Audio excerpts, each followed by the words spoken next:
ಏನಿಲ್ಲ ಅದರಲ್ಲಿ ಅಫಿಡವಿಟ್ ಅಲ್ಲಿ criminal division petition before the sessions court CCH number 65 case number illa Okay, case number criminal revision petition 497 of 2015 my lord. ಅಲ್ಲ ಎಲ್ಲಿ affidavit ಅಲ್ಲಿ ಹೇಳಿದಿರಾ? My mistake has been not. I'll produce it anyhow. Today itself I'll produce it. And counsel for the appellant has stated that he was pursuing the matter before the rank 4. According to the appellant, instead of filing the appeal, he had filed the criminal division petition before the sessions court against the imprisonment order. That has caused delay. But no material is produced to substantiate the said contention. Learned counsel for the appellant seeks time to submit the said documents. List on 2016. Much obliged. Number 13, P. Raju, For the respondent, my lord, this is yesterday matter, my lord. I filed the memorandum of facts, my lord, along with the application, my lord. Recalling of the NBW, my lord. Yes. Yes, sir. P. Raju,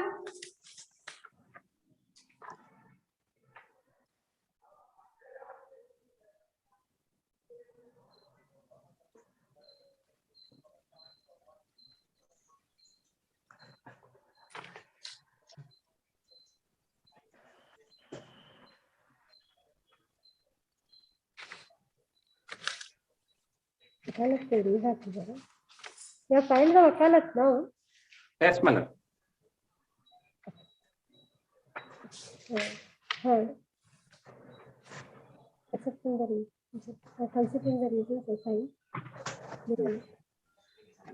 Warrant is already issued. Recalling the order. Not warrant is not executed.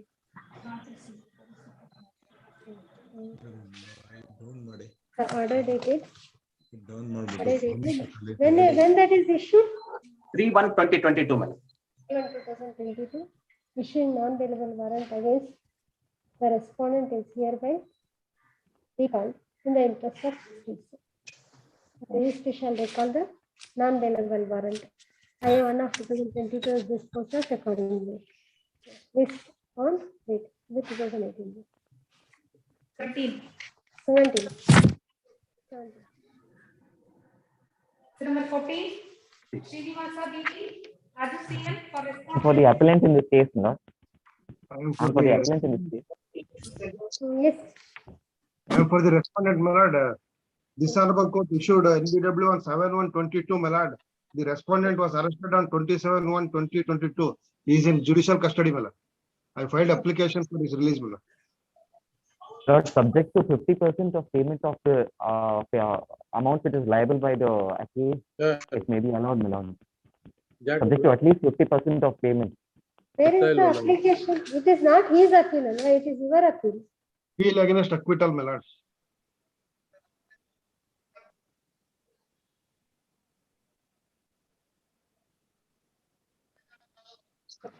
Orders and I-1 of 2022.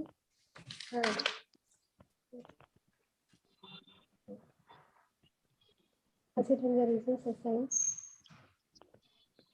and reasons assigned for lapses of the respondent for appearance. Okay, the respondent in his appearance,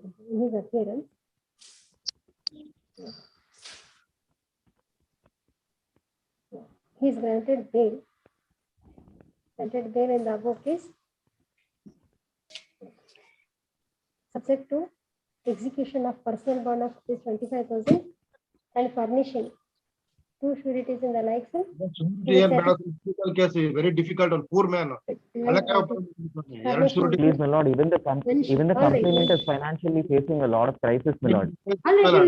Post it for ಇದೇನು admit ಆಗಿದೆಯಾ?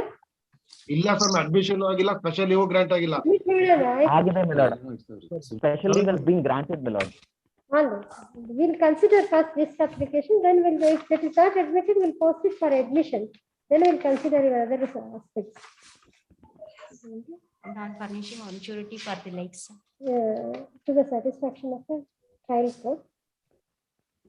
I number trial court for his appearance for the court whenever required. My submission, my lord. Surety may be dispensed with, my lord. It's acquittal appeal, my lord. We will not dispense with. IA 1 of 2018 is disposed of accordingly. Registry shall communicate this order to the trial court forthwith. Post this for admission on date. Copy may be handed over today, my lord. They are directed to communicate the order to the trial court. Please, madam. Much obliged. Number 15. Lordship, I appear for the appellant, Your Honor.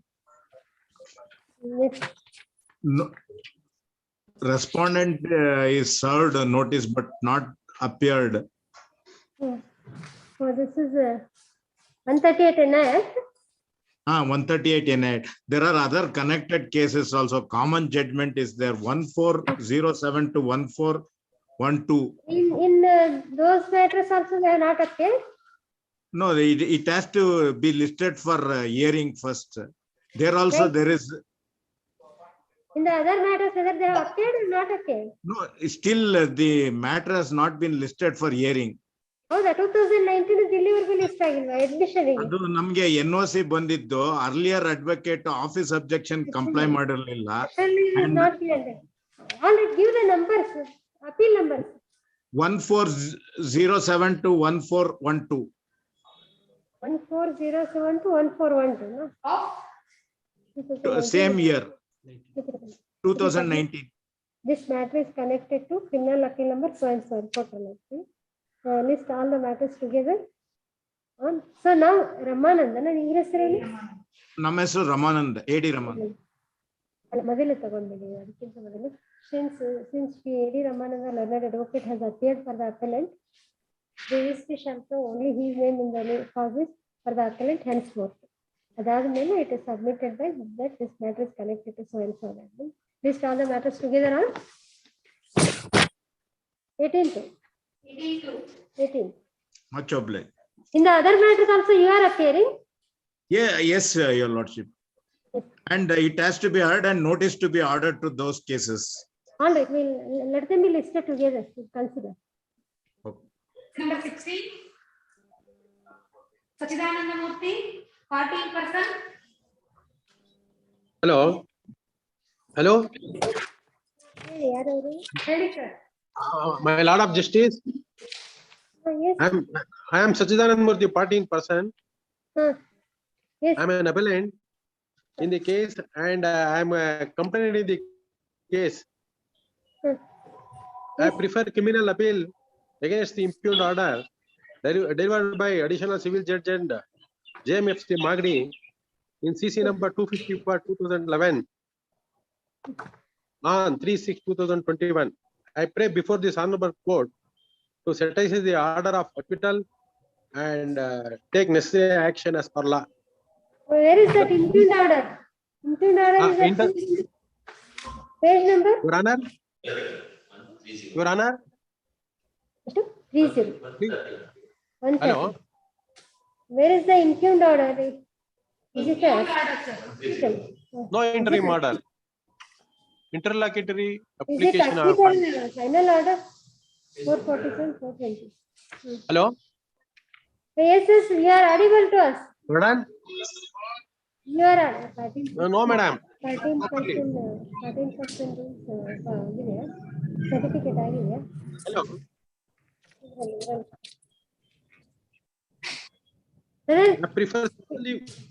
I prefer especially for the. Right, but whether you have gone through the party in person committee's examination test. Yes, madam. Yes, madam.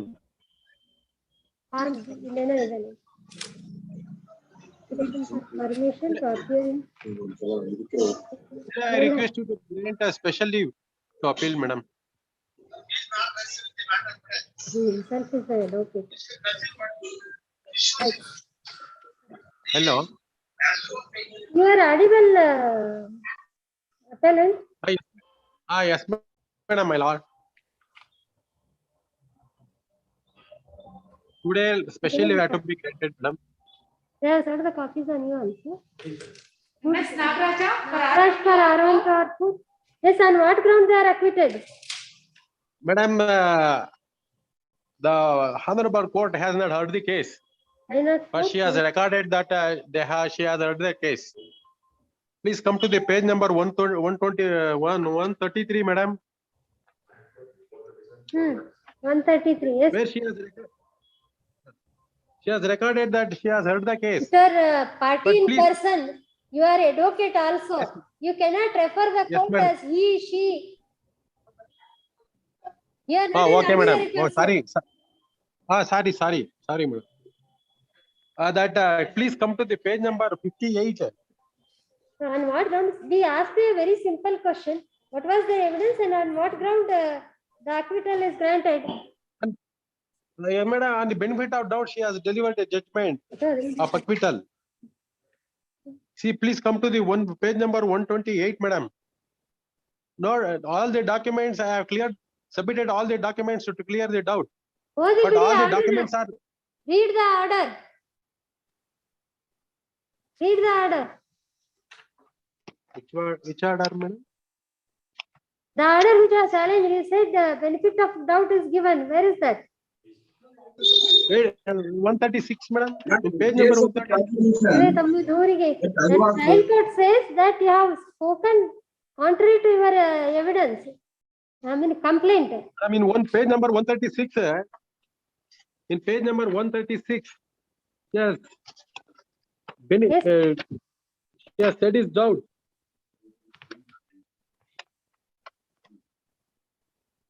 Hello. Yes, She says about the doubt of occurrence of the incident. And Mr. she says that delay is not explained in page number 136. Now see, if this is your language, we will ask the party in person committee to re-examine its decision. You do not know how to address the court and how to address the trial court.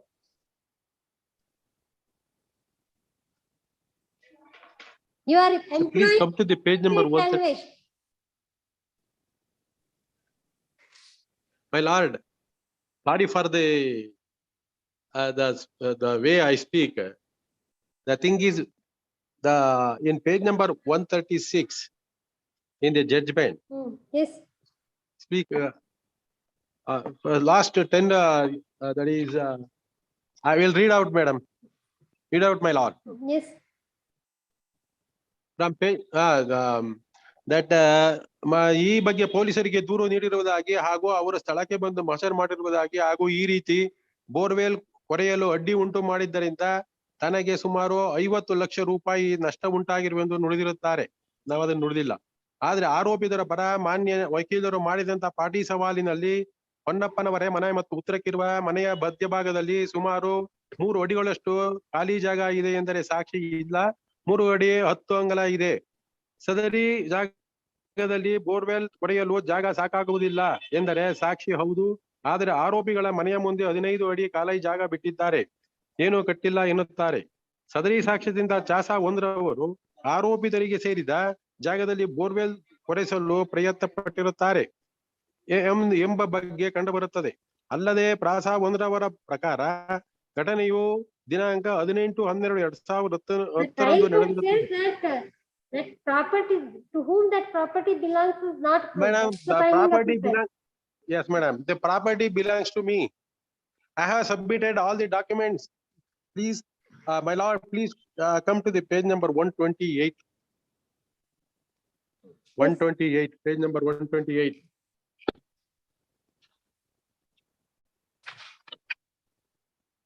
Here, ಗೌರವಾನ್ವಿತ ನ್ಯಾಯಾಧೀಶರು GMFC Magadi ಅವರಿಗೆ ನಮ್ಮ ಈ borewell ತೆಗೆಸಿರುವ ಜಾಗದ ಬಗ್ಗೆ ಮಾಹಿತಿ ಸಲ್ಲಿಕೆ, ನಮ್ಮ ಮನೆಗಳಿಗೆ ಕಿಟಕಿ ಇಟ್ಟಿರುವ ಬಗ್ಗೆ ಫೋಟೋ, ಬೋರ್ವೆಲ್ ಜಾಗದ ಬಗ್ಗೆ ಫೋಟೋ ಸಲ್ಲಿಸಿರುತ್ತೇನೆ. ನಮ್ಮ ಹಳೆ ಮನೆ ಕಲ್ಲು ಕಂಬಗಳು ನಿಂತಿರುವ ಫೋಟೋ, ದೇವಮೂಲೆ ವಿಸ್ತರಿಸಿರುವುದರಿಂದ ಓರಿಯಾಗಿರುವುದರಿಂದ ಹಿಂದಕ್ಕೆ ಹೋದಂತಲ್ಲ ನಮ್ಮ ಜಾಗ ಕಿರಿದಾಗಿರುತ್ತದೆ. ಆದ್ದರಿಂದ ಅಗ್ನಿಮೂಲೆಯಲ್ಲಿ ನಮ್ಮ ಜಾಗ 3 ಅಡಿಗಳಿರುತ್ತವೆ. ಇದು ನಮ್ಮ ಅನುಭವಕ್ಕೆ ಸಾಕ್ಷಿಯಾಗಿದೆ. ಬೋರ್ವೆಲ್ ತೆಗಿಸಲು ಖರ್ಚಾಗಿರುವ ಹಣದ ರಸೀದಿ ಇತರೆ ಖರ್ಚುಗಳೊಂದಿಗೆ ನಮಗೆ 30,000 ಖರ್ಚಾಗಿತ್ತು. They are not applied. One of the stand hostel, one is supported. ಸಾಕ್ಷಿಗಳ ಹೇಳಿಕೆಯಲ್ಲಿ ಅತಿಕ್ರಮ ಪ್ರವೇಶ ಮಾಡಿರುವ ಬಗ್ಗೆ, ಅದನ್ನು ಹೊಡೆದ ಹಾಕಿರುವ ಬಗ್ಗೆ, ಆರೋಪಿಗಳು ಬಗ್ಗೆ ಚಾರ್ಜ್ ಶೀಟ್ ಹಾಕಿರುವ ಪೊಲೀಸರು ಶಾಮೀಲಾಗಿರುವುದನ್ನು ಪರಿಶೀಲಿಸಲು ಪ್ರಾರ್ಥನೆ. ಪಿಡಿಒ ಅವರಿಂದ ಸರ್ಕಾರಕ್ಕೆ ವರದಿ ಸತ್ಯವಾದ ಮಹಜರ್ ವರದಿ ಇಷ್ಟನ್ನು ನಾನು ತಾವು ತಮ್ಮ ಅವಗಾಹನೆಗೆ ಸಬ್ಮಿಟ್ ಮಾಡಿದ್ದೆ. ಬಟ್ ಆ ಡಾಕ್ಯುಮೆಂಟ್ಸ್ ಯಾವೂ ಇಲ್ಲ your honour. Specially granted. Court file ಇಂದ ಅವೆಲ್ಲ ಮಿಸ್ ಆಗಿದೆ. A1 of 2021 is disposed of accordingly. Call for TCS. Call for TCS and call for admission. Date here. 22nd. 22 22 for admission. Yes. Thank you, Your Honor. Number 17, Krishnappa Yanna.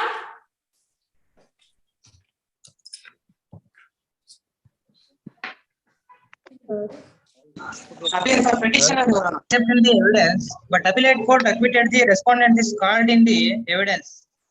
Check amount 2 lakhs. The respondent not dispute signature and So there are divergent findings. was not of instance, especially call NCR and issue notice to respondent. Your Honor.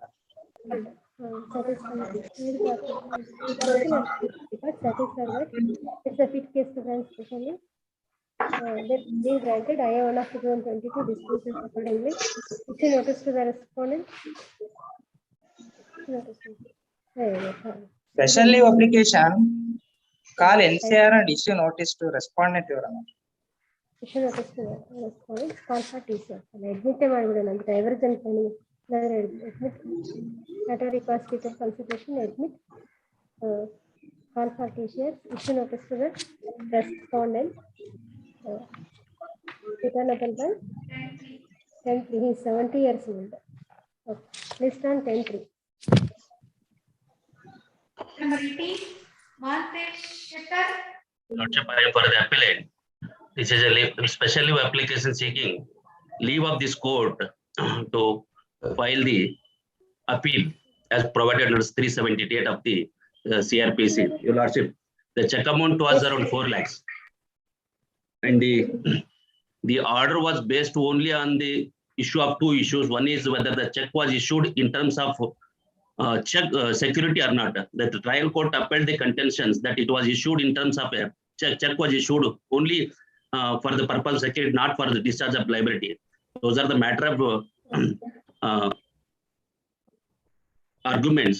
Lordship, on behalf of his defense was that it was issued only for security.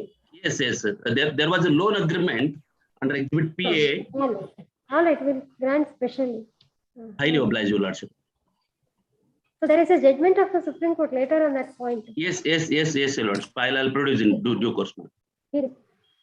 There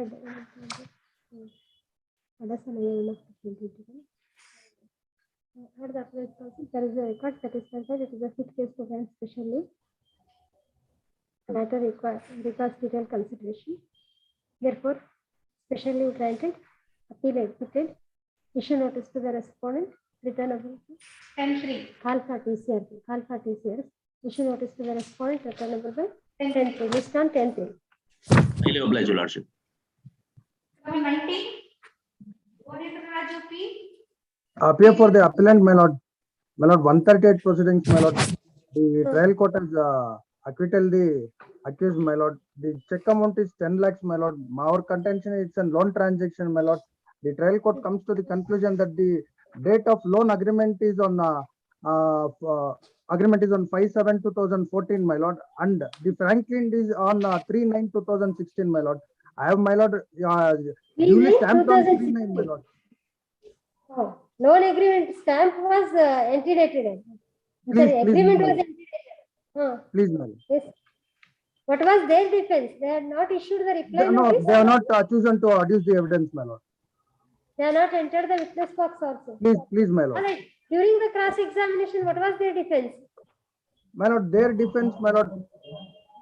their defense that the stamp paper, the loan agreement, it also was entered on 3/9/2016, not on 5/7/2014, my lord. That is the defense in the cross examination, my lord. They disputed the issuance of the check or? No, they have not disputed the issuance of check, my lord. Nowhere they have disputed the issuance of the check. Dishonored on the ground that drawer's signature Differs, my lord. Those later on they have not disputed the this thing, my lord. Only the trial court comes to conclusion on the difference of the date of loan agreement and the date of franking, my lord. There is no other finding, my lord. Para 22 and 24, my lord. 21 and 22, my lord.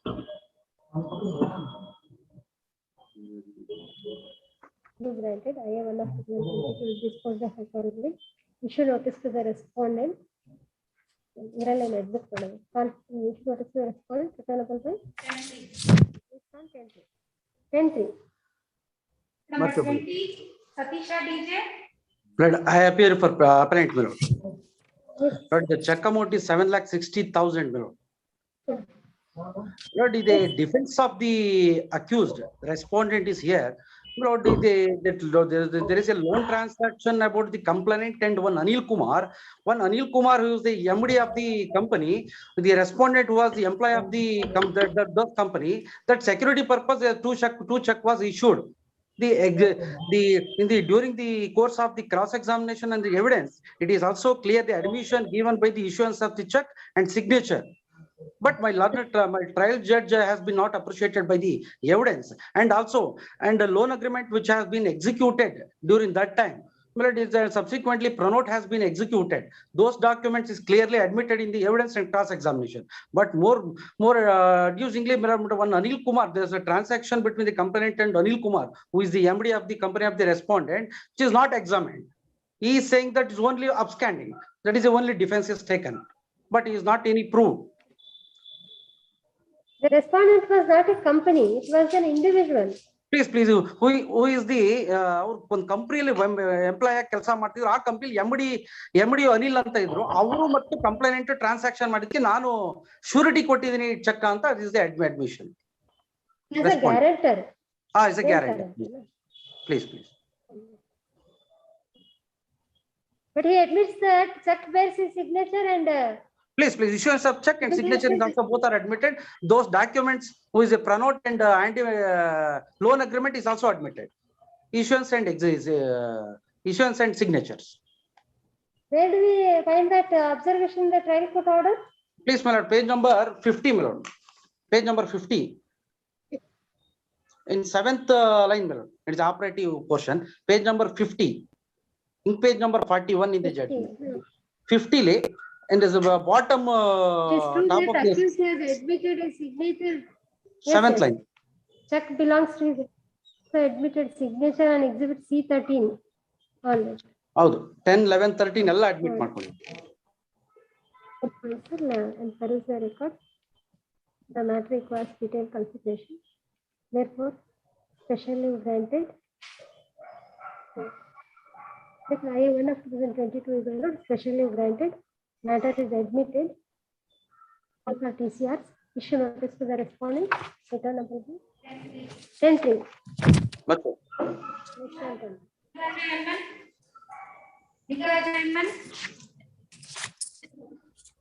Ingaraj. Number 21. First time that training. No representation for the appellant adjourned. Number 22. Vijay Kumar SC. Appearing for appellant, yours. 138 proceedings. Yours. Check amount is 25 lakh. The trial court dismissed my complaint solely on the ground that all the directors were not made as a party to the proceedings. It is that though the check is the issuance of check is admitted by the accuser. It is at page number 16 at page para number 13. Yours. May I read, Worship? They have replied your notice? He has not replied our notice. What is this email and WhatsApp computerized message? Exhibit P10 notice. Those are all the demands made by the complainant to the accuser for repayment of the amount. Okay, you are referring to page number 6 page? Page number 16 at para 13. Issuance of check is not disputed by the accused. It's number 15. Para number 13 also, first line. This does not deny the issuance of the check. Issuance of check to the complaint firm as per the exhibit P1 in as much as the initial statutory presumption attached to the check as per the section so and so as to be raised in favor of the complaint. And in spite of that, the accused The check stands in whose name? check is signed by the accused only. Accused is a company. Company is a managing director. Afadi. So that ground. That ground only we filed a memo. It is the record. Is it? I filed an application for special leavers. That is the record. Matter requires detailed consideration. That was IA1 of 2022 is allowed. Special leave granted. The appeal is admitted. Call for TCRs. Issue notice to the respondent. Return of paper. 11. Please. Number 23. HD Pandit. Basagowda Pandit. HB Pandit. No representation of the appellant adjourned. Number 24. Sachin PS. For the appellant, your lordship, I have applied for special leave petition, your lordship. Appeal is on acquittal in CC number 1498 of 2015, your lordship, under section 138 of NI Act, your lordship. The check amount is, your lordship, 19 lakhs, your lordship. They have not disputed the issuance of check, your lordship. Their contention is that petitioner offered him to sell the apartment of 12 for, your lordship. But the total construction was license was only obtained for 10th floor, your lordship. Thus, they have made stop payment, your lordship. But in the same case, the other two check was also issued. In that, they have convicted, your lordship. For 19 lakhs, third check, they have acquitted, your lordship. So, not a legally enforceable debt there. Yes, your lordship. There was no legally enforceable. The trial court holds that there was no legally enforceable debt, legally recoverable debt. Yes, your lordship. But your lordship, in the 3 checks were issued, your lordship. In that 2 checks it was convicted, your lordship. And in the third check, they have acquitted, your lordship. Kindly see page 34, your lordship. Page 34, your lordship. In that order, they have issued this, your lordship. Yes, there were 3 cases. Had the appellant's counsel peruse the records. Satisfied that the 6 case to time especially that IA1 of 2022 is allowed. Issue notice to the respondent. Return of paper. Much obliged, your lordship. Number 25. Bharat Kumar. 25. Bharat Kumar. Indiana. Representation for the appellant adjourned. Admission. Number 26. K. Krishnappa. I appear for the respondent. Nearest R1. Aspirant number 1, my lord. Check for respondent. Krishnappa. Sir, please, on your ನಿಮ್ಮದು mic ಕೇಳೋದಿಲ್ಲ. You have muted your mic. mic on ಮಾಡ್ಕೊಳ್ಳಿ sir. Krishnappa sir. There for appellant. Yes. Yes. Yes, Your Lordship. I appear for Your voice is breaking. Your voice is breaking. There is some connectivity problem. Yes. Oh, I appear for appellant. I appear for appellant. Oh, yes, I know. Yes.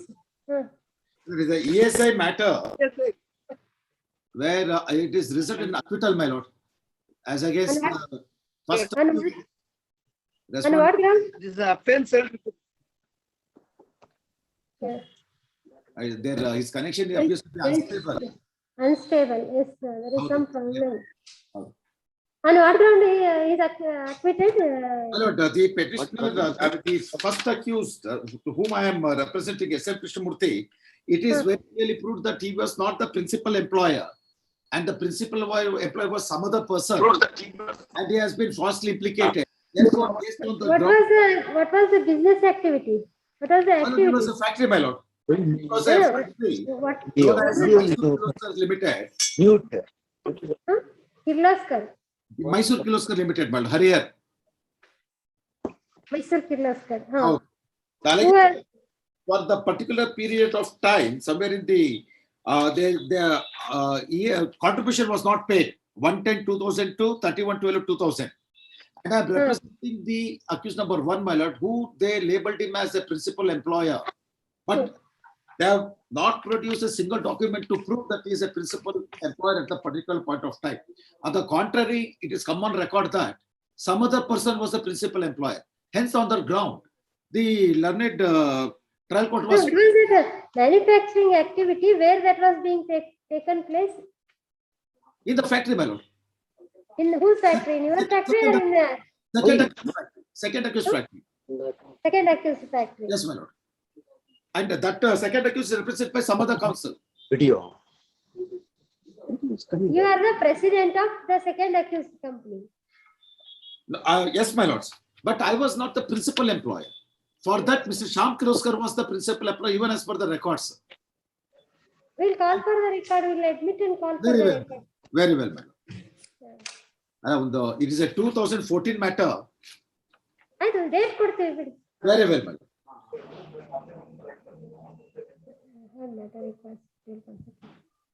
Admit call for TCS. List down date.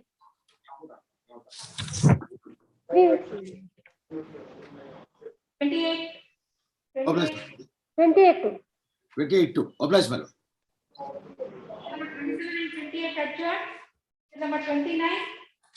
Rajshekara Ali, Sheena P for respondent. No. Yes. Rajshekara Arvi and Srinath. What is happened here? Rajshekara Arvi. Krishnapur, right? You right, yeah. Universe. Rajshekara Ali, Sheena P. None appears adjourned. 2017. ಡಿಸ್ಟೇ ಮಾಡೋದಿಲ್ಲ ಅವರು ಎಡ್ಜನ್ ಅಂತ ಅಷ್ಟೇ ಹೇಳ್ಬೇಕು. ನನ್ನ case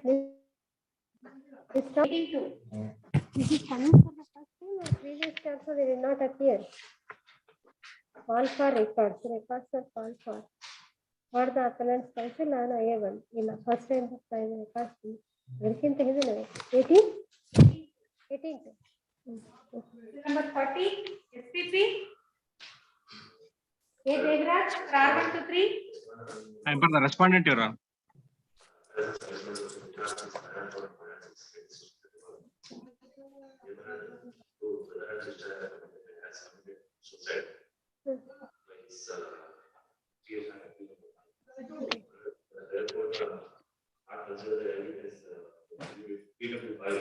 The records were called for.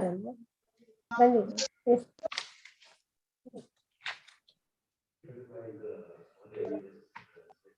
PW 5 witnesses.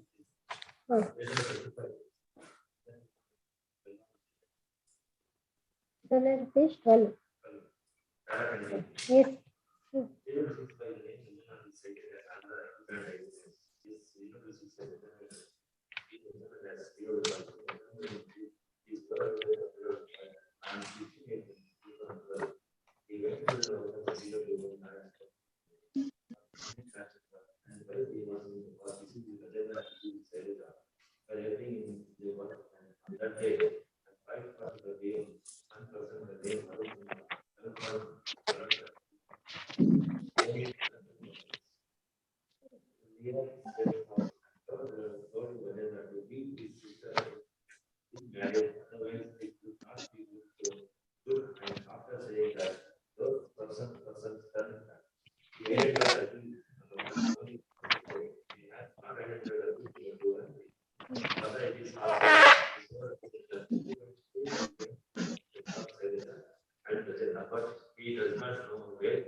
Plus he did not support him. The prosecution according this P25 was presented by the relevant prosecution by mitigating and hostile and the prosecution she has admitted. So this was the only instigation.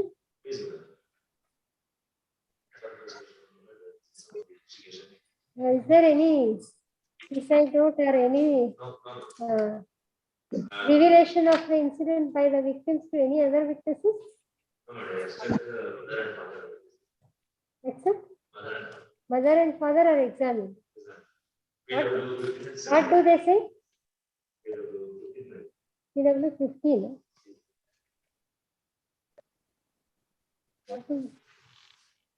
Where is PW 15's evidence discussed? Who are the parents of the deceased? Page 32. There are no other reliable witnesses. Level 15 and 17. Where their evidence is discussed? Page number. 15 and 17. Where their evidence is discussed by the trial court.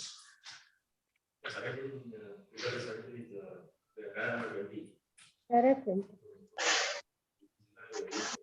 This is para 20 is about Manjunath. Will ultimately, finally, this is 24.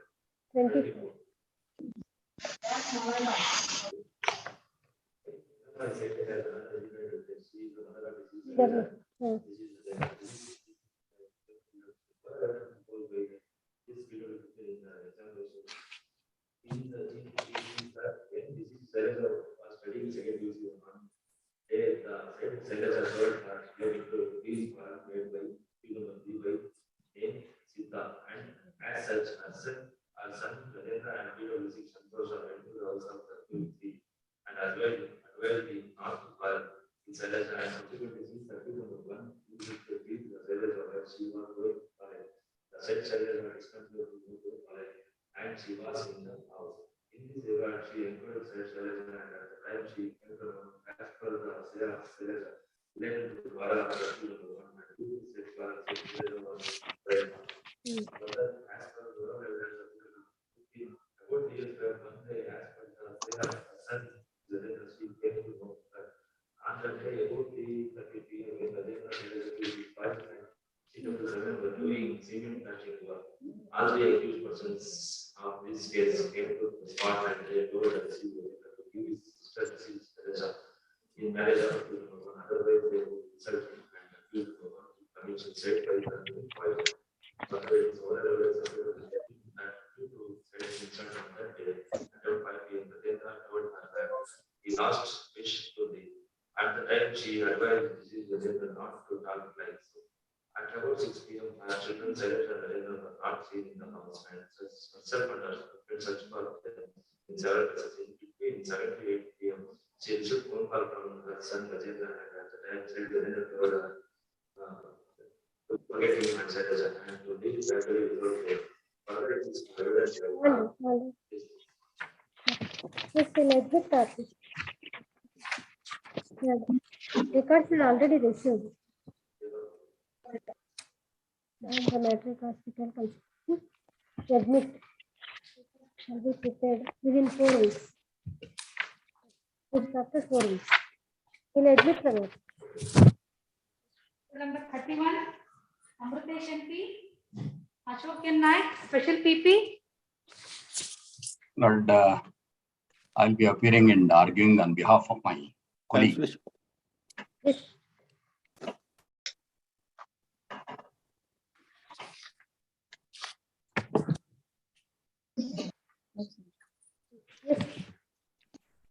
But the question of law here is the fundamental right of personal liberty of the accused guaranteed under Article 21 of the Constitution.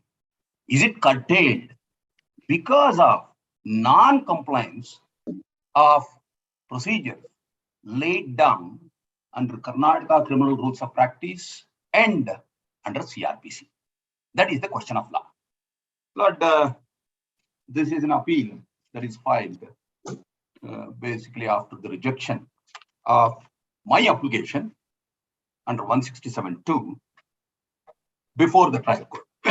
If I may draw your lordship's attention to Rule 10 of Karnataka Criminal Rules of Practice, my lord. Rule 10. My lord, gets it, my lord? Rule 10 says, charge sheet. As soon as the charge sheet. They are A1 to 8 and 13 and 14. A1 to 8 and A1 to A1 to 8 and 13 and 14, the appellants. A1 to 10, I think. A1 to 10, madam. ಮತ್ತೆ ನಿಮ್ಮ ಇದರಲ್ಲಿ ನಿಮ್ಮ appeal ಮೆಮೊದಲ್ಲಿ ನೋಡಿ page 4 and 5 accused number 1 to 8 13 and 14 ಅಂತ ಬರ್ಕೊಂಡಿದ್ದೀರಿ. ಅದು ಅಲ್ಲ, first preliminary charge sheet ಆಗಿದ್ದಾಗ ಯಾರು ಅಕ್ಯೂಸ್ಡ್ 1 ಇದ್ರು, he becomes A17. ಅದಕ್ಕೆ 2 ಕಾಲಮ್ ಮಾಡಿದ್ರು ಇಲ್ಲಿ. ಅಲ್ಲ, appellant. The next column is the appellant. Correct. First column is Sessions Court rank. His rank before the Sessions Court. Second is Yes, my lord. rank before the High Court. In Sessions Court, they have shown their ranks as accused number 1 to 8, 13 and 14.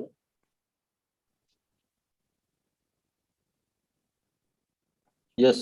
Yes, my lord. Yes.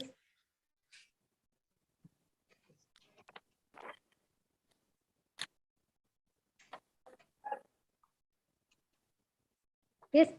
Yes, my lord. Rule 10 of Karnataka Criminal Rules of Practice.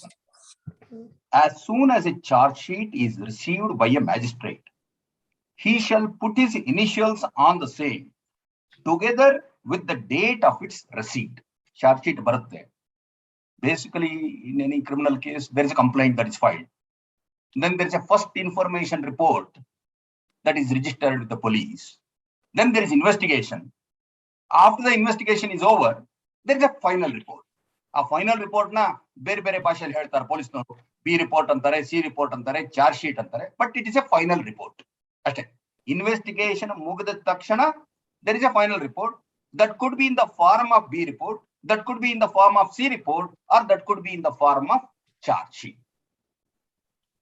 The same shall be entered in register number 1. There is a procedure laid down by Karnataka Criminal Rules of Practice, where to make sure that what are the cases that are being registered, which cases the final report has come. B report bandre adukku notice kodbeku, challenge ಮಾಡಿ ಅಂತ complainant ಗೆ. So it has to be entered into register number 1. The entries in the said register shall show the number and names of the accused persons and the offences mentioned in the charge sheet. Charge sheet alli ಏನು ಹೇಳಿರ್ತಾರೆ ಅದೆಲ್ಲ ಮಾಡಬೇಕು. It shall be the responsibility of the chief ministerial officer of the court to see that such entries are made immediately after the charge sheet is initialed by the magistrate. Charge sheet ತಂದು ಕೊಡ್ತಾರೆ ಅಥವಾ final report ತಂದು ಅದರ ಮೇಲೆ initial ಬರುತ್ತೆ. ಶಿರಸ್ತೆದಾರ ಒಂದು entry ಹಾಕ್ತಾರೆ, charge sheet ಬಂದಿದೆ ಅಂತ. ಆರ್ಡರ್ ಶೀಟ್ ಅಲ್ಲಿ ಎಂಟರ್ ಮಾಡ್ತಾರೆ. ಆರ್ಡರ್ ಶೀಟ್ ಅಲ್ಲಿ ಎಂಟರ್ ಮಾಡಿದ್ಮೇಲೆ it will be given to the magistrate. Magistrate will look at it. If he has time to go through the whole thing, he will say perused, cognizance taken anta baritare. Illa antandre perused, I am going to continue to peruse it because it's voluminous. I will take cognizance later. It is not a requirement that the magistrate has to take cognizance immediately. But subclass 2 of Rule 10, the charge sheet shall be examined and the magistrate shall ascertain and take steps to secure, if not already produced, the documents referred to in the charge sheet or certified extracts thereof in the case of books or registers in the custody of public officers, the property seized in the case, and the report under section 154 of the code. Malad, subclass 3 of Rule 10, when the magistrate sees sufficient grounds to proceed with the case, first charge sheet bandaga ಶಿರಸ್ತೆದಾರರು ಅದನ್ನ register number 1 ನಲ್ಲಿ enter ಮಾಡ್ತಾರೆ. ಅದಾದ ನಂತರ when he sees sufficient grounds, when the magistrate sees sufficient grounds to proceed with the case, when he issues process to the accused, the charge sheet shall be entered in the register of criminal cases, which is register number 3. My lord, now let me draw your lordship's attention to section 207 of CRPC. My lord. Section 207.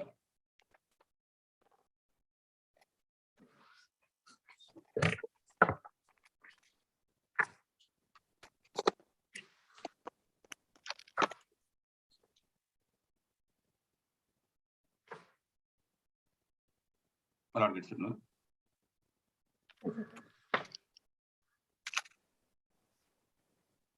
Procedure ಹೇಳ್ಬಿಟ್ಟು ಅನಂತರ ನಾನು actually ಇದಕ್ಕೆ ಹೊರಟೋಗ್ತೇನೆ. ಬರೀ question of law ಅದು ಬಿಟ್ಟು ಇನ್ನೇನು ಮಾತಾಡಲ್ಲ ನಾನು.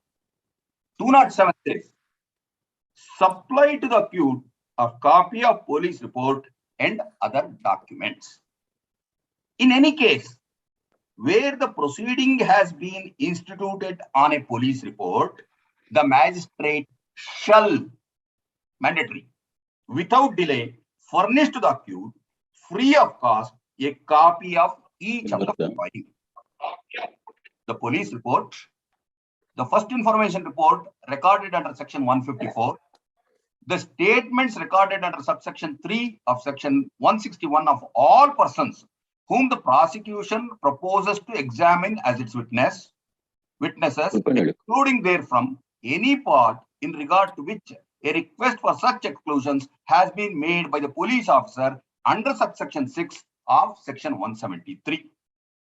The confessions and statements, if any, recorded under section 164, any other document or relevant extract thereof forwarded to the magistrate with the police report under subsection 5 of section 173. Provision provided that the magistrate may, after perusing any such part of the statement as is referred to in clause 3 and considering the reasons given by the police officer for the request, direct that a copy of that part of the statement or of such portion thereof as the magistrate thinks proper shall be furnished to the accused. Provided further that if the magistrate is satisfied that any document referred to in clause 5 is voluminous, which is true in our case, it is voluminous, he shall, instead of furnishing the accused with a copy thereof, direct that he will only be allowed to inspect it either personally or through pleader in the court. So there could have been instructions entered, directions given into the order sheet. The pleader may come and inspect the voluminous charge sheet that is made available to us or that has been filed before us, or the accused can come and inspect. But now let me draw your lordship's attention to 167 subclass 2.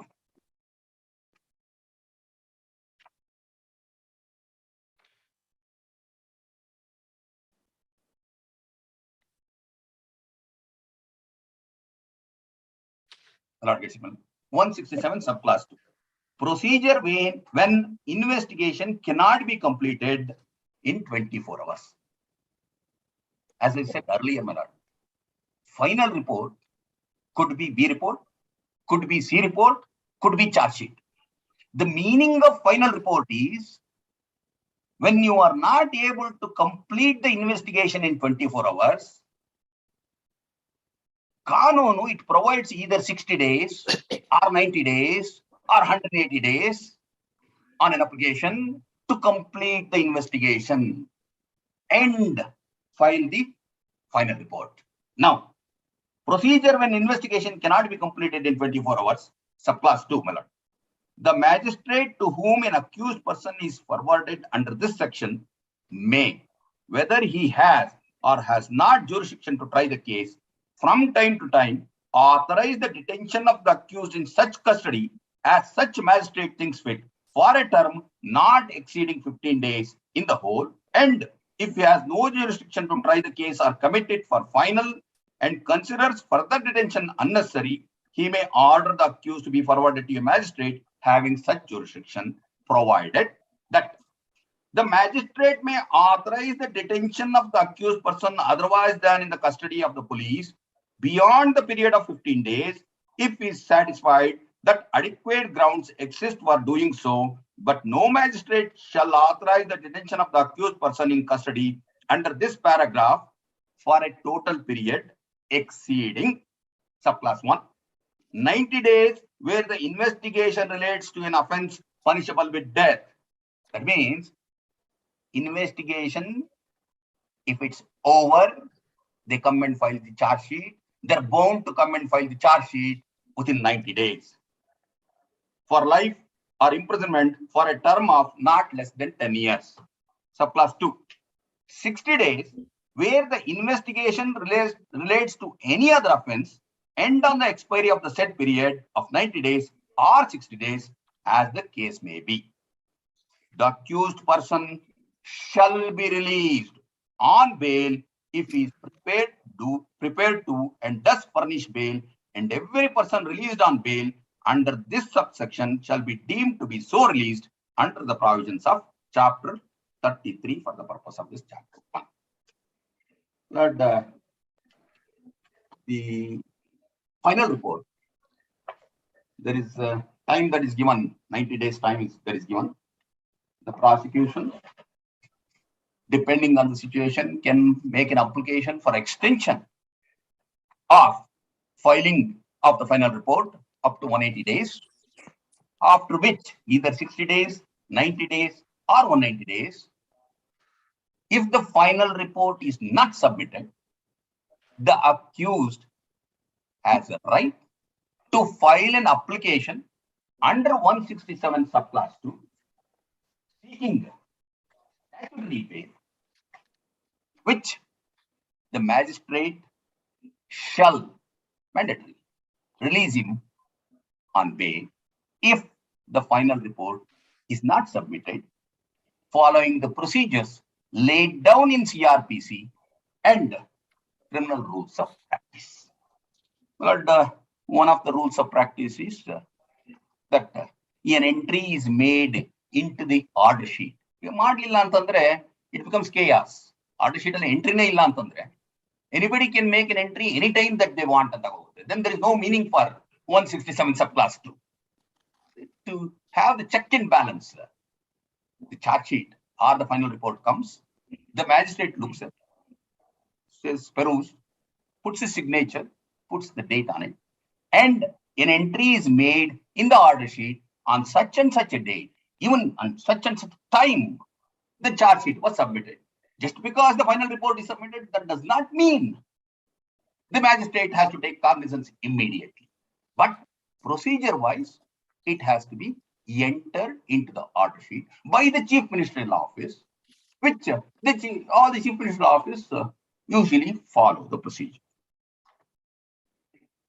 My Lord, now if I may draw your Lordship's attention to page number 1 of the list of documents that I have filed. The list of documents.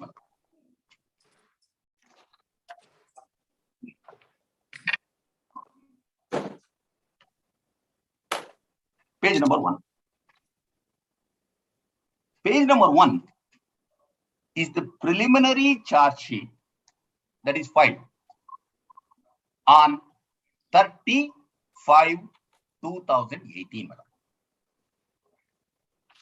Now, if your Lordship were to look at this order sheet, this is the order sheet that is being typed by the Chief Ministerial Office. A signature has been attested to that. That shows very clearly the Chief Ministerial Office is aware of the procedure that needs to be followed when a final report or an interim report comes before the Chief Ministerial Office, before it is submitted to the magistrate.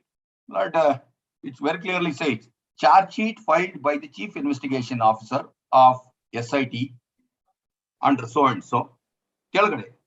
Accused number 1 is in judicial custody. Accused number 2 is absconding. Accused copies are enclosed for order. Preliminary charge sheet file madaglo accused to present idre athwa next ಬಂದು present ಆದ್ರೆ ಅವರಿಗೆ copies ಕೊಡಬೇಕು. ಇನ್ನ final charge sheet ಇದೆಯಪ್ಪ ಅಂತ. Then the ಶಿರಸ್ತೇದಾರ್ signs on 30/5/2018. Then next page, page number 2. What the Chief Ministerial Office does, they put the same file before the magistrate where the magistrate peruses the document, says peruse the charge sheet and annex the document. There is sufficient material to proceed against accused number 1 and 2 for the offences punishable so and so. Hence, cognizance of the offence punishable under section 302, etc. against accused number 1 and 2 is taken. Register the case as a criminal case in register number 3 of this court. Lord, the Chief Minister's office knows that they have to enter it in the order sheet. They have to enter it in register 1. The magistrate has directed that now I have perused the document and enter it in register number 3. There are extra copies given for accused in case if they appear before the court, or if their pleaders appear, to be submitted, to be given to the pleaders or the accused. But subsequently, on 31/5/2018, A2, A3, A4, A8, A7, A11, A9, A6, A4 are arrested on 31/5/2018. Now, if your lordship were to turn to page number 4. Page Where number do we find that they were arrested on 31/5/2008? ಅದು ಈ order sheet ಅಲ್ಲಿ ಇಲ್ಲ. ಇದ್ರ 35 ಅಲ್ಲಿ ಏನಾಗುತ್ತೆ, ಅವ್ರನ್ನ body warrant ಅಲ್ಲಿ ಕರ್ಕೊಂಡ್ ಬರ್ತಾರೆ. A1 was already arrested in some other case. The order itself says that A1 is arrested, A2 is absconding. Absconding. Subsequently, on 31/5, because next order sheet I have produced is of 21/8. Correct. ನಾನು 167(2) relevant ಏನೋ ಅದು ಮಾತ್ರ produce ಮಾಡೋದು. ಅದು order sheet ಸಿಕ್ಕಾಪಟ್ಟೆ ಇದೆ, 1000 page ಇದೆ. Yes. Lord, now if your lordship were to turn to page number 4, my lord. Page number 4. Yes. ಈ 35 ಅಲ್ಲಿ ಒಬ್ಬರನ್ನ ಅರೆಸ್ಟ್ ಮಾಡ್ತಾರೆ, ಮಿಕ್ಕದವ್ರನ್ನ 31/5 ಅಲ್ಲಿ ಮಾಡ್ತಾರೆ. That 90 days period is going to be over on 29/8. So on 23/8, the prosecution makes an application under section 22 subclass 2B of KCOCA, read with 167(2). That entry is available to your lordship on page number 4. Last para. SPP. According to you, 90 days expired on? Would be going to be expired on 29/8. So ಅದಕ್ಕೆ ಮುಂಚೆನೆ ಹಾಕ್ತಾರೆ application, ಏನು ತೊಂದರೆ ಇಲ್ಲ. 23/8 application ಹಾಕ್ತಾರೆ.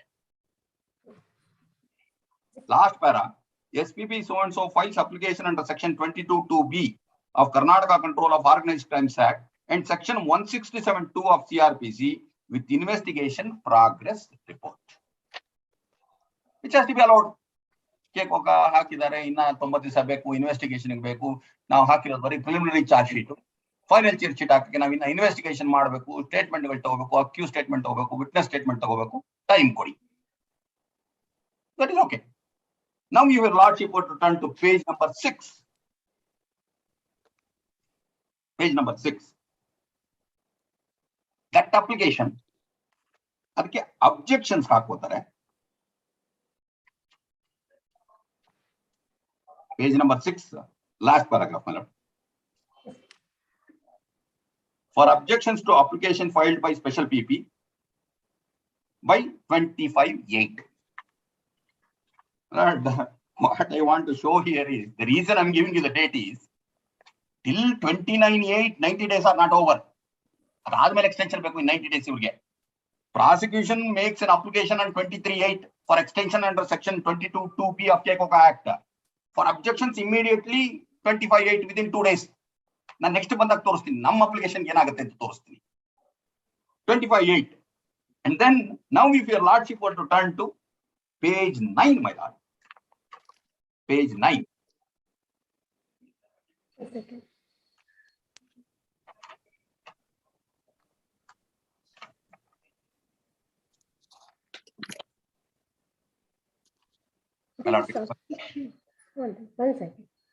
The application is allowed. Page 9. Order. The application filed by special PP under section 22(2)B of K. Coca, read with section 167(2) of CRPC is allowed. Time to file charge sheet has been extended by 90 more days from 29. And the detention of the accused in judicial custody is extended for a further period of 90 days.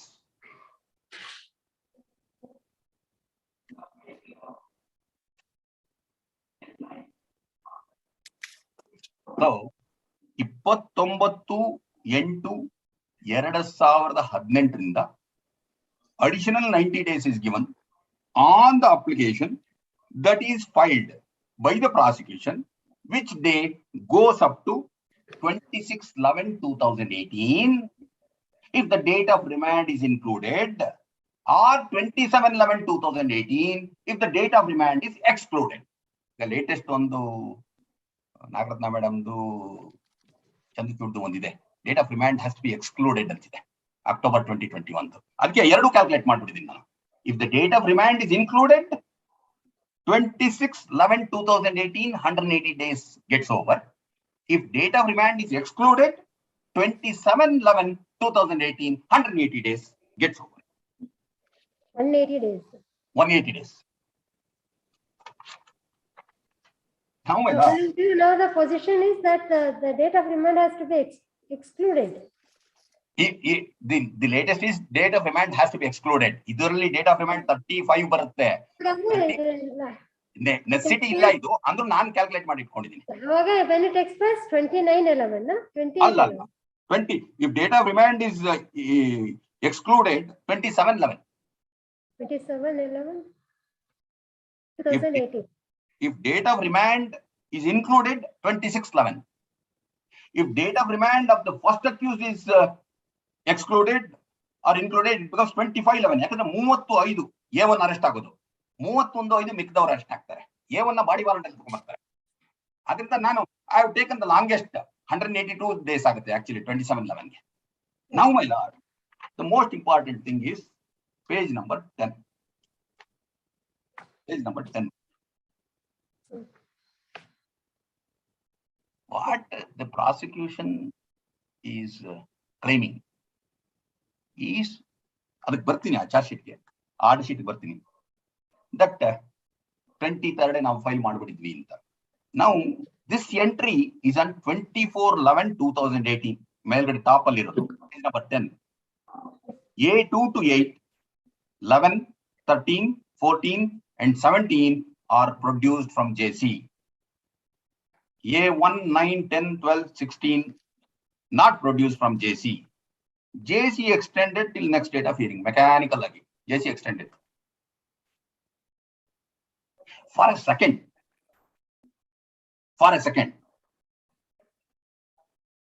if we were to assume that the claim of the prosecution that they filed, the charge sheet on 23/11/2018, on 24/11, why they were not given copies of the charge sheet, or why they were not directed, or their pleaders were told you can go and inspect and the entry is not made in the charge sheet. That's number one. According to them, they filed on 25/11. According to me, 26. ಅವ್ರು file ಮಾಡಿ 30th ತೋರಿಸ್ತೀನಿ, ಅದನ್ನು ತೋರಿಸ್ತೀನಿ order sheet. They claim that they have filed it on 25/11. 23 with interpolation. ತೋರಿಸ್ತೀನಿ, ಅದನ್ನು ತೋರಿಸ್ತೀನಿ. And the other aspect here is, if you were to consider the prosecution's argument that on 23rd it is filed, is it not the duty of the magistrate, if it was not filed, is it not the duty of the magistrate to tell the accused, you have a right, you have a fundamental right where you can apply for statutory bail under 167(2). As a matter of fact, no, not even an application is required.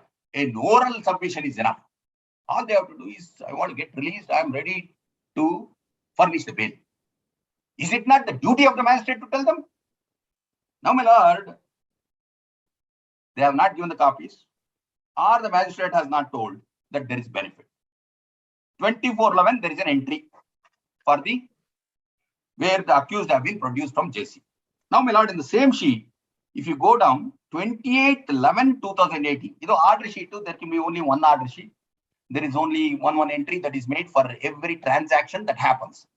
28/11/2018, there is an entry which says Office of Senior Inspector of Police, ATS, Pune, has filed a requisition through Sri so and so and seeking for attested copies of documents as listed in the requisition letter.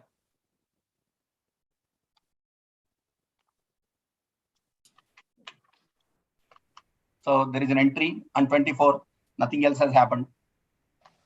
Adiyano requisition keltare kodtare. Lord, what I do, I want to be careful. Whether date of remand is excluded or included, is the discussion I wait till 28. Even though that 180 days period is over on 25th, if you take it from 35/2018, on 26th, if you include date of remand, on 27th, if you exclude date of remand, taking 31st, my 182nd day is over. I make an application under 167(2) on 28/11/2018. Now I have looked at the order sheet. I have said nobody has filed the charge sheet. No entry. As a matter of fact, there are entries for the policeman coming from Pune seeking some documents. And I know for sure the Chief Minister's Office knows the procedure, because when the preliminary charge sheet was filed, he had made all the entries saying these are all the people that have been accused. And the magistrate had taken cognizance based on the preliminary charge sheet, and the magistrate had instructed the Chief Minister's Office to register in register number 3. I have looked at all these things. I know charge sheet is not filed. So I move an application under 167(2). That entry is made available to you on page number 11. Advocate for A1, 5, 13, 14, etc. files application under 167(2) of CRPC. The moment an application under 167(2) is filed, the moment 167(2) is filed, it is the duty of the trial court to check. Ivatte check maadi, charge sheet bandidya ilva, adu final report bandidya ilva, put up maadi, let me dispose it off. But the trial court ought to direct the office to check, put up, ask the accused, are you willing to furnish surety? And if you are, go. Or if the office were to come back and say, no, charge sheet was filed on that day, at least on that day, but I have not made the entry, but the charge sheet has an entry on top of it saying it was already given on 23rd, so you cannot release them on bail. At least that entry should go into the order sheet on 28th. On 28th. But instead of asking the office to put up, the trial court says office is directed to verify whether charge sheet has been filed. Call on 28/12/2018. What I fail to understand, which contention I'm not going to take in this case, is by calling or giving a date after 1 month, is it the violation of the fundamental right of the accused, where under Article 12 of Constitution, if you have to take it into consideration, judiciary also becomes a state, and Article 21 fundamental right is, I'm not taking that contention, none, so general like. See, Chief Minister's Office is responsible to put up. Madilla. Malad, same day, statutory bail or default bail either should have been given or rejected. That does not happen. Malad, now if you are to turn to page number 12, 28 ನಾನು application ಹಾಕಿದ್ದೀನಿ. 29 probably office sat on it because the trial court gave a date of 1 month. They did not realize for 1 day. Probably they realized it only on 30th. Oh, charge sheet bandila, yenappa madodu, ivaru statute well aache hogbidtarala. 29th there is an entry which says the PI ATS Pune has filed a requisition and seeking certain documents. Wide serial number so and so. There is an entry. Charge sheet bandire, charge sheet has come. It is voluminous. I am not able to make copies. ಏನಾರ ಒಂದಿರ್ಬೇಕಲ್ಲ chief minister office ಇಂದ. Next to 29, 8 sealed covers kept in safe custody white so and so number returned to concerned case worker on 29/11/2018. So 28th has gone by. 29th has gone by. I think they realize that there is an application under 167 subclass 2 on 30th. So what they do, next para ಓದ್ಬಿಡ್ತೀನಿ. What they do is they make an entry. ಅಲ್ಲೂ ಒಂದು mistake ಮಾಡ್ತಾರೆ. Date ಹಾಕಲ್ಲ. Sir, Shri so and so Bengaluru has filed charge sheet against accused number 1 to 17. Same is in process of verification. ಅಂದ್ರೆ ಯಾವತ್ತು ಹಾಕಿದ್ರು ಅಂತಲೂ ಬರೆಯಲ್ಲ ಅದರಲ್ಲಿ. 30ನೇ ತಾರೀಕು ಡೇಟ್ ಇದೆ, ಸಿಗ್ನೇಚರ್ ಇದೆ. On 30th, they just write in the order sheet that so and so has filed charge sheet. ಯಾವತ್ತು? Then I think they realize their mistake. Then the interpolation comes. On 4th line, accused number 1 to 17, allondu arrow mark ಹಾಕೋತಾರೆ. On 23/11/2018. But if this were to be allowed by the trial court, there is no sanctity either for 167(2) or many other things. Interpolation. First ಹೋಗ್ಲಿ 30th ಬರೆದ್ಬಿಟ್ಟು 23rd ಬಂದಿತ್ತು ಅಂತ ಗೊತ್ತಿತ್ತಲ್ಲ ಅವ್ರಿಗೆ, ಬರೆಯೋವಾಗಲೇ 23/11 ಯಾಕೆ ಬರಲಿಲ್ಲ? First entry ಆಗ್ಬಿಡ್ಬೇಕು, the IO has filed charge sheet ಅಂತ, ಆಮೇಲೆ interpolation. Date mistake ಮಾಡಿದ್ವಿ, ಅವ್ರು 28th ಫೈಲ್ ಮಾಡ್ಬಿಟ್ಟಿದ್ದಾರೆ 167(2) ನಲ್ಲಿ. No, my lord, this charge sheet was given to the accused only after a month on 28th December, my lord. 28th December. That entry is available to your lordship on page 7 of the additional document. On the email ಅಲ್ಲಿ ಕಳಿಸಿದ್ರು, ಇದರಲ್ಲಿ ಹಾಕಿರ್ಲಿಲ್ಲ ನಾವು. page 7 of ಸಣ್ಣದು document ಇದಿದೆ, email ಅಲ್ಲಿ ಕಳಿಸಿದ್ರು.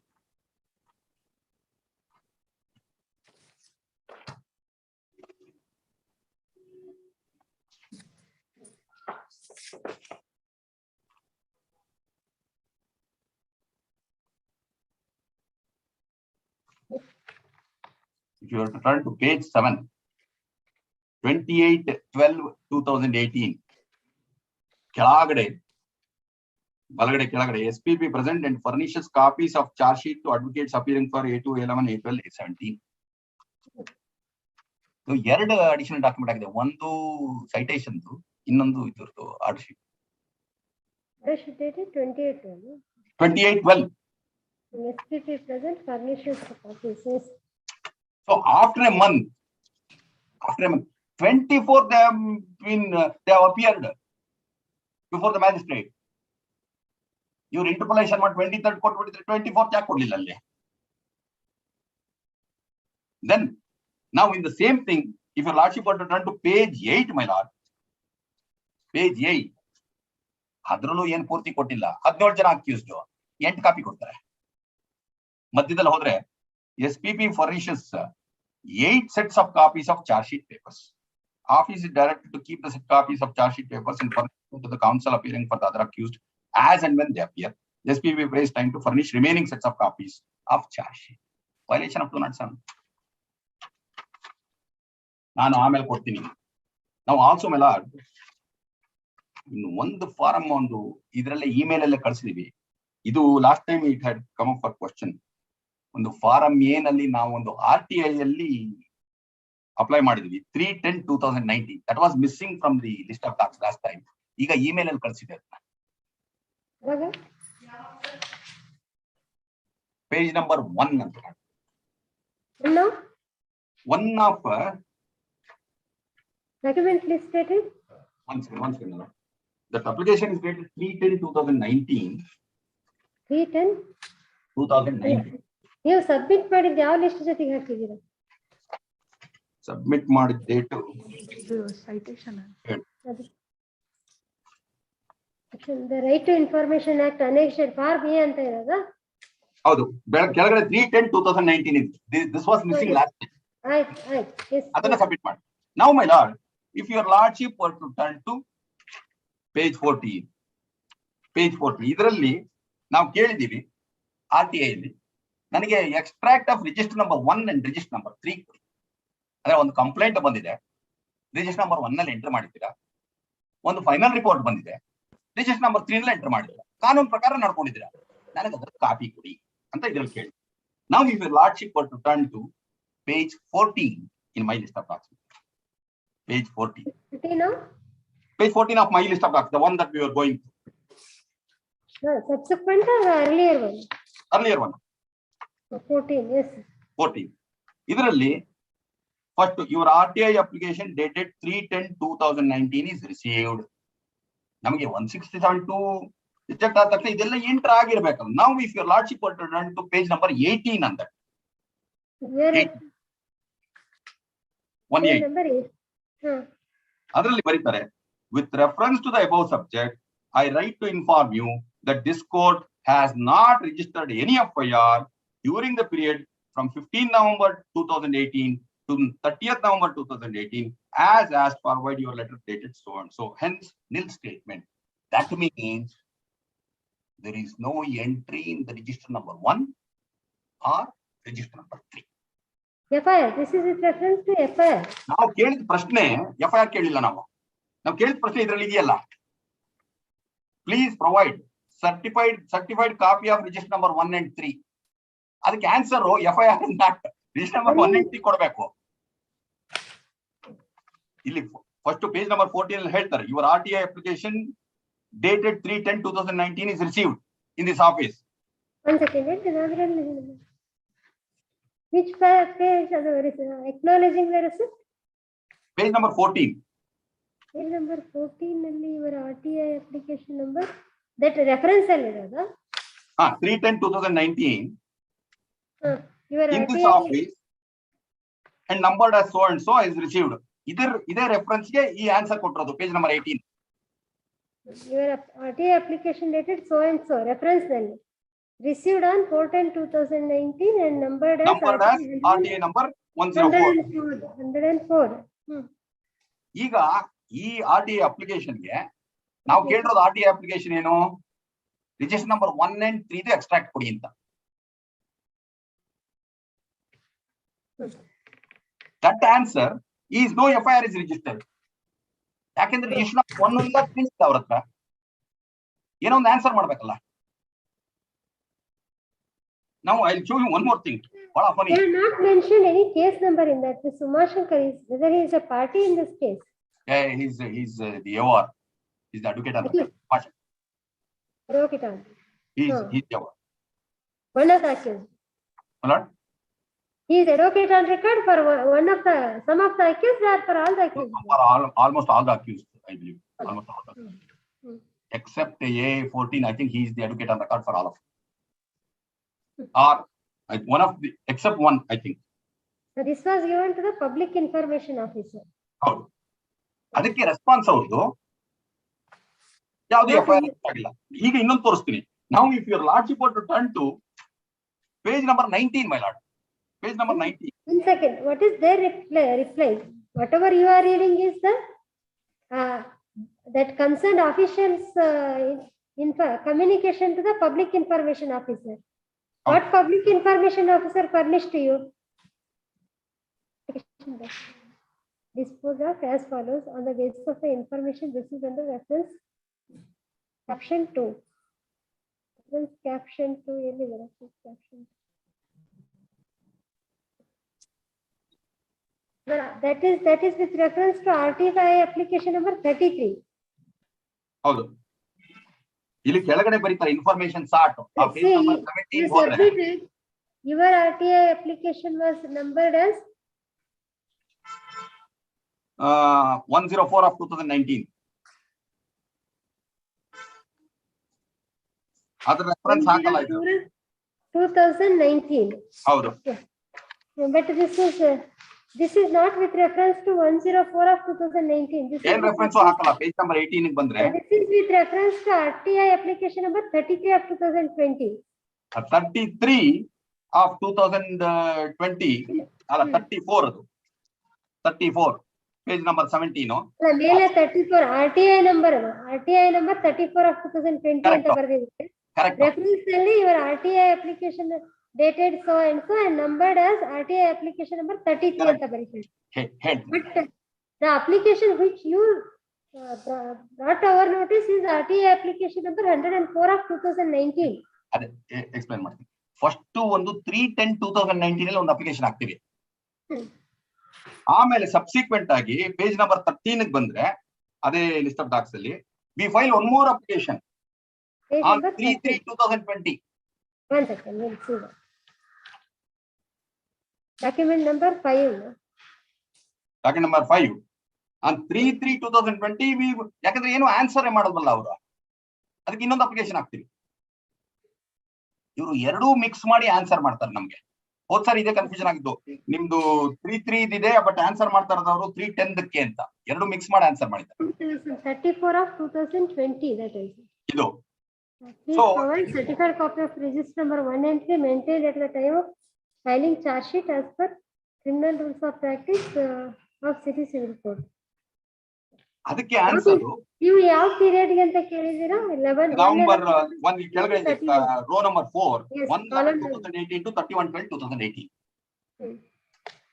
Yes. ಇದಕ್ಕೆ ಎರಡು ಉತ್ತರ ಕೊಡ್ತಾರೆ. ಒಂದು ಪೇಜ್ ನಂಬರ್ 17. ಪೇಜ್ ನಂಬರ್ 17 ಅಲ್ಲಿ they refer to our RTI number 34/2020. ಮೇಲ್ಗಡೆ ಬಲಗಡೆ ಇದೆ. The information provided to you under RTI application number 104 of 2019 will suffice the request. They had furnished to you earlier some information in 104 of 2019. See, right side, information furnished, that column, second column. Correct. What is furnished? There is on page number 18. ಏನು ಇಲ್ಲ, ಯಾವುದು reference ಹಾಕಲ್ಲ. There is no complaint that is registered. Instead of register number 1 and 3, you say no one not this has not registered any FIR during period 15 November 2018 to 30th November 2018. My lord, now if your lordship were to turn to page number 19, my lord, 19.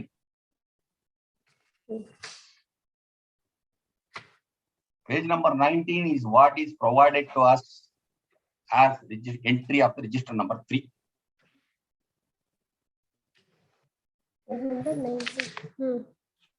This is some register number 10E of Civil Rules of Practice 252. ಕೇಳಿದಿವಲ್ಲ ಒಂದು entry ಹಾಕಿದ್ರು, there is no register number 3 or register number 1 that they have maintained. It is at that point of time.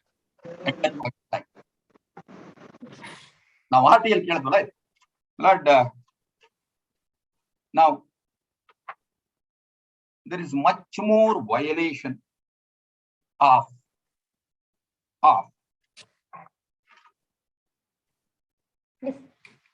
the procedures while filing the charge sheet, but I will not go into that at this point of time.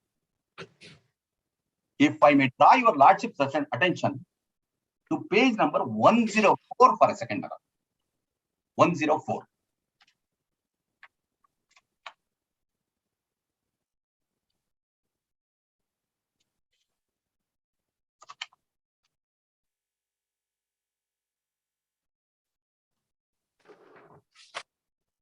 Your lordship gets it, madam?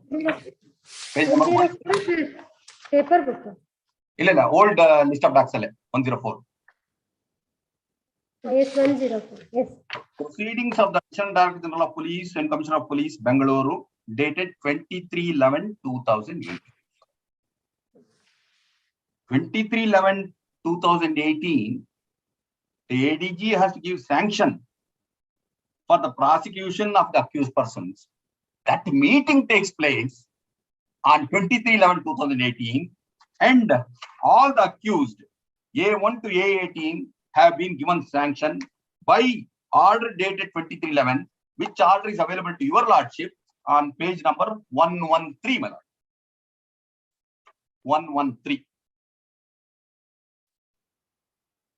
113. Order sanction is hereby accorded for the prosecution of the accused person, so and so. Last page. First one was the proceedings. 23/11/2018. Proceedings ಆಗಿ order ಅವತ್ತೇ ಕೊಟ್ಬಿಡ್ತಾರೆ 23/11 ಎಲ್ಲ. That is page number 104 ಅಲ್ಲಿ ಶುರುವಾಗುತ್ತೆ. 104 is the proceedings. Proceedings. So order is on page number 113. Order is on page number 113, my lord. That is the operative portion of the order. Operative portion of the same order. Yes. And last page 116 this order is given under my seal and signature today 23rd November 2018. Sanction to prosecute by case. General knowledge, common sense. 12,000 page charge sheet ಒಂದು proceedings ಮಾಡಿ ಒಂದು meeting ಮಾಡಿ 23ನೇ ತಾರೀಕು order ಕೊಡ್ತಾರೆ. 23ನೇ ತಾರೀಕು 18 copy of the charge sheet ತಗೊಂಡು ಬಂದು ಫೈಲ್ ಮಾಡಕ್ ಸಾಧ್ಯನಾ? The reason I draw your lordship's attention to page number 104 is because they make an entry saying charge sheet is submitted on 30/11/2018 and they interpolate saying on 23/11/2018, which could not have been possible at all. Which could not have been possible at all. Proceedings, now ಅದಕ್ಕೊಂದು RTL application ಹಾಕಬೇಕು. ಯಾವ proceedings ನಡೀತು, ಎಷ್ಟೊತ್ತಂತ ನಡೀತು, ಯಾರ್ಯಾರು ಇತ್ತು, sign ಮಾಡೋದು, ದಿನ ಎಲ್ಲ ನಡೆದಿರುತ್ತೆ proceedings. It's not a joke. They say proceedings I have given sanction today. ಇವತ್ತು ಬಂದು ಚಾರ್ಜ್ ಶೀಟ್ ಹಾಕ್ತಾರೆ. It clearly shows at least they need a week. 30th ಬಂದು ಹಾಕಿರೋದು ಅವರು. This is all interpolation and insertion and forgery. Now my lord, in ಒಂದು ತೋರಿಸ್ಬಿಡ್ತೀನಿ, ಆಮೇಲೆ I will go to the authorities. Page number 20 my lord. ಎಲ್ಲಾ procedure violation ಇದರಲ್ಲಿ. ಇವರು ಬಂದ್ರು, ಅವ್ರ RSS ಅವರು ಅವ್ರನ್ನ ಹಾಕ್ಬೇಕು, ಸುಮ್ಮನೆ ಬಂದ್ರು, ಹಿಡ್ಕೊಂಡ್ರು, 4 ಬುಲೆಟ್ ಇತ್ತು, ಒಬ್ಬನ ಅರೆಸ್ಟ್ ಮಾಡಿದ್ರು, 1 ಬುಲೆಟ್ ಇತ್ತು, ಇನ್ನೊಬ್ಬನ ಅರೆಸ್ಟ್ ಮಾಡಿದ್ರು, ನೀವು ಅವನ ಜೊತೆ ಇದ್ದೇ ಇನ್ನೊಬ್ಬನ ಅರೆಸ್ಟ್ ಮಾಡಿದ್ರು. That's all they did, nothing else. Page number 20 my lord. Page number 20.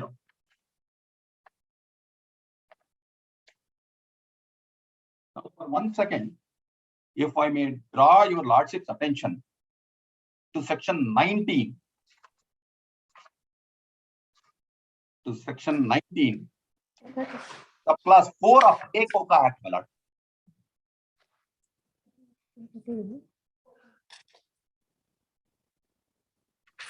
Section 19,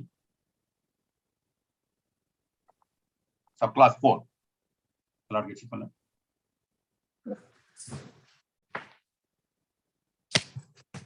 Certain confessions made to police officers to be taken into consideration, notwithstanding anything in the code or in the Indian Evidence Act 1872, but subject to the provisions of this section. A confession made by a person before a police officer not below the rank of the superintendent of police and recorded by such police officer either in writing or on any mechanical device like cassettes, tapes or soundtracks from which sound or images can be reproduced shall be admissible in the trial of such person or co-accused, abettor or conspirator. Subclass 4 now.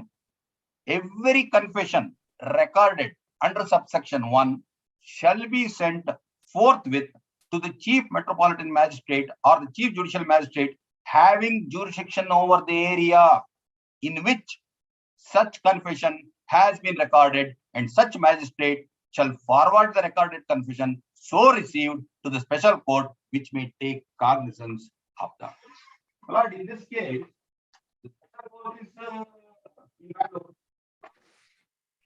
ಇವ್ರನ್ನ accused ನ ಏನ್ ಮಾಡ್ತಾರೆ, ಚಿಕ್ಕಬಳ್ಳಾಪುರ ಕರ್ಕೊಂಡು ಹೋಗ್ತಾರೆ for confession statement. What they need to do, statement ತಗೊಂಡ ಮೇಲೆ they have to forward it to the local jurisdictional magistrate. Magistrate has to peruse, put the seal, signature, send it to the special court. That does not happen. If you are to look at page number 20, the magistrate has signed, there is absolutely no seal. In one ತೋರಿಸ್ಬಿಡ್ತೀನಿ, then I'll move on to the next page. Page number 20 in my list of documents. Additional list. ಒಂದು ಈಗ ಇಷ್ಟೊತ್ತು ನೋಡ್ತಾ ಇದ್ರಲ್ಲ, page number 20.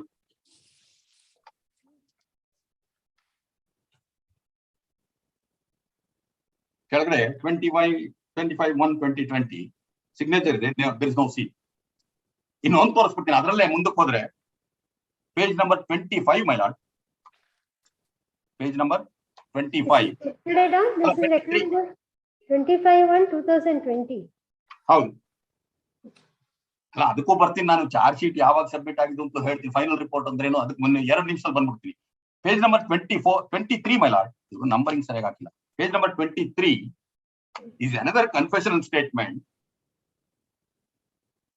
ಇಲ್ಲಿ ಹೇಳ್ತಾರೆ, when police arrested and brought before me, did anyone including police officer threatened you or beat you? Answer.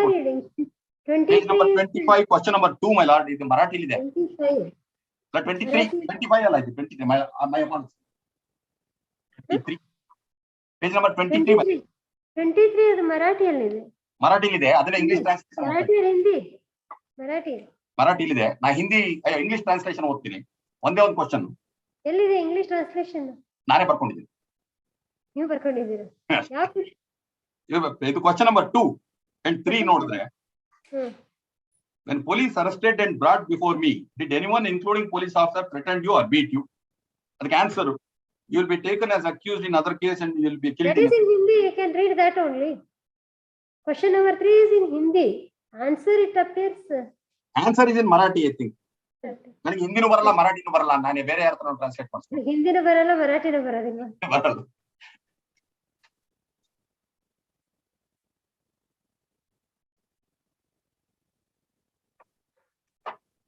will be killed in encounter. ಅದನ್ನೇ ಪುನಃ procedure follow ಮಾಡಿಲ್ಲ, ಮ್ಯಾಜಿಸ್ಟ್ರೇಟ್ ಹೋಗಿಲ್ಲ, ಸೀದಾ ಸ್ಪೆಷಲ್ ಕೋರ್ಟ್ ಬರುತ್ತೆ. ಈ ತರ ಎಲ್ಲ ಒಂದು 3-4 ಆಗಿದೆ.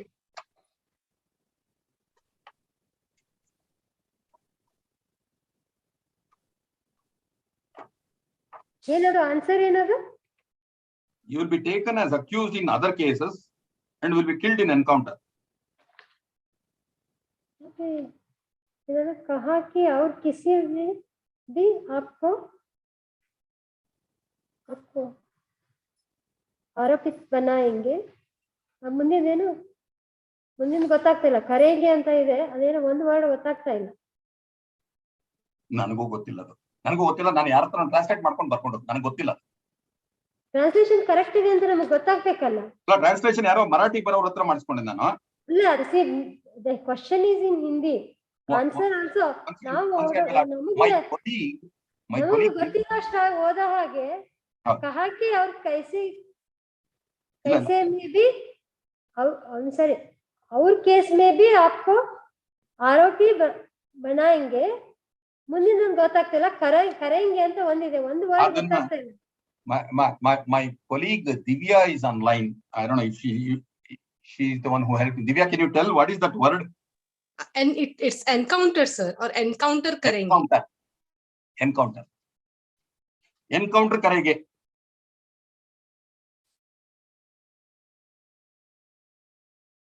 Well, that is the word.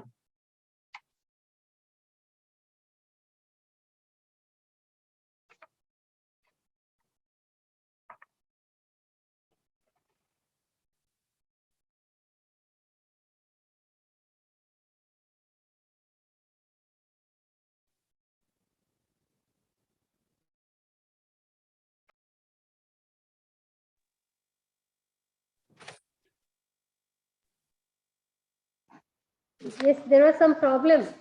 Yeah, I think there was some internet. Before you elaborating this much on this, we have one doubt. Whether the court on the judicial side can hold all this investigation.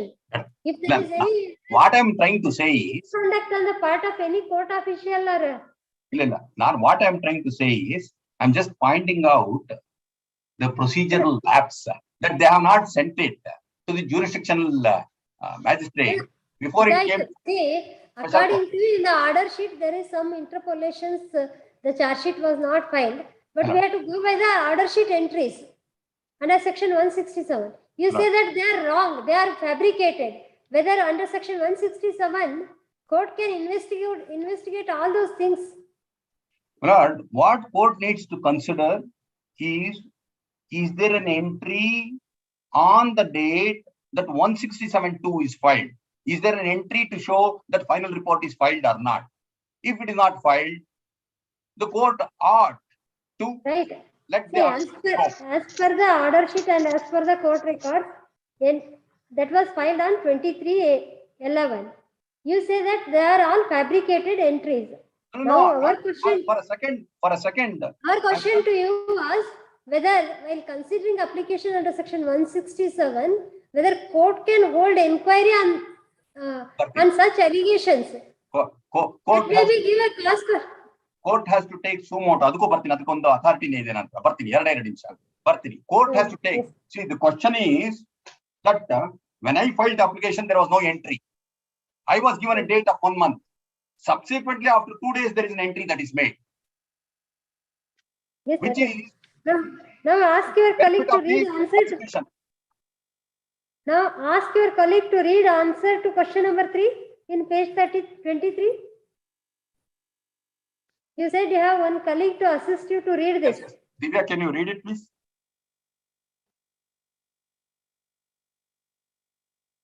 Yes. Divya? Yes, sir. Can you read answer to question number 3? Question number 3.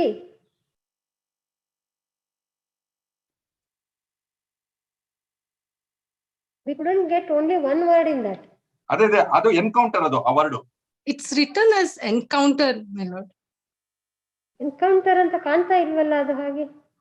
Adu A hindi A. Na is written. Na is written. Adu A adu ಮೊದಲನೇದು letter. A. According to it is encounter. All right. Now, my lord, now let me come to the charge sheet. ಈಗ ಇನ್ನೊಂದು additional email ಕಳಿಸಿ ಒಂದು list of documents ಕಳಿಸಿದ್ದಾರೆ. Preliminary charge sheet, additional charge sheet, final charge sheet ಹಾಕಿದೆ. ಅದರಲ್ಲಿ page number 3 my lord. Who has sent? My colleague has sent. It has been filed. Your office. Page number 3. Yavat date 28th. Page number 3. Preliminary charge sheet filed on 30/5/2018 in crime number 221/17. My lord, gets it, my lord? Yes, sir. Lord, ಇದರಲ್ಲಿ para 1 ನಿವೇದನೆ. ಇದು preliminary charge sheet filed on 30/5/2018. ಈ ಪ್ರಕರಣದಲ್ಲಿ ಆರೋಪಿತನ ನ್ಯಾಯಾಂಗ ಬಂಧನದ ಅವಧಿ ಮುಗಿಯುತ್ತಿದ್ದು ಲಭ್ಯವಿರುವ ಮತ್ತು ಸಂಗ್ರಹಿಸಿರುವ ಸಾಕ್ಷ್ಯಾಧಾರಗಳ ಆಧಾರದ ಮೇಲೆ ಈ ಪ್ರಕರಣದಲ್ಲಿ A1 ಮತ್ತು A2 ಆರೋಪಿಗಳೆಂದು ದೃಢಪಟ್ಟ ಕಾರಣ ಮೇಲ್ಕಂಡವರ ಮೇಲೆ ದೋಷಾರೋಪಣಾ ಪಟ್ಟಿಯನ್ನು ಸಲ್ಲಿಸುತ್ತಿದ್ದು ಉಳಿದ ಆರೋಪಿತರನ್ನು ಪತ್ತೆ ಹಚ್ಚಿ ತನಿಖೆ ನಡೆಸಿ ಸೂಕ್ತ ಸಾಕ್ಷ್ಯಾಧಾರಗಳನ್ನು ಸಂಗ್ರಹಿಸಿ ಕಲಂ 173(8) ದಂಡ ಪ್ರಕ್ರಿಯಾ ಸಂಹಿತೆ ಅಡಿಯಲ್ಲಿ ಹೆಚ್ಚುವರಿ ದೋಷಾರೋಪಣಾ ಪಟ್ಟಿಯನ್ನು ಸಲ್ಲಿಸಲಾಗುವುದು. That shows very clearly that this is preliminary charge sheet. 90 ದಿವಸ ಮುಗಿತಾ ಇದೆ ಅಥವಾ ಹತ್ರ ಬಂದಿದೆ. ನಾನು ಯಾವ್ದು ರಿಸ್ಕ್ ತಗೊಳಕ್ಕೆ ರೆಡಿ ಇಲ್ಲ. I am filing A preliminary charge sheet, but I need time. If your lordship were to read 167(2) again, investigation has to be completed, then the final report has to be filed. 167(2) subclass A, subclass 1. 90 days where the investigation relates to an offense punishable with death, imprisonment for life, or imprisonment for a term of not less than 10 years. So, investigation inna mugdilla. ಆದ್ದರಿಂದ preliminary charge sheet ಹಾಕ್ತಾ ಇದ್ದೀನಿ. ಇಲ್ಲಾಂದ್ರೆ charge sheet ಪೂರ್ತಿ ಸದಾ ಹಾಕ್ತಾನೆ ಇರ್ಬೋದಲ್ಲ, case ಮುಗಿದಂಗ charge sheet ಹಾಕ್ತಾರೆ. So there is a limitation that is set. 90 days, 180 days, 60 days, 30 days. But on 30/5/2018, this preliminary charge sheet is filed. Now, if your lordship were to turn to page number 5 on that second set that you just perused.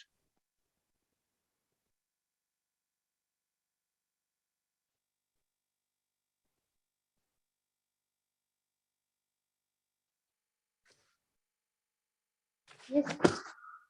Page number 5, my lord. ಅದರಲ್ಲಿ next charge sheet ಹಾಕ್ತಾರೆ on 30th 30/11/2018, which they claim was filed on 23/11 itself. Which they claim. But the entry in the order sheet is 30/11/2018. ಇದರಲ್ಲಿ ಏನು ಹೇಳ್ತಾರೆ para 1, ಈ ಪ್ರಕರಣದಲ್ಲಿ ಇದೇ final charge sheet. ಈಗ 180 ದಿನ ಆಗೋಯ್ತು. Final report. ಈ ಪ್ರಕರಣದಲ್ಲಿ ಆರೋಪಿಗಳ ನ್ಯಾಯಾಂಗ ಬಂಧನದ ಅವಧಿ ಮುಗಿಯುತ್ತಿದ್ದು, ಲಭ್ಯವಿರುವ ಮತ್ತು ಸಂಗ್ರಹಿಸಿರುವ ಸಾಕ್ಷ್ಯಾಧಾರಗಳ ಮೇಲೆ ಈ ಪ್ರಕರಣದಲ್ಲಿ A1 ರಿಂದ A18 ಆರೋಪಿಗಳೆಂದು ದೃಢಪಟ್ಟ ಕಾರಣ ಇನ್ವೆಸ್ಟಿಗೇಷನ್ ಮುಗಿದಿದೆ. ಮೇಲ್ಕಂಡವರ ಮೇಲೆ ದೋಷಾರೋಪಣಾ ಪಟ್ಟಿಯನ್ನು ಸಲ್ಲಿಸುತ್ತಿದ್ದು, ಮೇಲ್ಕಂಡ ಆರೋಪಿಗಳ ಮೇಲೆ ಹೆಚ್ಚುವರಿಯಾಗಿ ಸಾಕ್ಷ್ಯಾಧಾರಗಳ ನಂತರ ಕಲಂ 173(8) ದಂಡ ಪ್ರಕ್ರಿಯಾ ಸಮಿತಿ ಅಡಿಯಲ್ಲಿ ಹೆಚ್ಚುವರಿ ದೋಷಾರೋಪಣಾ ಪಟ್ಟಿಯನ್ನು ಸಲ್ಲಿಸಲಾಗುವುದು. Does it mean, is this the final report or not? If this is not the final report, even what they claim to have submitted on 23/11 does not amount to charge sheet, and the accused have to be let go on 167(2) statutory bail. Now, my lord, investigation complete ಆದ್ಮೇಲೆ final report ಮುಗಿದಾಯ್ತು. ಯಾವ್ದೋ witness statement ಗಳಿದ್ರೆ ಅದನ್ನ ತಂದು ಹಾಕೋಬಹುದು, not charge sheet. ಇವ್ರು ಏನ್ ಮಾಡ್ತಾರೆ ಪೊಲೀಸ್ನವರು? ನಾವು if your lordship want to turn to page 9 and 10 on the same set of documents, they file one more charge sheet after 6 months. Page 9 ಅಥವಾ 10 ಅಂತ ಕಾಣುತ್ತೆ. page 10 ಅಂತ ಕಾಣುತ್ತೆ. ವ್ಯವಸ್ಥಿತ ಅಪರಾಧ ಕೃತ್ಯಗಳನ್ನು ಮುಂದುವರಿಸಿರುವುದು ಮೇಲ್ಕಂಡ ಪ್ರಕರಣದ ತನಿಖೆಯಿಂದ ದೃಢಪಟ್ಟಿರುವ ಕಾರಣ ಅಂಕಣ 3ರಲ್ಲಿ ನಮೂದಿಸಿರುವ A18 ಹೃಷಿಕೇಶ್ ಭಾಸ್ಕರ್ ದೇವೇಕರ್ ವಿರುದ್ಧ ಕಲಂ ಸೋ ಅಂಡ್ ಸೋ ಅಪರಾಧ ನಿಯಂತ್ರಣ ಕ್ರಮ ರೀತ್ಯ ಈ ದೋಷಾರೋಪಣಾ ಪಟ್ಟಿಯನ್ನು ಹಾಕಿದ್ದಾರೆ. Now if you have to go back to page number 5, they have already filed charge sheet on A1 and A18. They filed one more charge sheet on A18. This charge sheet was filed on 29/6/2020. After another 180 days or another 190 days. I have not even calculated that.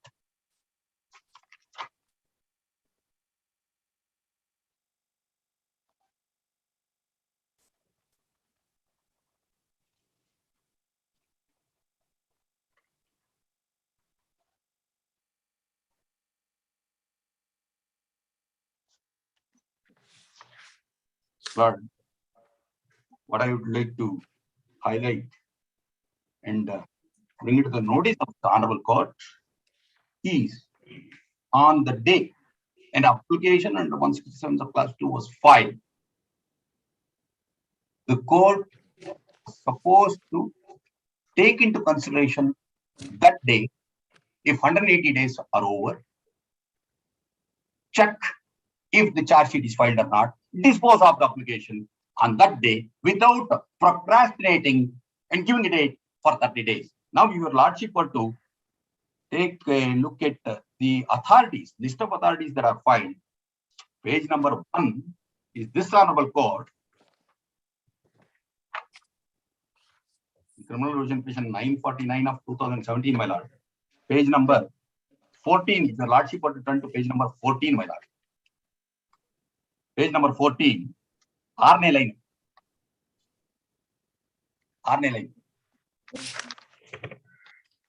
He was obliged on that day to deal with the application filed with the accused as required under section 167(2) of CRPC. We have no hesitation in saying that such procrastination frustrates the legislative mandate. A court cannot act to extinguish the right of an accused in the law so confers on him. Law has to prevail. The prosecution cannot avail such subterfuge to frustrate or destroy the legal right of the accused. Such an act is not permissible. Para number 18, my lord. The perusal of the aforesaid judgment shows that the subsequent filing of the report by the public prosecutor does not defeat the right of the accused to seek bail, that is default bail, and enable the court to extend the time.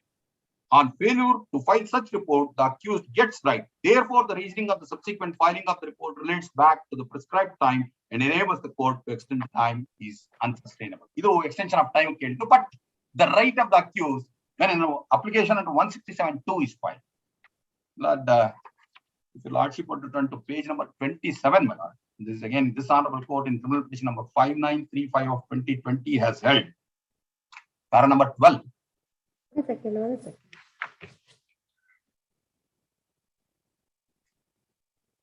Page 27, my lord.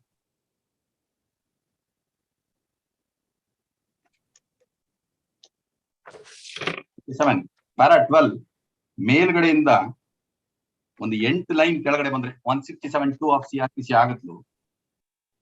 When the time of 180 days is going to be expired on so and so date, before that or on the same day, the court could have passed an order either extending the time or otherwise. ಅವತ್ತಿನ ದಿವಸನೇ ಮುಗಿಸ್ಬಿಡ್ಬೇಕು. Last line ಬಂದ್ರೆ when the court has not exercised its power on the application filed under section so and so of NDPS Act for extension, then the statutory right which has been there to the accused accrues immediately after 180 days. And if an application has been filed by the accused and if it is pending, then the right will be there to get him released on bail. The trial court, without looking into the niceties of these aspects, has kept the application filed by the prosecution in abeyance till so and so date and has passed the orders on both applications on that day, which is not allowed in law. But the Honorable Supreme Court in 2020 SCC Online SC 824 has held the page. It starts from page number 31, my lord. If your lordship were to turn to page 55, authority starts from page number 31. Para 21, my lord.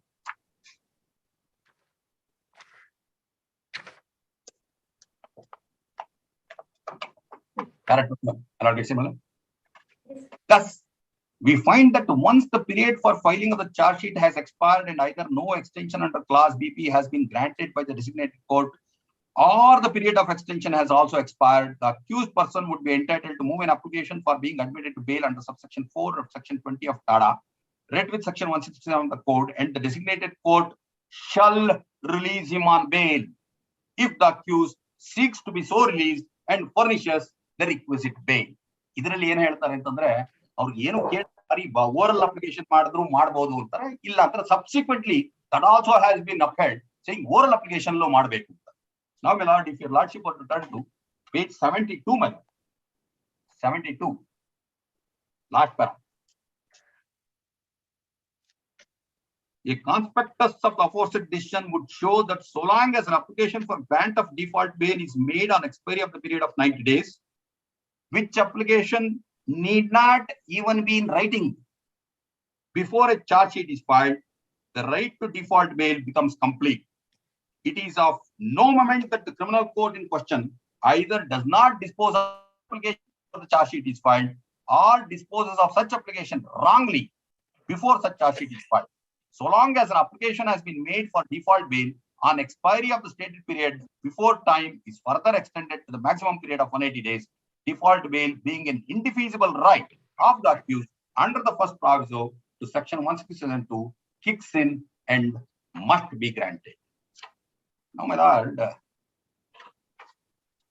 one of the contentions that the prosecution took last time was charge sheet ಹಾಕಿದ್ದು paper ಬಂದ್ಬಿಟ್ಟಿತ್ತು, ಟಿವಿಲಿ ಬಂದ್ಬಿಟ್ಟಿತ್ತು ಅಷ್ಟೇ. Order sheet ಎಲ್ಲ entry ಆಗಿದೆ ಅಂತಲ್ಲ, ಅಥವಾ magistrate ತಗೊಂಡು ಕೊಟ್ಟು ಇಲ್ಲ, paper ಬಂದಿತ್ತು, ಟಿವಿಲಿ ಬಂದಿತ್ತು. ಟಿವಿಲಿ ಬೇಕಾದಷ್ಟು ಬರುತ್ತೆ, ಯಾರ್ಯಾರು ಏನೇನು ಹೇಳಿದ್ದು ಬರುತ್ತೆ, ಹೇಳದಿದ್ದು ಬರುತ್ತೆ. But what the prosecution has done in this case, on they have filed an application. That application, that order you will find on number 78. They have filed an application under section 20 subclass 2 and 3 BCD of Court Act, seeking directions so that the proceedings before this court shall not be published in any manner. Where are they reading? Under section 20 subclass 2. Okay. ಓದ್ಬಿಡ್ತೀನಿ. ಅಲ್ಲ, ಅವರೇ ಒಂದು application ಹಾಕೋತಾರೆ, ಎಲ್ಲೂ publish ಮಾಡ್ಕೊಂಡು ಆಮೇಲೆ ಅವ್ರು ಬಂದು ಅವ್ರ contention ಏನಂದ್ರೆ ಪೇಪರ್ ಬಂದಿತ್ತು, ನಾ ಚಾರ್ಜ್ ಶೀಟ್ ಸಬ್ಮಿಟ್ ಮಾಡಿದ್ದೀನಿ. This cannot be taken at all. 20 subclass 2. Notwithstanding anything contained in the code of the proceedings under this act may be held in camera if the special court desires. A special court may, on an application made by a witness in any proceeding before it or by the public prosecutor in relation to such witness or on its own motion, take such measures as it deems fit for keeping the identity and address of any witness a secret. Now, 3 subclass D, that it is in the public interest to order that all or any of the proceedings pending before such court shall not be published in any manner. Now, ಇದಕ್ಕೆ order application ಹಾಕಿರೋದು page number 78 ಅಲ್ಲಿ. Order is on page number 79. You did not answer our question. You did not answer our question. First question is whether the court on the judicial side hold all this inquiry, whether the entries were manipulated, whether there is any misconduct. Yes, ಒಂದು ಜಾರ್ಖಂಡ್ ಬಂದ್ಬಿಡ್ತೀನಿ 2 ನಿಮಿಷ. ಇನ್ನು 3 citation ಅಂದ್ರೆ ಬಂದ್ಬಿಡ್ತೀನಿ. ಅದು solve ಆದ್ರೆ ಉಳಿದಿದ್ದೆಲ್ಲ we can consider. ಅಲ್ಲ ಎಲ್ಲ ಒಂದೇ ಸಾರಿ ಹೇಳ್ಬಿಟ್ಟು ಮುಗಿಸ್ಬಿಡ್ತೀನಿ. Page number 79, my lord. As per subclass 3, subsection 3 of section 20, the special court take measure in the public interest that all or any of the proceedings pending before the court shall not be published. ಇವರೇ ತಗೊಂಡ್ರ order. Page number 3. Page number 79. Last paragraph. Page number 79, last paragraph. ಇದರಲ್ಲಿ citation. ಅದರಲ್ಲೇ ಮಧ್ಯದಲ್ಲಿ ಒಂದು order. Citation ಜೊತೆಗೆ ಹಾಕಿದ್ದಾರೆ. yes. Last parallel, there is an order that is made. It shall not be published ಅಂತ. ಇವರು ಚಾರ್ಜ್ ಶೀಟ್ ತಂದು ಹಾಕಿದ್ದು ನಾವು ಪಬ್ಲಿಷ್ ಮಾಡಿದ್ವಿ, ಟಿವಿ ಅವ್ರಿಗೆ ಹೇಳಿದ್ವಿ, ಪೇಪರ್ ಅವ್ರಿಗೆ ಹೇಳಿದ್ವಿ. ಆದ್ರಿಂದ ಟಿವಿ ಅವರು ಪೇಪರ್ ಅವ್ರು ಹೇಳಿದ್ದಾರೆ 23rd ಹಾಕಿದ್ದ, ಆದ್ರಿಂದ 23rd ಹಾಕಿದೆ ಅವ್ರ condition. And whatever comes in the newspaper is not something that can be considered by the court. Bhajanlal case that authority your lordship will get on page 81 starts from page 81. If your lordship were to turn to page 88 for a second.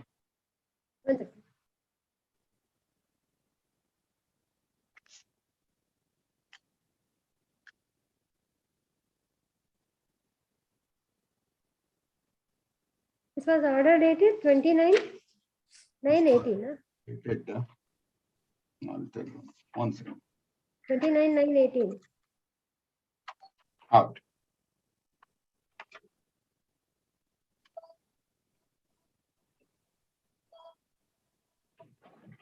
Phone. Lord, if your lordship were to turn to page 88, my lord. Page 88, para 22, my lord. Yes. Para 22.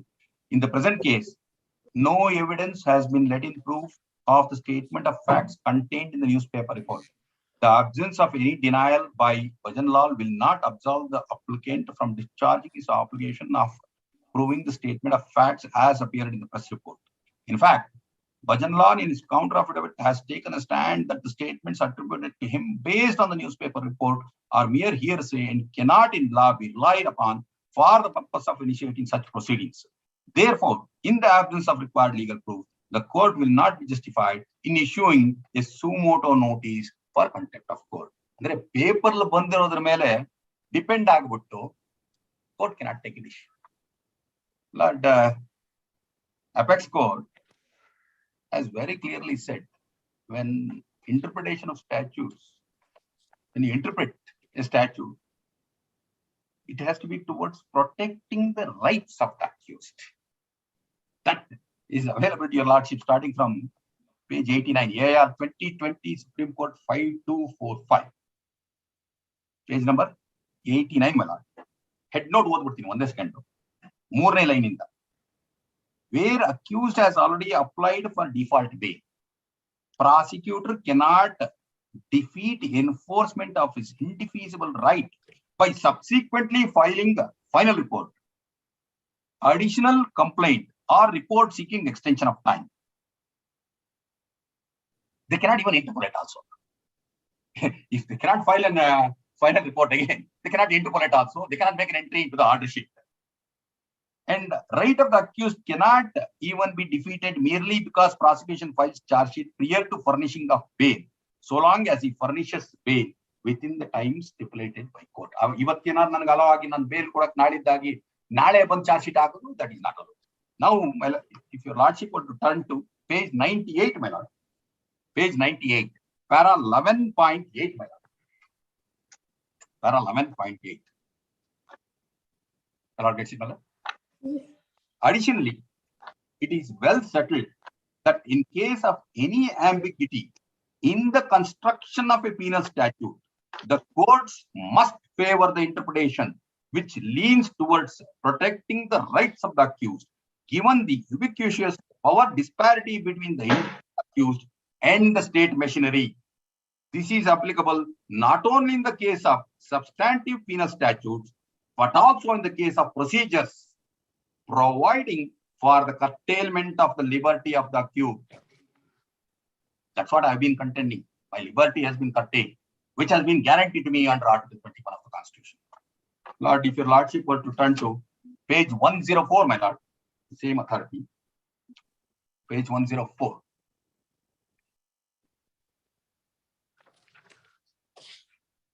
Para 15.4, last but one line. The court ultimately held that the magistrate was obligated to deal with the application for default bail on the day it was filed. And ಇವತ್ತು file ಮಾಡಿದ್ರೆ either allow or reject. 90 ದಿನ ಆಗಿರಬಹುದು, ಆಗಿಲ್ಲದೆ ಇರಬಹುದು. ಆಗಿಲ್ಲದೆ reject ಮಾಡಿ, ಆಗಿದ್ರೆ allow ಮಾಡಿ. If there are more queries like is it including the day of remand, is it excluding the day of remand, is it illegal confinement, is it police custody before they produce, all those things has to be calculated, but dispose of the application that is filed on the same day. Lord, in 1994 Criminal Law Journal 257, page number 126, it starts. Now, if your lordship were to turn to page 130, not serving copy of the charge sheet is itself is an infringement on the fundamental right to life and liberty. Page 130, my lord. Starts from which page? It starts from page 126, my lord. Page 126. The lordship were to come to page 130, para 8. ಅದರಲ್ಲಿ ಒಂದು 11ನೇ ಲೈನ್ಗೆ ಬಂದ್ರೆ after section 173 CRPC. Andhra Pradesh, Andhra High Court. 11ನೇ line, para 8. Its requirement of accompaniment of the copies of the charge sheet along with the original charge sheet under section 173(2) of CRPC to be submitted to the court is mandatory and not directory. It's mandatory but not directory. This mandatory requirement of service of copies of the charge sheet and accompaniment of the same along with the original police report under section 173(2) CRPC is a procedure established under law having genesis in the fundamental right of life and liberty under Article 21 of the Constitution of India. And we are not getting, where are you reading? I'm sorry, my lord. Para, page number 130, my lord. Para 8. Para 8. 11ನೇ line ಕೆಳಗಡೆ ಬರಬೇಕು. 11 line ಕೆಳಗಡೆ ಬರಬೇಕು. Para 8 ಅಲ್ಲಿ. Section 173 of CRPC ಬರುತ್ತೆ. ಎಡಗಡೆ ಅದಾಗುತ್ತೆ. Yes. Its requirement of accompaniment of the copies of the charge sheet along with the original charge sheet under section 173(2) of CRPC to be submitted to the court is mandatory and not directory. This mandatory requirement of service of copies of the charge sheet and accompaniment of the same along with the original police report under section 173(2) of CRPC is a procedure established under law having genesis in the fundamental right of life and liberty under Article 21 of the Constitution of India, and if there is an infraction of the same, it will be an infringement of the said fundamental right. Now, Lord, if you were to come to ಕೆಳಗಡೆಯಿಂದ 1 2 3 4 5 6 7 10 line ಮೇಲ್ಗಡೆ ಬಂದ್ರೆ ಕೆಳಗಡೆ 10 ಇಂದ ಶುರುವಾಗುತ್ತೆ. Thus, it is made so clear from the above verdict of the Supreme Court, which is still holding the field and which is the law of the land under Article 141 of the Constitution of India, that police report is one accompanied by the copies thereof to be served on the accused, and that mere filing of a police report under 173(2) of CRPC without its accompaniments under section 173(5) is not a police report at all. Now, if your lordship would recall, for me, charge sheet was given to me after 1 month on 28/12, not on the day when I appeared before the court. But accused need not even file an application under 167(2). The magistrate is duty bound to inform him. And if he says, yes, I'll give surety, he has to be released on bail. This 2021 SCC Online SC 532 starts from page 133, my lord. If your lordship were to turn to page 135, ಕೆಳಗಡೆ ಇಂದ ಮೂರನೇ para. We need only emphasize that is already observed by Bikramjit Singh case that default bail under first proviso of section 167(2) of the CRPC is a fundamental right and not merely a statutory right, as it is a procedure established by law under Article 21 of the Constitution. Thus, a fundamental right is granted to an accused person to be released on bail once the conditions of the first proviso of section 167(2) of CRPC are fulfilled. In fact, in the majority judgment of this court, it has been held that an oral application for grant of default bail would suffice. Application hakodu beda.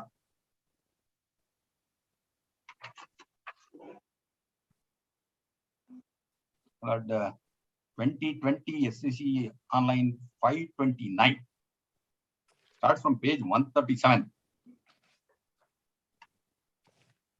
It says any act which has the effect of tampering with life and liberty must receive sustenance from the sanctions of laws. Even if interpretation is allowed, it becomes the law. Now, if your lordship were to turn to page number 143, my lord, 143, para 18, my lord, para 18. Para 18 ಅಲ್ಲಿ ಒಂದು 8ನೇ line left ಅಲ್ಲಿ enacted to protect personal liberty of a person ಬರ್ತದೆ ಆಗುತ್ತೆ. My lord gets it, my lord? 143 para 18. para 18 ಅಲ್ಲಿ 8 line ಕೆಳಗಡೆ ಬರಬೇಕು. ಎಡಗಡೆ enacted to protect the personal liberty of a person. The right of prosecution to file a charge sheet even after a period of 60 or 90 days is not barred. ಮಾಡ್ಕೊಳ್ಳಿ ಅವರು 180 ಆದ್ರೆ 200 days ಅಲ್ಲಿ ಮಾಡಿ. But 167(2) has to be allowed. The prosecution can very well file a charge sheet after 60 or 90 days, but without filing a charge sheet, they cannot detain an accused beyond a set period when the accused prays to the court to set him at liberty due to non-filing of the charge sheet within the period prescribed.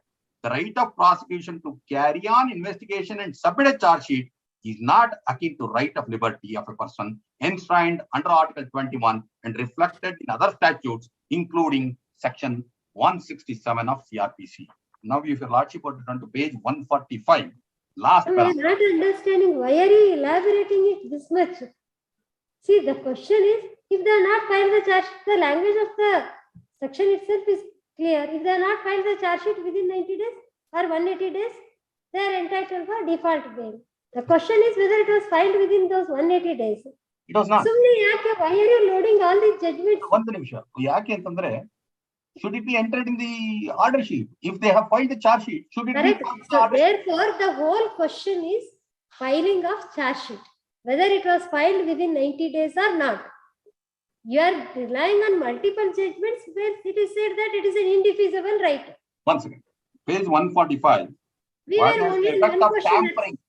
tampering with the file? And page 145, my lord. In ಎರಡನೇ citation ತೋರಿಸ್ತೀನಿ. Tampering ಏನು ಜಾರ್ಖಂಡ್ ಒಂದಿದೆ. You tax your own time and the time of the court also by that. ಇದರಲ್ಲಿ it is not only that we know that you are trying to educate us on this. My lord, no, not at all, my lord. All I'm trying to say is under 167(2), when an application is made, an entry is made into the order that sheet. is also The settled same law. day, when an application, when the charge sheet is filed before the court, an entry has to be made before the order in the order sheet. Right. That is what is compared. That is what is compared. Otherwise, if they don't even make an entry of my application under 167(2), where is the sanctity? ನಾನು ಇವತ್ತು file ಮಾಡಿದ್ದೇನಕ್ಕೆ ಇಲ್ಲ ಹಾಗಾದ್ರೆ ನಾನು 88 ದಿನ ಮಾಡಿ ಆಮೇಲೆ 92ನೇ ದಿನ ಇವರು ಅವತ್ತೇ ಫೈಲ್ ಮಾಡಿದ್ರು ಅಂತ ಹೇಳ್ತಾರ ಇಲ್ವಲ್ಲ? See, we asked you only one question. Whether this court can hold court or the even the judge Magistrate can hold an inquiry on that whether the document is tampered or not. ಬಂದ್ಬಿಡ್ತೀನಿ ಅದಕ್ಕೆ ಈ next ಅದಕ್ಕೆ ಬಂದ್ಬಿಟ್ಟು ಇದೊಂದು para ಓದ್ಬಿಟ್ಟು ಅದಕ್ಕೆ ಬಂದ್ಬಿಡ್ತೀನಿ. Page 145 ಮೆಲಾಡ್ last para 530 23 530 ಇದರಲ್ಲಿ even in the absence of Article 21 in the Constitution, the state has got no power to deprive a person of his life or liberty without the authority of law. This is the essential postulate and basic assumption of the rule of law, and not of men in all civilized nations. Without such sanctity of life and liberty, the distinction between a lawless society and one governed by laws would cease to have any meaning. The principle that no one shall be deprived of his life or liberty without the authority of law is rooted in the consideration that life and liberty are priceless possessions which cannot be made the plaything of individual whim and caprice, and that any act which has the effect of tampering with the life and liberty must receive sustenance from and sanction of the laws of land. Ega, Lord, I'll come to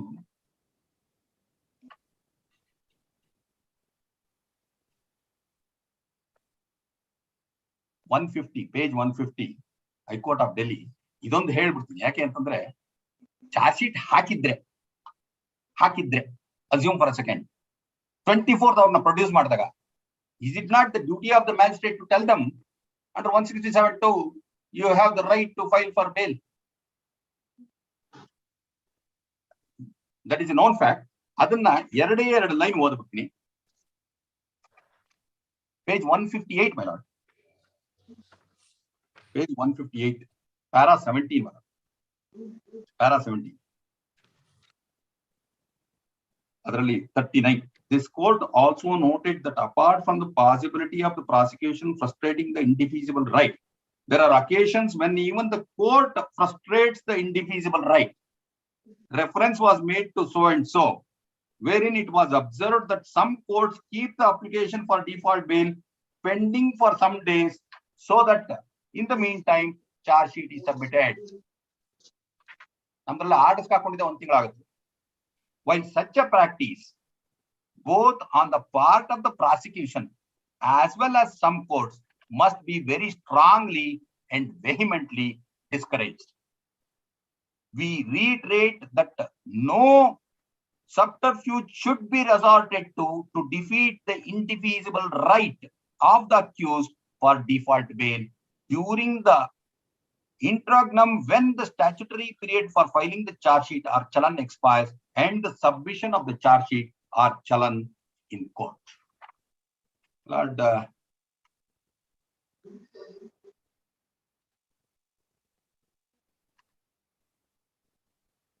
page 164 for a second, Lord. 164. Top 90 days or 60 days, as the case may be, the magistrate must, before making an order of further remand to judicial custody, point out to the under trial prisoner that he is entitled to be released on bail. Now, if your lordship were to come to page 180 on interpolation, Jharkhand High Court has held. There is interpolation that is done. The SCR official says, I want to file a complaint. The prosecution opposes. Page 181. It starts from page 180, my lord. Page 181. Para 5. Para 5. Surprisingly, the state is opposing registering of FIR. Learned opposes registering of FIR for reasons best known. The attitude of state is not understood by the court. State cannot oppose registering of an FIR when there is an allegation of interpolation in judicial records and there is allegation of forgery. It is the duty of the state in these circumstances to see that an FIR is lodged, but in this case, the Additional Advocate General opposes lodging of the FIR. The court should have taken cognizance suo moto and registered a complaint. Para 8, my lord. Considering the allegation which has been leveled, I direct the Director General of Police, Ranchi, to look into the matter and get a FIR registered on the complaint made by this petitioner immediately and proceed to investigate the allegation in accordance with law. This was not under section 167. Not under section 161, but interpolation in any court records. Correct. See, if your allegation is accepted. 167 alla onde kadadelle interpolation agutte antilvalla, bere ella kadanu agolla. Interpolation is interpolation. Correct. See, here the petition was for a direction to register FIR, file FIR. It was not in the. Our question was, when considering an application under section 167, if the allegations of tampering the records are made, whether court on judicial side hold an inquiry and grant bail. We'll go one step before that, my lord, if I may. All right, you allege that there is a tampering, a direction may be issued to register FIR, hold an inquiry on the administrative side, and I will make it into two-step process, my lord. My lord, my application was filed on 28/11/2018. My application was made on 28/11/2018. On that day, my filing of the application was entered into the order sheet. Number one. Number two, the magistrate erred in saying call on after a month. The magistrate should have disposed of the application on that day. Number three, when he says check and put up, on that day, the Chief Ministerial Office should have checked whether our charge sheet has come. Is there an entry or not? They could have made an entry on that day, on 28th, saying it has come on 23rd, 22nd, 20th. My contention is, on that day, it was not checked and put up. I was not released on bail on that day, when charge sheet was not filed. That is number one. My ground number one. My ground number one is, I filed an application. After 181 days, my application was not disposed of on the same day. Number one. Number two, the court erred in giving a date of 28/12. That is ground number two. Ground number three, subsequently, after 2 days, there is an entry that is made saying charge sheet is already filed. The entry that is made says charge sheet is already filed. We will come to the interpolation later. On 30th, which has been signed by the trial court magistrate. Number four, realizing that the entry that has been made on 30th still does not disclose when the charge sheet was filed. An interpolation is made into that record that was entered on 30th, whereas my 182 days was over on 27/8/2018. See, my grounds for bail starts from the day when I filed, if 180 days are over, if there is an entry in the order sheet or not. Number five, my next ground is, if the submission made by the prosecution saying that, or the entry that is made, the interpolation that is made in the order sheet saying it was already filed on 23/11/2018, on 24/11/2018, accused were produced before the magistrate. Why were they not given the copies of the charge sheet in violation of section 207 of CRPC?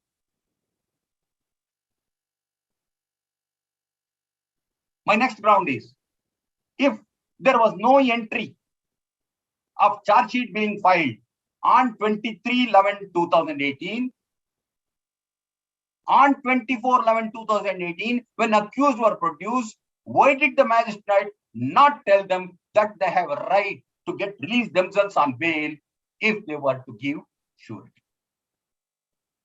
The magistrate was duty bound to do it, or he should have checked, saying, is the charge sheet come? 90 days are over, 180 days are over. I am the one who has extended from 90 days to 180 days. That there is a failure.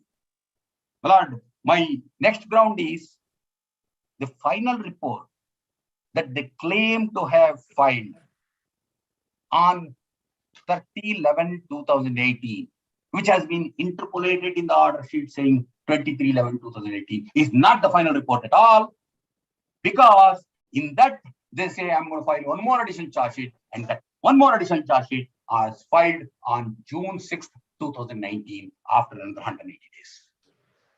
So 360 days are over already.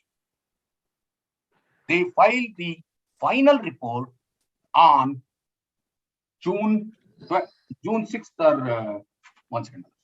They filed it on 29/6/2020 for accused number 18. That is what they call as the final charge sheet or the final report. Further charge sheet, they say further reports. They say additional charge sheet. They don't say further report. 173 will Yeah, continue. We'll continue in the afternoon. ನಂದು ಇನ್ನೊಂದು 5 ನಿಮಿಷ ಇದೆ ಅಷ್ಟೇ. We'll continue in the afternoon because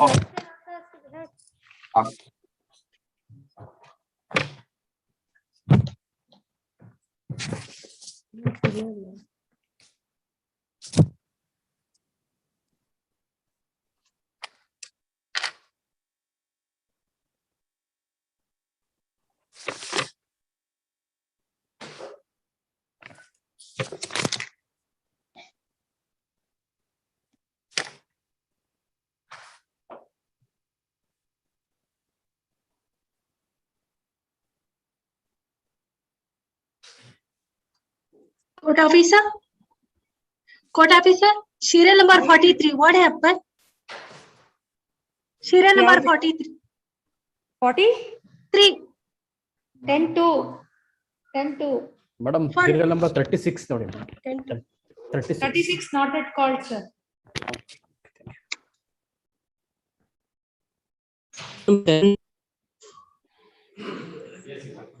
Madam, the first time automatically response ಇದಕ್ಕೆ notice ಹೋಗುತ್ತಲ್ಲ madam, serial number 36 ಇದೆ first time ಬಂದಿರೋದು. Sir, but call out ಆದಾಗ ಹೇಳಿ ಸರ್ ಅದನ್ನ. Okay madam, okay, ಸರಿ. Madam serial number 31 serial number 7 argument continue ಆಗ್ತಾ ಇತ್ತಲ್ಲ madam, ಅದು 25th ಗೆ ಒಂದು ಸೈಟೇಷನ್ ಹಾಕಿದ್ವಿ, ನಾವು ಮೇಲ್ ಮಾಡಿದ್ವಿ. ಅದು ಪ್ರಿಂಟ್ 25th ಗೆ ಒಂದು ಸೈಟೇಷನ್ ಹಾಕಿರೋದು ಮೇಡಮ್. ಅದ್ ಬೇಕಾದ್ರೆ ಇನ್ನೊಂದ್ಸರಿ ಇದೆ ಮೇಡಮ್. ಅದು ಒಂದ್ ಹೆಸರು ಹೇಳ್ತೀರಾ, ಸ್ವಲ್ಪ ಸೈಟೇಷನ್ ಹೆಸರು ಹೇಳ್ತೀರಾ? ಒಂದೇ single citation.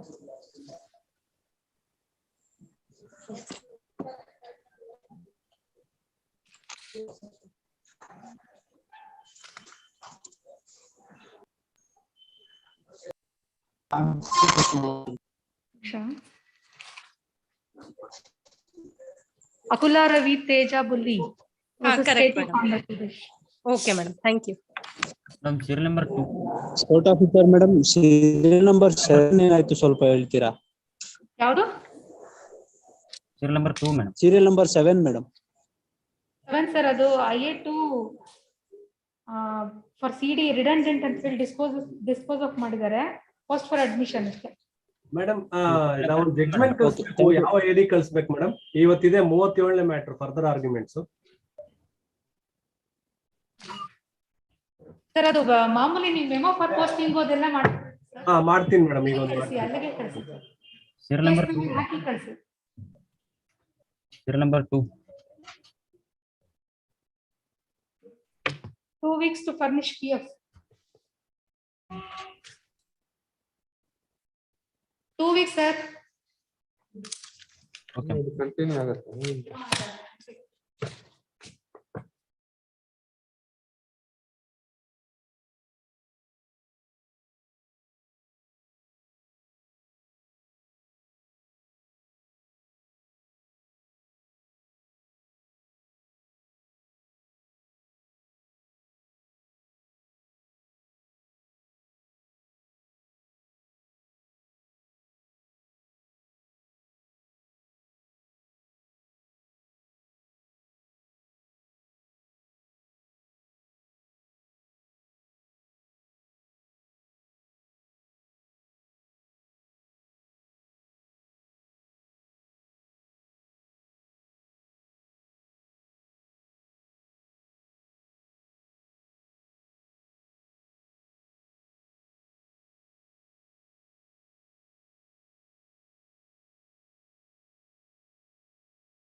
Court officer.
Court officer.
Court officer?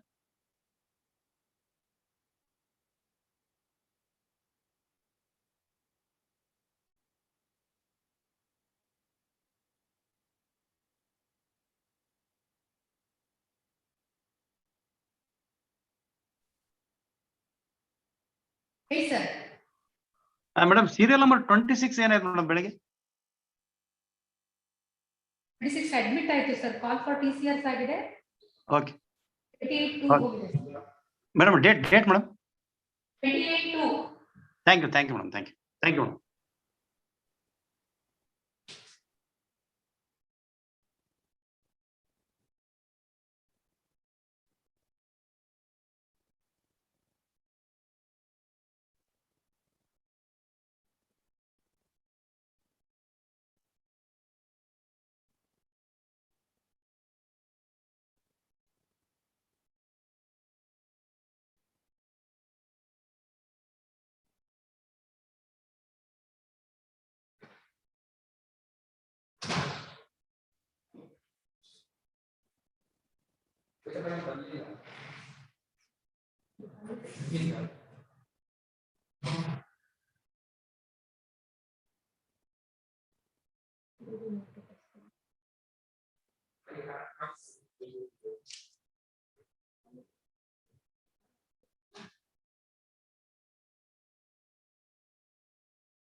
ಅಲ್ಲ ಕಂಟಿನ್ಯೂ ಮಾಡೋಣ ಮತ್ತೆ continue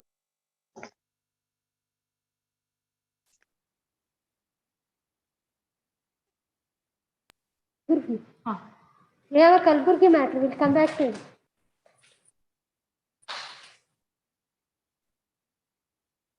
Matter pertains to Kalburgi bench. Number 1, first time matters. My lords, appearing for respondent. My lords, appearing for respondent state, my lords. Yes, Rajesh Pedamani. Last time also he did not appear. Yes, my lord. Yes. But the accused is in judicial custody. No? Yes, my lord. Rejected. Some amicus curiae has to be appointed. We will refer it to the legal service authority there, High Court Legal Services Committee. Please, my lords. Learned HCP is present. The representation for the petitioner. The records show that even on the previous hearing date, learned counsel for the petitioner did not appear. You are from Kalburgi, no? Yes, my lords. Yes, my lords. From Kalburgi. Where is this to Dadamani, whether he is appearing in other cases or not? Yes, my lord. He is appearing, my lords, but due to some other inconvenience, you might have not appeared, my lords, today, my lords. Whether you are going to inform him? Yes, my lords. I will inform him. We may have to appoint No, my lords. I will inform. No, my lords. I will inform the counsel, petitioner counsel, my lord. Is a final chance this round? 15. They have taken up a contention that charge is not framed. We verify that. Please, my lords. I will verify and I will make submission. 15. Please, my lords.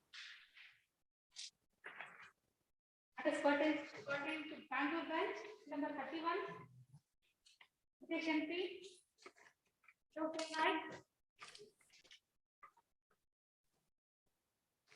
Yes, learned counsel, you said you require only 5 minutes. And I will finish in less than 5 minutes. Less than 5 minutes. Innandu, I was going through my closing arguments and I was mentioning grounds that are urged for the release of accused under 167(2). I had mentioned around 7 grounds. At the cost of repetition, I just repeat those 7 and then I'll add 3 more grounds. But the first ground that I had urged was my application under 167(2) was filed on 28/11/2018, which was entered in the order sheet. On that day, there was no entry made as far as the final. No repetition, learned counsel. You have already argued all those points. No problem. I'll go through the next points that I have not urged. The 8th point, the 8th ground that I've taken is there is a violation of following of the procedure under criminal rules of practice and CRPC, which both the trial court and the police have heard. And the CM's office, it is not that the Chief Minister's office did not know the procedure. When the preliminary charge sheet was filed, they knew the procedure. So the entry was made in the charge sheet. Register 1 and Register 3 entry had to be made was mentioned in the order sheet, which was not followed during my application and subsequently the charge sheet that was filed on 30th, which they claim to have filed on 23rd. My lord, also finally, the statutory bail is my fundamental right. What I'm trying to say is, it is not just the interpolation that was made is the only ground. I have 9 other grounds for me to be enlarged and bail. Lord, let me also take 2 more minutes to counter the prosecution argument, because last time ಅವರು ಒಂದು 3 citation ಹಾಕಿದ್ದಾರೆ. ಅದನ್ನ I will just mention in 2 seconds actually. Their contention is going to be that it's a high profile case. There is nothing called as high or profile. Case is the case. Case is the case. My fundamental right has been curtailed and I need to be released. The second contention that they are going to take is it has been published in the newspaper. They don't say the entry is made in the order sheet. They say it has been published in the newspaper that the charge sheet was filed on 23/11/2018, which cannot be considered. But they have also filed one authority from Supreme Court in SLP number, the writ petition that was filed for challenging the order of the Commissioner of Police, which came to be dismissed in SLP number, I don't have the number, I just have a copy, and diary number 13309, which has got no bearing on my application here in the criminal code. That is my number one contention for their first authority.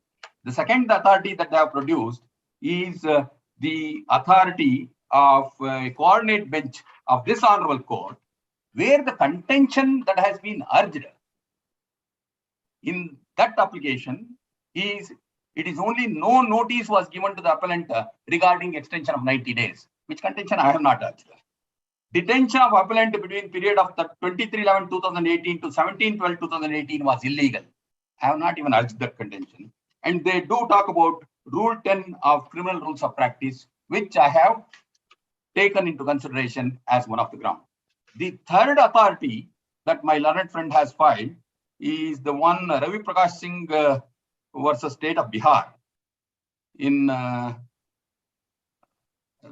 Criminal Appeal number 325 of 2015. This citation has no bearing at all on my application or on my arguments, for the simple reason, this says an entry was made when an 167(2) application was filed. An entry was made in the order sheet as well as on the charge sheet with the date. Illi yav basis ಮೇಲೆ reject ಆಗಿದೆ ಅಂತಂದ್ರೆ 90 days have not been completed ಅಂತ. 90 days not completed. ಇವರು 91st day ಅಂತಾರೆ. Calculate ಮಾಡಿದ್ರೆ excluding the date of remand. So this has no bearing. But with these grounds, I rest my arguments. The accused may please. For our information, we are asking whether you have filed any complaint before the district judge for tampering the record against any officials. No, my lord, we have not filed any complaint. Our stand is that the magistrate should have taken suo moto, registered a complaint, looking at the order sheet. That subsequently Yes, respondents counsel. My lord, I am for respondent state. My submission is that other side, with due respect to my senior friend, argued on many issues. According to me, those issues are not at all involved in this case. This is the criminal appeal under section 12 of the Karnataka COCA. Here, the only issue is the rejection of 167(2) application filed on behalf of several accused persons are right or not. That is the only issue involved in this case. My submission is that here, I think I need not argue much about the other issues. First of all, I take your honors to the ingredients of section 167(2). Here, as far as my friend, my senior colleague read the section 167 of CRPC, the starting word itself shows that whenever any person is arrested and detained in custody, that means whether the accused persons are arrested in this case or not. There are 2 points to be considered. Not much more is not required here, because those 2 points are: what is the date of remand, first remand, then the date of charge sheet, when the charge sheet is filed. If we consider these 2 dates, we can conclude the matter, settle the issue involved in this case. My submission is that since serious allegation is made, because why I have submitted what is the date of first remand, because here several accused persons are there. My friend also taken into consideration that the first remand date, etc. But I am having the ACMM court order sheet. Of course, I will not produce this one, but my submission is that the securing of the accused through body warrant, that they cannot be taken as judicial custody in such cases, because majority of the accused persons from Maharashtra, they were secured through body warrant. When they were produced before the CCH1 Koka Special Court, they were given to police custody for several days. Those days cannot be taken into computation, calculation for 90 days or 180 days. That point I come later, because the second point, according to me, it has got very seriousness. When the charge sheet is filed, according to prosecution case, the charge sheet is filed on 23/11.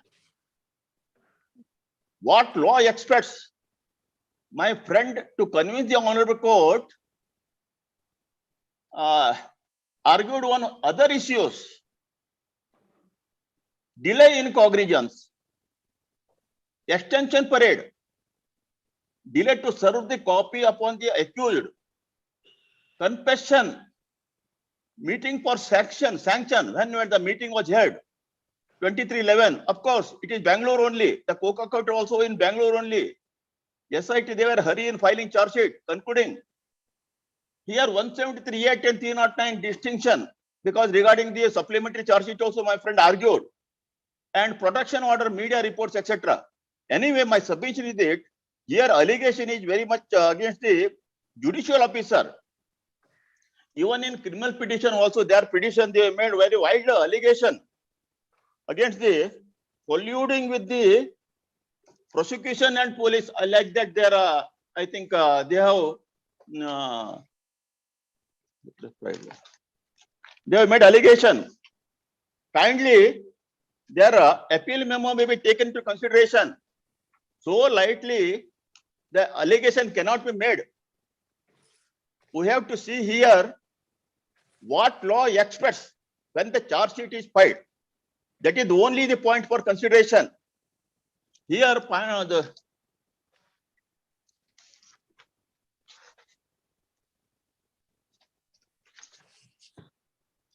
here,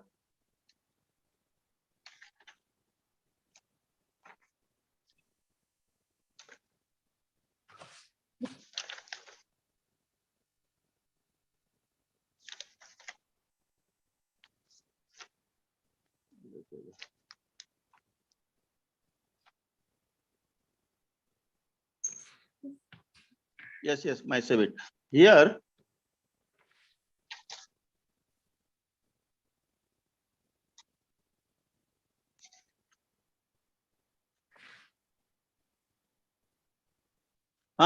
para number 12. I may be permitted to read, my lord. Para number 12, page number 12 of the appeal memo, I think. Yes. If the aforesaid procedure of immediate entry in register 1 was not followed in the present case, and thereafter entry in register 2 had taken such a long period, it gives rise to a dangerous and in fact shocking inference that police officers and prosecution were directly dealing with the judge without making any involvement of the employees of registry. It implies that nobody was bothered to make any official entry in any records, and that the registry was completely unaware of such developments of submission of charge sheet.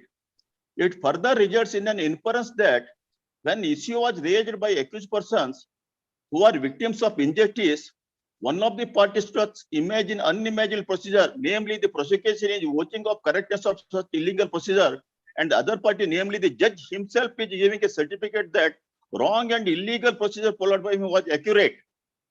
In other words, the judge is sitting up with the judgment of his own act. This is highly unfair for the region. Such allegation is made by the other side. That's why I would like to draw your honor's kind attention to the what law experts. Here, CCH1 code is a special code for all special acts. Here, on 23/11 in the evening, so afternoon session, the SIT furnishes charge to the court. Voluminous record, 10,000 pages in a trunk, big trunk. What is to be done? How many charge sheets are usually to be received by the CCS, CCH1 court in cases and FIR? Under such circumstances, criminal rules of practice only expects when the charge sheet is filed, judge to put his initial and date. That's all. Then he has to refer it to the ministerial office. That's why once again I read the charge, because my friend's argument is that he is relying much on the water sheet. Water sheet to be prepared by, because that on that day the case was not posted for argument for any adjournment. That was not the 23/11 was the date posted for. It was posted for I think 28. In the meantime, charge sheet was filed there. Then it was received and checked and put up. That is the endorsement made by the judge in all courts, usually in all courts. Because criminal rules first sentence itself says, as soon as a charge sheet is received by a magistrate, a very important point is here, as soon as a charge sheet is received by a magistrate, he shall put his initials on the same. He put his initials on the same. The investigating officer need not go to the office. They have to approach the judge. If in the open court, they have to submit to the charge sheet to the court on the same. That is done in this case. Judge cannot write or bit up the, I think, water sheet, etc. Voluminous records, but it was sent for check and put up, check and put up. How to deny? How my friends are denying this signature? And unnecessary remarks or unnecessary allegations are made at the very sitting. He is the judge for his own. How it is possible? To whom he, I think, rightly asked this honorable court a question. To whether they have given any complaint about the 2311, if it is interpolation. They indirectly made allegation against the judge himself. What is the necessity for judge? Any malified has been shown. Nothing is on record. Just they take some lapses of the ministry staff in the water sheet and they go on.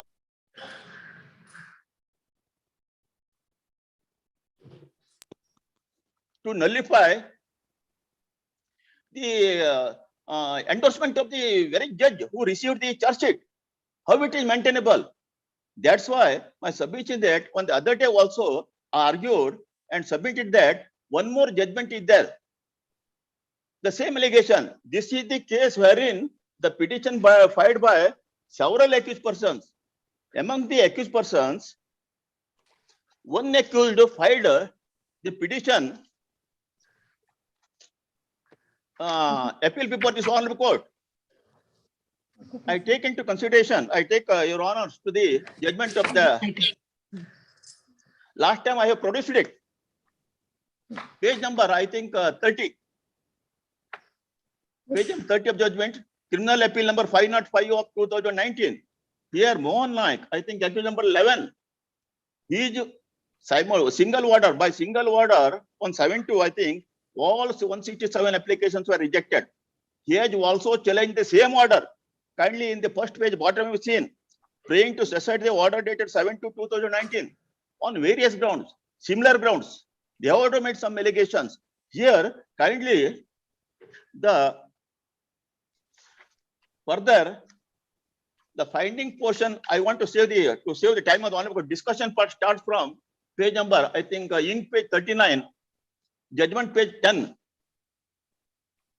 Here,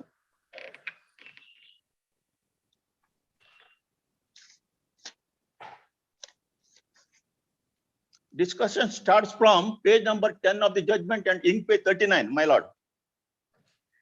I am audible? Yes, yes, you are audible.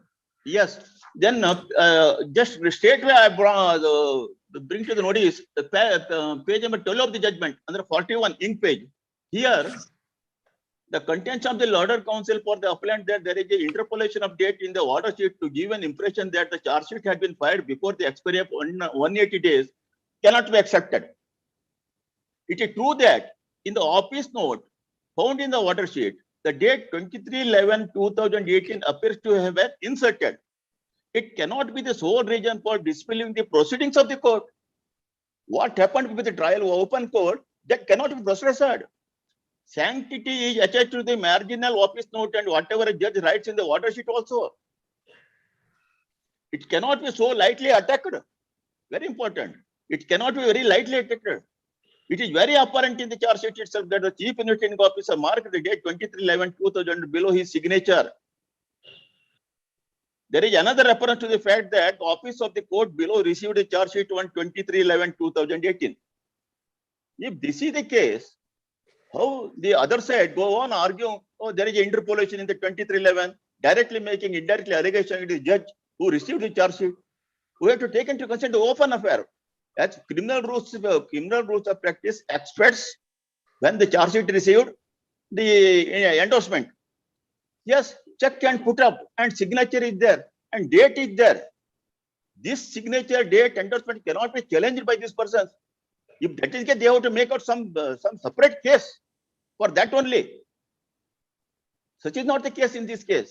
Hence, my submission is that at this stage, as per the judgment and observation, the original, I think it is there in the charge sheet we have furnished. Kindly, that may be also may be seen with the list of documents we have produced. The endorsement copy also, I think, 57 as well.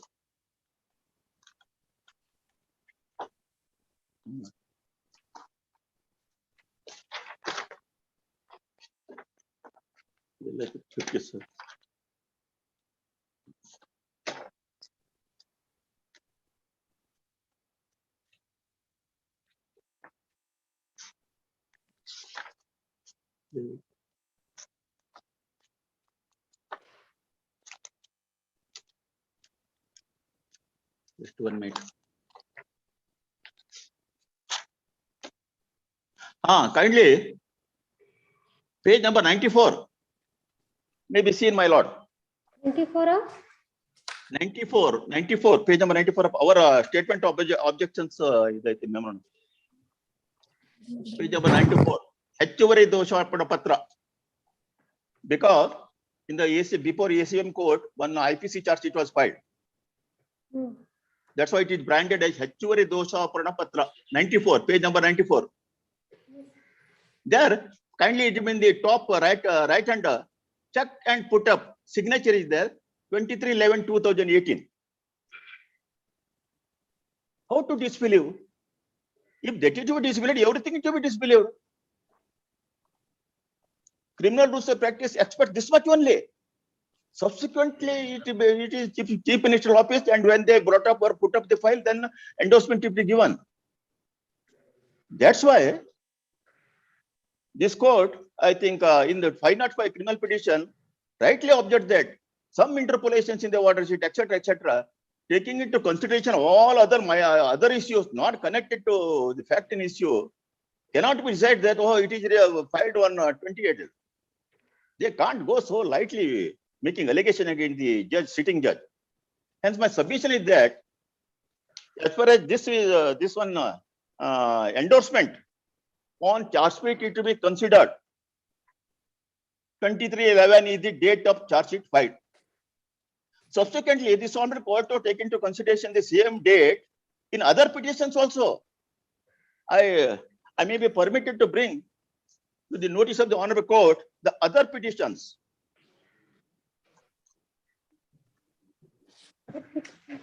Other petition means? Page number 23, Mohan Naik case. Start from 23, page number 23. Our statement of objection. Relevant page is 39. Judgment you are referring to? Swami? You are referring to that judgment? Yes. Judgment ಅಲ್ಲಿ objection ಮಾಡಿದ್ದಾರೆ. What about when the charge sheet is filed? The first charge sheet, the first case I referred is 505. Already I read. Next is criminal petition number 8325/2018. Starts from page number 23. Starts reported ruling. 23. Starts from 23 onwards. Relevant page is 39. ನಿಮ್ citations ಕೊಟ್ಟಿರೋದ್ರಲ್ಲಿ ಇದೆಯಾ ಅಥವಾ ಇಲ್ಲ ಸ್ವಾಮಿ, ನನ್ನ citation ಇಲ್ಲ. ಇದು ನಮ್ಮ ಮೈ ಪ್ರಿಡಿಸೆಸರ್ filed I think ಇಲ್ಲಿ statement of objection along with statement of objection he also published the some of the rulings also. Yes, 8325. Yes, my lord. Here it runs from 23, the criminal petition number 8325/2018. Here relevant page is 39. To save the time of the honorable court, I just go to the relevant portion of the judgment. The judgment page number is 17. The first line itself, on going through the records made available, it would indicate that as again the accused persons in the COCA has been applied, and even the sanction has also been granted in this behalf by this concerned authority. And thereafter, the initial charge sheet was filed on 29/5/2018, and the supplementary charge sheet came to filed on 23/11/2018. Then there was no dispute. The year 23/11, because all these allegations why they made, they desperately, I think, because of the desperation, they make such allegation to get relief from the clutches of law.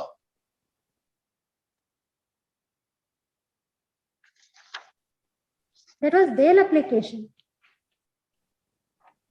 Yes, my lord. They have taken consideration 23/11/2018 only. Nobody made, no accused made allegations. Mohan Naik, action number 11.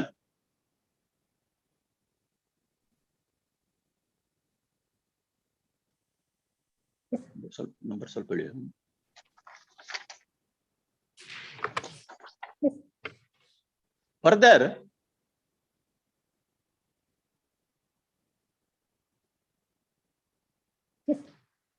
Further, page number 61 of the same book.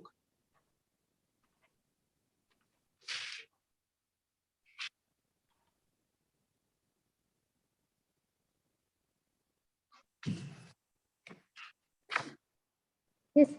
61, criminal petition number 5507/2019, KT Naveen Kumar, accused number 17. In his petition, at page number 69, ink page 69, judgment page 9, para number 10.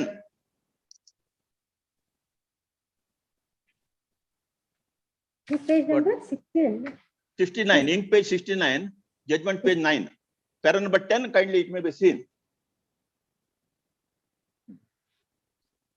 Here, the learned counsel for the petitioner and the accused strenuously contend that the incident occurred on 5/9/2018 at 8 p.m. The charge sheet was filed on 23/11/2018, and the petitioner was arrested on 2/3/2018.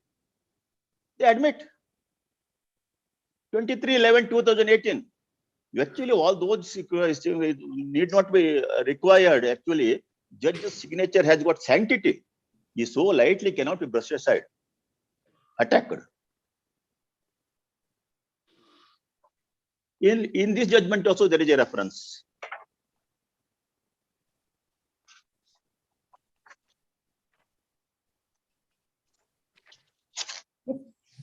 Hence, my submission is that much more argument not required on this point. Whether judge received the charge sheet on 23/11 or 27. Of course, there may be some lapses on part of the ministerial staff, interpolation. That is opted by this court only. But that itself cannot, I think, shake the brush aside the signature of the genuineness of the signature or endorsement of the judge. Sitting judge. Sitting judge means that one who was conducting the COCA special court, sitting judge. Hence, my submission is that I relied yesterday, I think I also filed some citations. Here,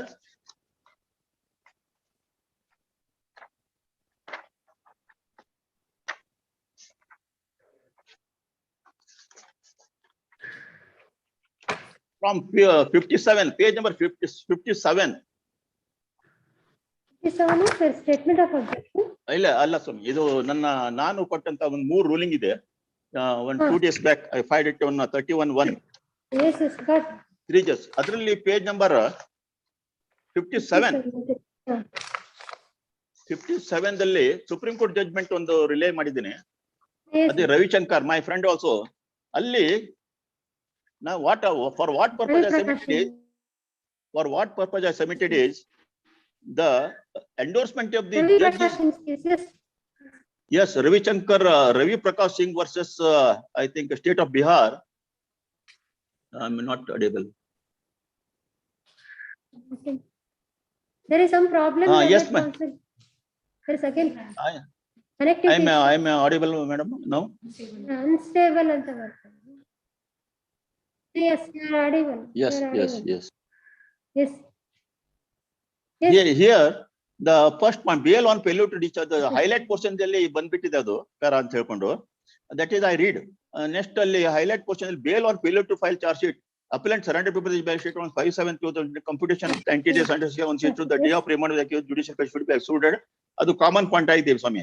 Next facts of the case ನಲ್ಲಿ the appellant Ravi Prakash Singh Arvind Singh has surrendered before the Chief Judicial Magistrate Kumkur on 5/7/2030 in connection with the crime case relating to offence of punishment section 302 read with 34 and 112.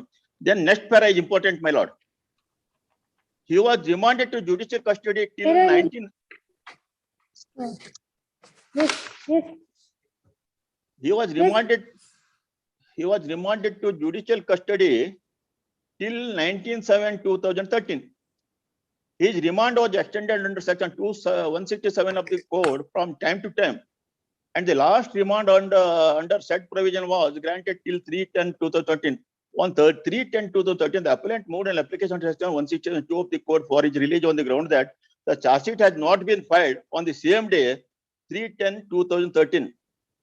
It was endorsed in the order sheet by the Chief Judicial Magistrate, as per the report of the clerk of the court. Charge sheet has already been received. As such, the bail application moved under section 161 of the code was rejected by the magistrate on the very day. And further, reminder was passed under section 209 of the code.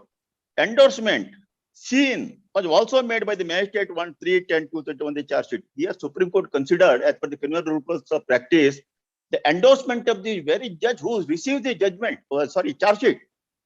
That has got importance. Not secondary, subsequently built up records. That means order sheet, etc. Seen is there. That is object to Supreme Court. And here, that is the date for filing charge sheet. Hence, my submission is that from all these points, no doubt regarding the filing of charge sheet 1/23/11. Next,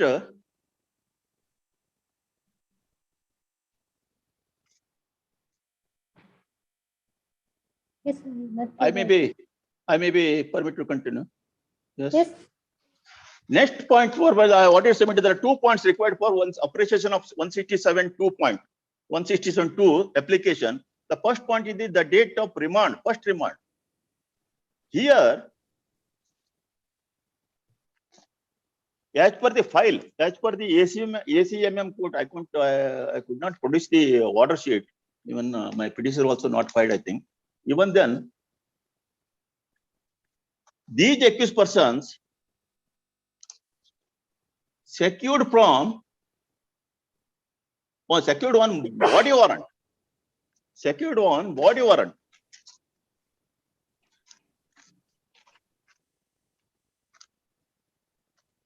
Accused number 13, 130. Mr. Public Prosecutor, I Yes, think my we lord. will not elaborate more on that. The next question he raised was copies of the charge sheet were not furnished.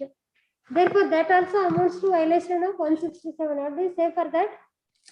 Yes, I come to that point. Next, afterwards, yes. This Okay, my deals lord. with, there is Here, no need- further rulings also I submitted along with our my predecessor filed in the statement of objection. That also may be taken to consideration. What is it? What is produced? The statement of objections. Page number? Page number 18.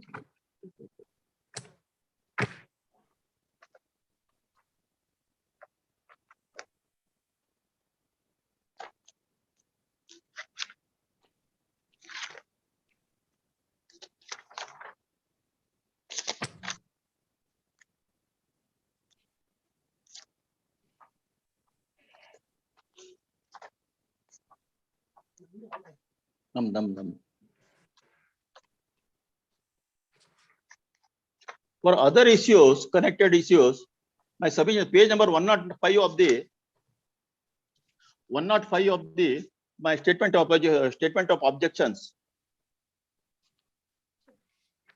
105. Yes, Madhya Pradesh High Court, page 107.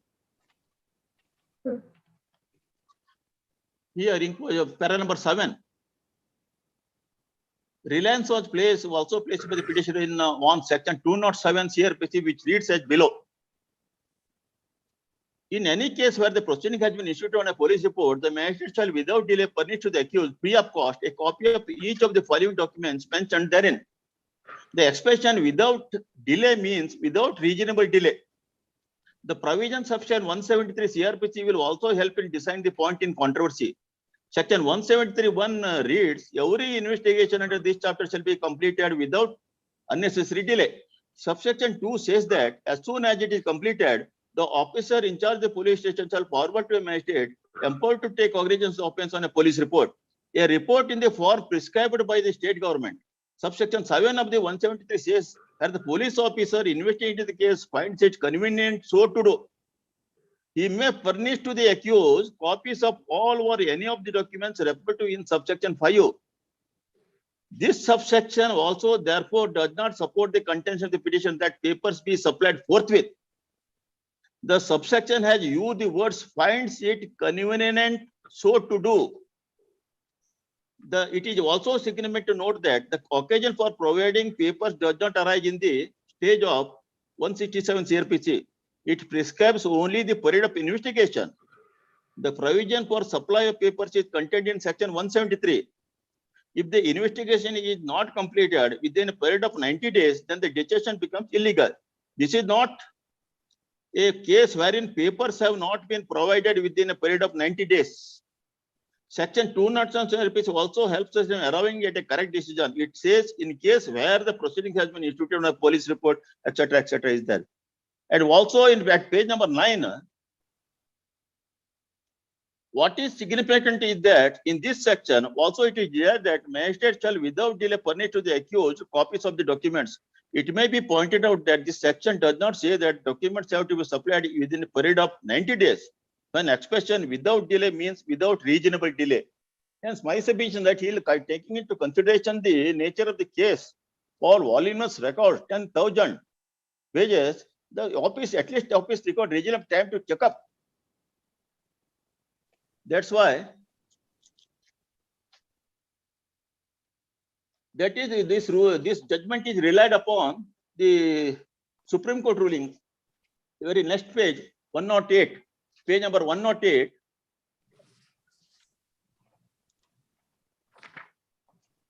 Para number 12. In AIR 1957 SC 737, there last but one para kindly it may be seen, the relevant portion, but non-compliance with those provisions has not the result of initiating those proceedings and subsequent trial. The word shall occurred both in subsection 4 of the 173 and subsection 3 of 207 is not mandatory, but only directory, because an omission by a police officer to fully comply with the provisions of section 173 should not be allowed to have such a far-reaching effect as to render the proceedings, including the trial before the Court of Session, wholly ineffective.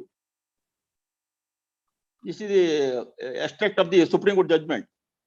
In view of the next para number 13, in view of the aforesaid view, I am of the opinion that non-supply papers to the accused within a period of 90 days is not fatal, and that supply of the copies of the documents 2 days after the filing of charge sheet by the police in the court has not caused any prejudice to the accused, and it cannot be said to have been done after avoidable delay, and it has no relevance insofar as the entitlement for bail is concerned. The delay of 2 days, the delay of 2 days in supply papers to the accused is not fatal, and the accused cannot claim bail simply on this ground. Illi kottagide ellagide avaru gottagide. At least if they would applied for the certified copy of the charge sheet, at least court bound to give. They know. Debit they say they don't know. Of course, there is a delay in giving a copy of the charge sheet. The reason best known. 10,000 pages copy, every officer, it is duty of the chief ministerial officer to check. That's why court considering the check and put up. And when the case was called, and my friend that brought to the notice of the, I think, order sheet dated 28th. Yes, 23rd application, I think charge sheet was filed. 27th was the last day. Then 28th, I think they have moved application. 28th, the observation is that of the our judge, special court judge, whether charge sheet filed, if any. Under such, here in case these persons are connected with many cases, how to remember in which case charge sheet is filed, in which case charge sheet is not filed? Is it possible to the sitting judge to remember all those in his memory? Yes, yes, in this case, on the day charge sheet is filed, he cannot sumo, he can go on further. He has to ask for the report from the official. That is the routine procedure established under law. Of course, he might be knowing charge sheet is filed. Even then, it is the call for report from the office, for office to note. That's why simply, I think it is verify whether charge sheet is filed. It was query was posted to the chief ministerial office. Because these persons are connected in several cases. They are connected. Maharashtra, in Dharwad also, in Kalburgi, I think MM Kalburgi murder case, they were taken to body warrant there and reproduced. Like that, so many things are happening. Not only this case, several charge sheets are filed, several FIRs are filed before the daily routine of the CCH1 Coca Special Court. Under such circumstances, calling report from the office, whether charge sheet is filed, it cannot be.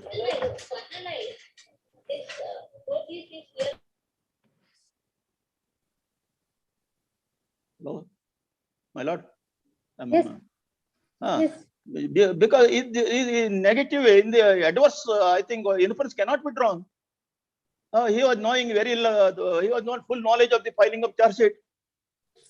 Since they are involved in many cases, they are given body questions in many cases. I don't have to repeat. Hence, my submission is it is not the memory work of the judge sitting here while passing such order. It is his duty to call for report from the office. Hence, accordingly, he called for report from the office. Of course, some delay is there subsequently giving charge sheet, etc. Next ruling.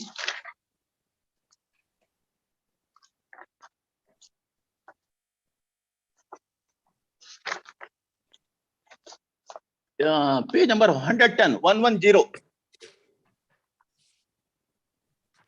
Supreme Court judgment, relevant page is 138.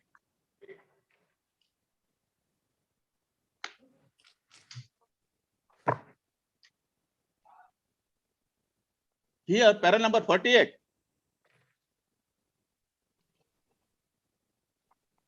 May I read the para, my lord? Yes. 48, para number 48. We have no doubt that the common stance before us of the nature of is based on a correct reading of the principle indicated in the decision. The indivisible right accruing to the accused in such a situation is enforceable only prior to the filing of the challan, and it does not survive or remain enforceable when the challan being filed. If already not aware of, once the challan has been filed, the question of grant of bail has to be considered and decided only with reference to the merits of the cause under the provisions relating to grant of bail to an accused after the filing of the challan. The custody of the accused after the challan has been filed is not governed by section 167, but different provisions of the Code of Criminal Procedure Code. If that right has been accrued to the accused, but it remained unenforced till the filing of the challan, then there is no question of its endorsement. Therefore, since it is extinguished, the moment challenge is filed because 161 CRP ceases to apply. And my submission on 2311, rightly they filed charge sheet within the limitation. Hence, the subsequent application under 161 is not maintainable. I need not much argue on this point. It is very clear. When they made some controversy regarding the receipt date only, that's why it is alive. This issue is alive, though decided by the coordinate bench. Next, in the page number, next page also, there's some observation at the end. Honorable Supreme Court relied its earlier judgment on 6-7 pages from the bottom. In Hitendra Vishnu Thakur is a right which ensures to and is enforceable by the accused only from the time of default till filing of challan. It does not survive or remain unenforceable on the challan being filed. if the accused applies for bail under this provision on expiry of the period of 180 days or the extended period, as the case may be, then he has to be released on bail forthwith. The accused so released on bail may be arrested and committed to custody according to the provisions of the Code of Penal Procedure. The right of the accused to be released on bail after filing of the challenge, notwithstanding the default in filing it within the time allowed, is governed from the time to filing of the challenge only by provisions relating to the grant of bail applicable at the stage. Further, I think this is also supports. Next ruling, Supreme Court judgment starts from page number 141.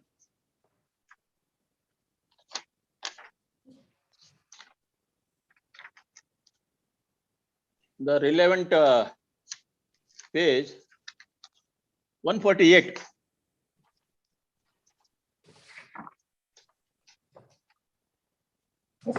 Page number, para number 18, directly. None of the said cases detect from the position that once a charge sheet is filed within the stipulated time, the question of grant of bail or statutory bail does not arise. As indicated here and above, in our view, the filing of charge sheet is suffice, compliance with the provisions of section 161(2)(a)(2) in this case. Whether cognizance taken or not is not material as far as section 167 CRPG is concerned.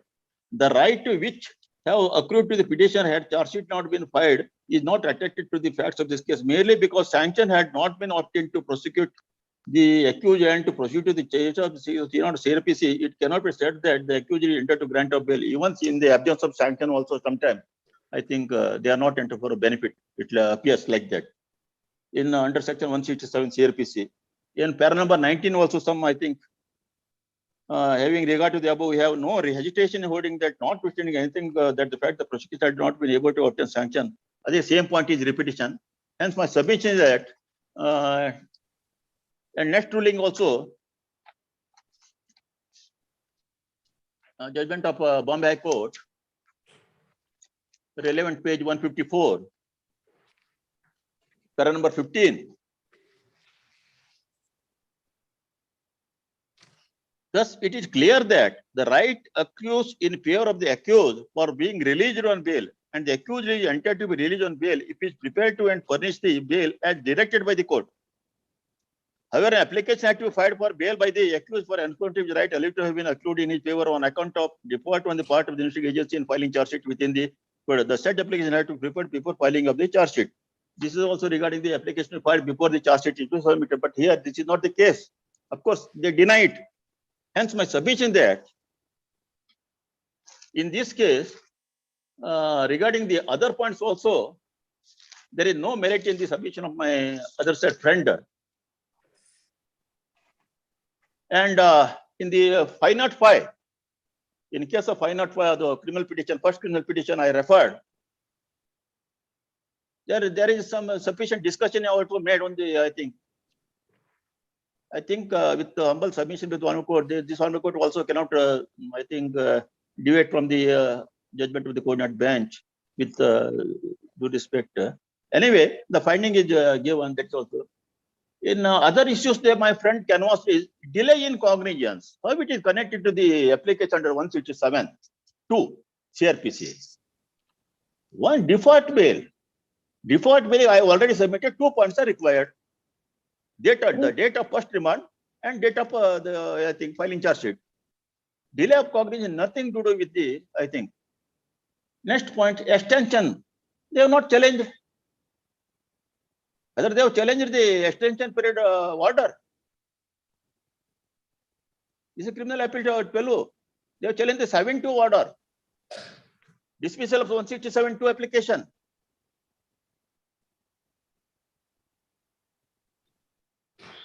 Already I argued regarding 207. And confession. How it confession helps to the accused side under such circumstances. My submission, the Honorable Court also, I think, asked the defense counsel how it is relevant. Anyway, confession is merit of the case. When the Supreme Court judgment, I don't have brought this today. Justice Santosh Shetty judgment, Supreme Court, Honorable Supreme Court, Appeals Court judgment is there. Confession, etc., that should be taken into consideration at the time of merit of the case. During the course of trial, not at the stage of default bail or bail. Even for bail purposes, it cannot be relied. Oh, confession, it is like this one.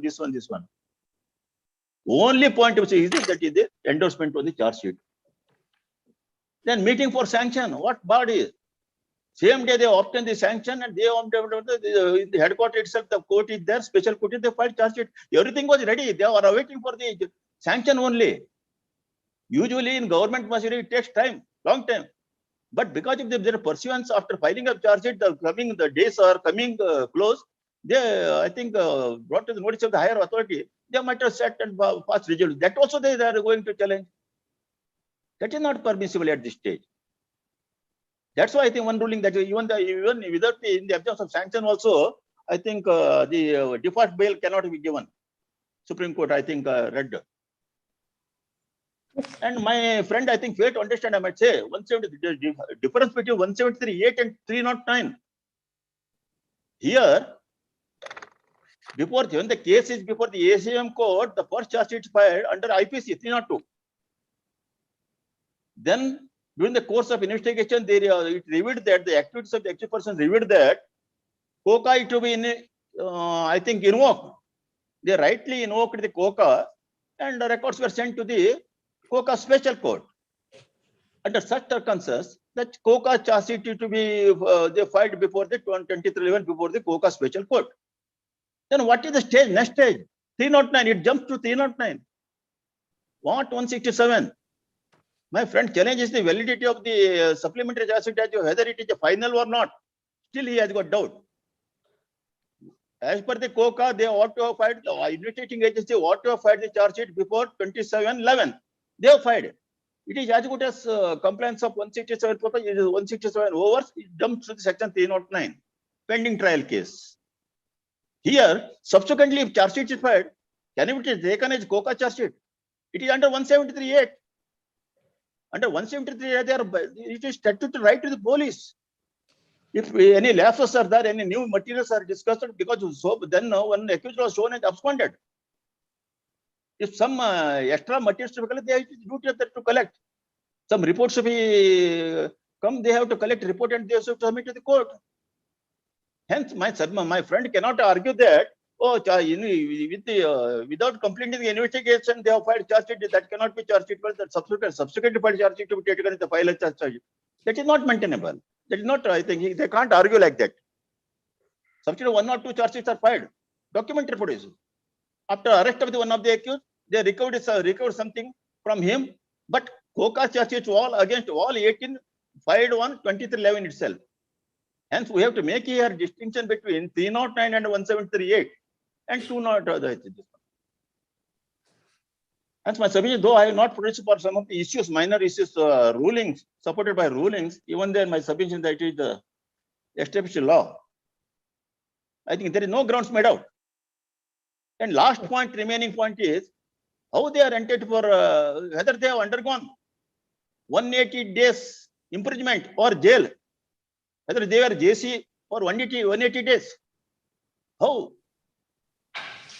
They were secured from Maharashtra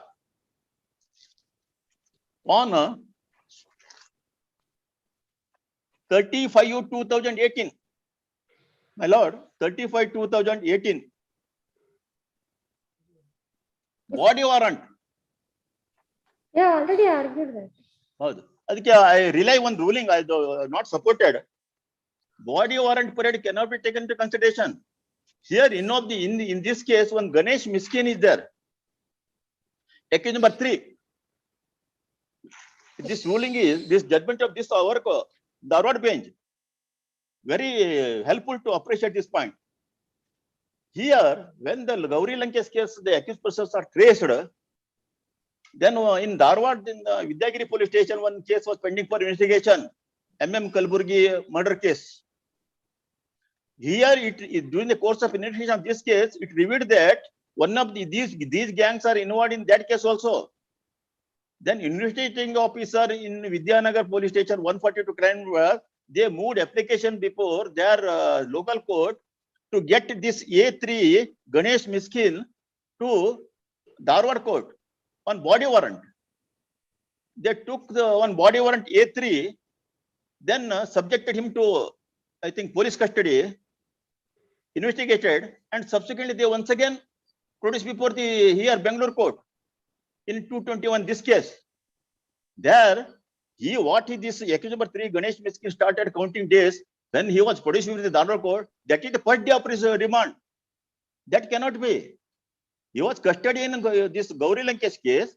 He was taken for investigation purpose on body warrant in Dharwad, and once again he was given to original custody of this case. Those period cannot be counted as judicial custody for this case. In the same way, in this case, several accused, accused numbers, they are produced on body warrant from the Maharashtra for different courts. Only few accused persons are directly arrested. Other accused persons are all from Maharashtra, etc. When they secured from the Maharashtra, they were taken for the custody by police custody, and they were subjected to investigation. And after the completion of investigation, they once again sent back 10, 13, 40, 15 days, because here police custody is permitted to the extent of 30 days, first 30 days. In other cases, only 15 days. But here 30 days is permissible. 15 to 20 days they were taken to custody. These procedures, these days to be excluded. If these days to be excluded, then even if their argument is accepted that 27/11 is charge sheet date, then they only just 167 days only. It comes to the calculation part. Of course, I have not produced the water sheet to the ACMM court. It all reveals when they were taken from the body warrant. If courts gives time, I am furnishing the water sheet of the ACMM. You only argued that one accused number 1, it seems, he was arrested on 35 and produced. And the other accused produced on 31. They were not arrested. They were produced on body warrant. Body warrant, right? In this case. Yes. And one was taken to custody in this case on 30th, the others were on 31st. So, 131st. The main question is whether charge sheet, the observation of the trial court that charge sheet was filed on 23/11 is sustainable or not. Yes. If that is held as a 23/11, the other question doesn't pass to the ground. Other allegations. Here, even this one, kindly, regarding the body warrant period to be excluded, kindly the judgment of the Dharwad bench be taken into consideration. This number is. You have to furnish the authority. Yes, myself. I'm tomorrow only. I'm furnishing. I forgot to submit this authority. Along with I have to submit the water sheet of the ACMM court also. Otherwise, right, learned counsel. See, only if their contention that charge sheet was not filed on 23/11 or the trial court is not justified in holding that charge sheet was filed on 23/11. Yes, madam. Yes. They have other contentions. The one contention, you said copies were not served according to him. Yes. And you are arguing on that. Even according to him, 8 sets were furnished. Whether all the accused were represented by common advocate or different advocates? Different advocates. How many advocates were there? Here, I am having a list. During the extension period, the advocates appeared for A2, A3, A4, A6, A9, A10. All were given liberty to file objection. 123(8), I think the application for extension filed. Subsequently 25(8) for objection. 127(8) argument. Then 28(8) to 18. Then order passed. Due opportunity were given to the accused. Whether there were 8 advocates or more than 8 advocates on record? Pardon, madam? Whether there were 8 advocates on record or more than 8 advocates? I am having a list of, I'm not the trial court special people, but here, as per the water sheet, 1, 2, 3, 4, 5, 6, more than 8 advocates are there. You are submitting that 8 sets of copies were furnished. Yes. All right, that's all. Yes, my lord, from any point, from any angle it is viewed, I think they can't process at the endorsement of the judge who received the charge sheet 23/11. Hence, the false case is filed against the simply to get undue advantage of the, I think, some interpolation or something, I think, mistake committed by the ministerial office. That's all, my lord. Their appeal may be dismissed in the hands of justice. Yes. Yes, any reply? No reply. I think I have already given my Take it grounds. up. 10 different. Monday. We'll take it up on Monday for dictation. We once again will go through the citations which are Supplied. In the meantime, you are there. How many documents are there in the trial court? Whether you are, see, we have to wear the mask. How many advocates are there on record in the trial court? I think it's more than 8. I'm not too sure. Order sheet copy ಒಬ್ಬರಾದ್ರೂ ಹಾಕಿದೀರಾ?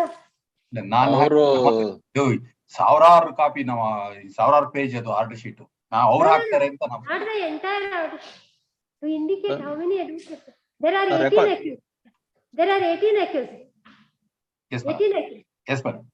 Yes, ma'am. How many advocates are representing? I mean, whether each of the accused was represented by separate advocate, 18 advocates are. No. There are more than 8 advocates, I think. Because one of the order sheet where it says, ಅಲ್ಲಿ copy supply ಮಾಡೋದನ್ನ ಅದರಲ್ಲೇ 8-9 advocate ಹೇಳ್ತಾರೆ order sheet ಅಲ್ಲಿ. ನಾನು ಒಂದು ತೋರಿಸ್ದೆ. 1 second, my lord. 1 second. Page number.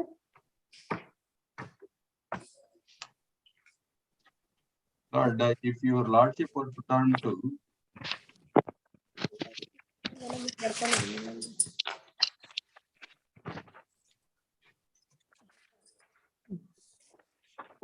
ಎಂಟಕ್ಕಿಂತ ಜಾಸ್ತಿ ಇದ್ದಾರೆ. If your lordship were to turn to page 7. 7 of your fiction. My list of documents. My list of documents. List of documents. Yes, my lord. Urban list of ಇದ್ರ ಜೊತೆಗೆ ಇದೆ. ಇದು ನಮಗೆ judgment ಮಾಡುವಾಗ ಅವ್ರದ್ದು ಇದರಲ್ಲಿ ಟೋಟಲ್ ಮಾಡಿ ಸಪ್ರೇಟ್ ಮಾಡ್ಕೊಳ್ಳಿ. ಅಲ್ಲ ಇದು ಸ್ಟೇಟ್ಮೆಂಟ್ ಆಫ್ objection. ಇದು ಸ್ಟೇಟ್ಮೆಂಟ್ ಆಫ್ ಹೌದು ಅದಾಯ್ತು. ಇನ್ನೊಂದು ಸೆಟ್ ಆಫ್ ಡಾಕ್ಯುಮೆಂಟ್ಸ್ ಅದಷ್ಟೇ ಅವರು. Yes, page number 7, my lord. 7 of your documents, sir. My additional list of documents. Yes. Page number 7. ಇದರಲ್ಲಿ ಮೇಲ್ಗಡೆಯಿಂದ ನೋಡ್ಕೊಂಡ್ ಬಂದ್ರೆ ಅಡ್ವೊಕೇಟ್ ಫಾರ್ A8 ಅಬ್ಸೆಂಟ್ ಅಂದ್ರೆ A8 ಒಬ್ಬರ ಅಡ್ವೊಕೇಟ್ ಇದ್ದಾರೆ. ಅಲ್ಲ ಇಲ್ಲಿ ನೋಡ್ಬಿಡಿ ಪೇಜ್ ನಂಬರ್ 8 ಅಲ್ಲಿ ಯಾರ್ಯಾರು ಇದ್ದಾರೆ ಅಂತ ಇದೆ ನೋಡಿ. 3-4 ಗೊಬ್ರು, 7 ಗೊಬ್ರು, 9 and 16 ಗೊಬ್ರು, 11 12. ಇಲ್ಲೇ ಇದೆಯಲ್ಲ 1 2 3 4 5 6 7 8 9 9 ಜನ ಇದ್ದಾರೆ. ಇನ್ನ ಆಮೇಲೆ ಬೇರೆ ಆಡ್ ಆಗ್ತಾರೆ. ಈ ಕೆಳಗಡೆ ಬಂದ್ರೆ A17ಗೆ A18ಗೆ ಆಮೇಲೆ ಯಾವ್ದು ಆಡ್ ಆಗ್ತಾರೆ ಗೊತ್ತಿಲ್ಲ ನನ್ಗೆ. ಯಾರು ಪ್ರೆಸೆಂಟ್ ಇದ್ರು ಅಂತ ಬರ್ದಿಯಾರ ಅಷ್ಟೇ ಇಲ್ಲಿ. ಪ್ರೆಸೆಂಟ್ ಅಲ್ಲ, ಆರ್ಡರ್ ಶೀಟ್ ಅಲ್ಲಿ ಯಾವಾಗ್ಲೂ ಒಂದ್ ಪಕ್ಕದಲ್ಲಿ ಯಾರು ರೆಪ್ರೆಸೆಂಟ್ ಮಾಡ್ತಾರೆ ಅಂತ ಬರೀತಾರೆ. A1 2 3 4 1 2 3 This order was passed 23/11 ಅಲ್ವಾ? ಆ ಡೇಟ್ ನೋಡಿ 23/11/2018. ಅದ್ರದ್ದು ಕಾಪಿ ಇಲ್ಲ ಅಂದ್ರೆ ರೆಲೆವೆಂಟ್ ಡೇಟ್ ಅವಾಗ ಅಲ್ಲ. ಇದ್ರಲ್ಲೇ 9 ಜನ ಅಡ್ವೊಕೇಟ್ ಇದ್ದಾರೆ. More than 8. ಪೇಜ್ ನಂಬರ್ 8 ಹೋದ್ರೆ ಅದ್ರಲ್ಲಿ 9 ಜನ ಅಡ್ವೊಕೇಟ್ ಇದ್ದಾರೆ. It is more than 8. 8 copies were sir. ಲೆಕ್ಕ ಹಾಕೊಂಡ್ಬಂದ್ರೆ ಮೇಲ್ಗಡೆಯಿಂದ A1 A2 A3 A4 A6 A7 A9 10 11 12 13 ಅದೆಲ್ಲ 9 Monday.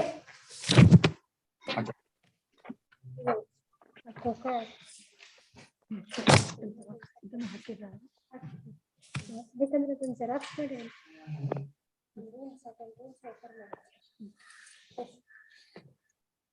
We'll take it up on Monday. 2:30. We'll take it up on Monday at 2:30.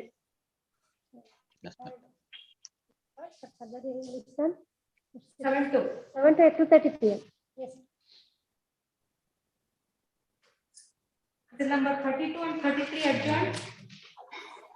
Number 34. ಯಾರೋ ಒಬ್ರು adjournment ಕೇಳ್ತಿದ್ರಲ್ಲ ಅವಾಗ. My lord, I am appeal for appellants, my lord. 34. Serial number 34. I am for appellants, my lord. ಯಾವ್ದೋ ಅವ್ರು R Prabhakar ಅದೇ reach ಆಗೋದೇ ಇಲ್ಲ ಅನ್ಸುತ್ತೆ. Yes, we'll take up your matter. You are ready, no? Ready, my lord. It's a bail matter, my lord. Matter which has to be adjourned. ಅವ್ರೇನೋ time ಕೇಳ್ತಾ ಇದ್ರು, ಅದರ ಸೈಡ್ ಇಲ್ಲ ಅಂತ. Further arguments, number 37. My lord. I appear for the 37, my lord. Appellant. Yesterday, my court has discussed regarding the judgment of the Honorable Supreme Court dated December 2021. That is Ranganatha versus Vittal Shetty. I have sent it to we have taken the copies. He was seeking adjournment, counsel for the respondent. Now he is not there, it seems. We have another matter for dictation, Leonard Counsel. So we'll have it. We'll have it tomorrow. 2:30, my lord. Next week ಅಂತ ಕೇಳ್ತಾ ಇದ್ರು, ಹೋಗೇ ಬಿಟ್ರು. You were not there. So we didn't adjourn it in your absence. Will not adjourn ಅಂತ ಹೇಳಿದ್ವಿ. Okay. No, we'll have it on 9th. 9th, madam. 9th, 2:30. 2:30. As requested by response counsel. List on 9 to at 2:30. Number 34, Pratapaj. Malad, I am appealing for appellant, Malad. This appeal filed under section 14 class A2 of SC Act. Bail appeal. 1 second. Order sheet and purpose. Then it submits the report of the IO regarding service of notice on respondent number 2. Respondent number 2 served and represented. Yes. Yes.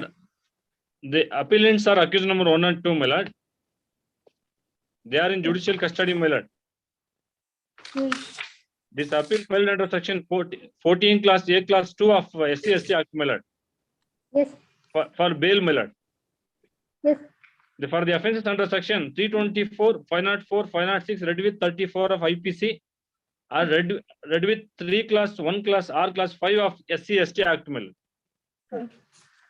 The except SC Act, my lord, other offenses are bailable offenses, my lord. The allegations against this petition appellants as per the alleged complaint, my lord, kindly peruse page number 14. The alleged complaint, my lord.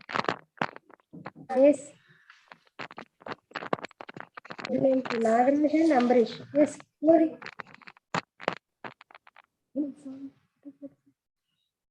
Yes.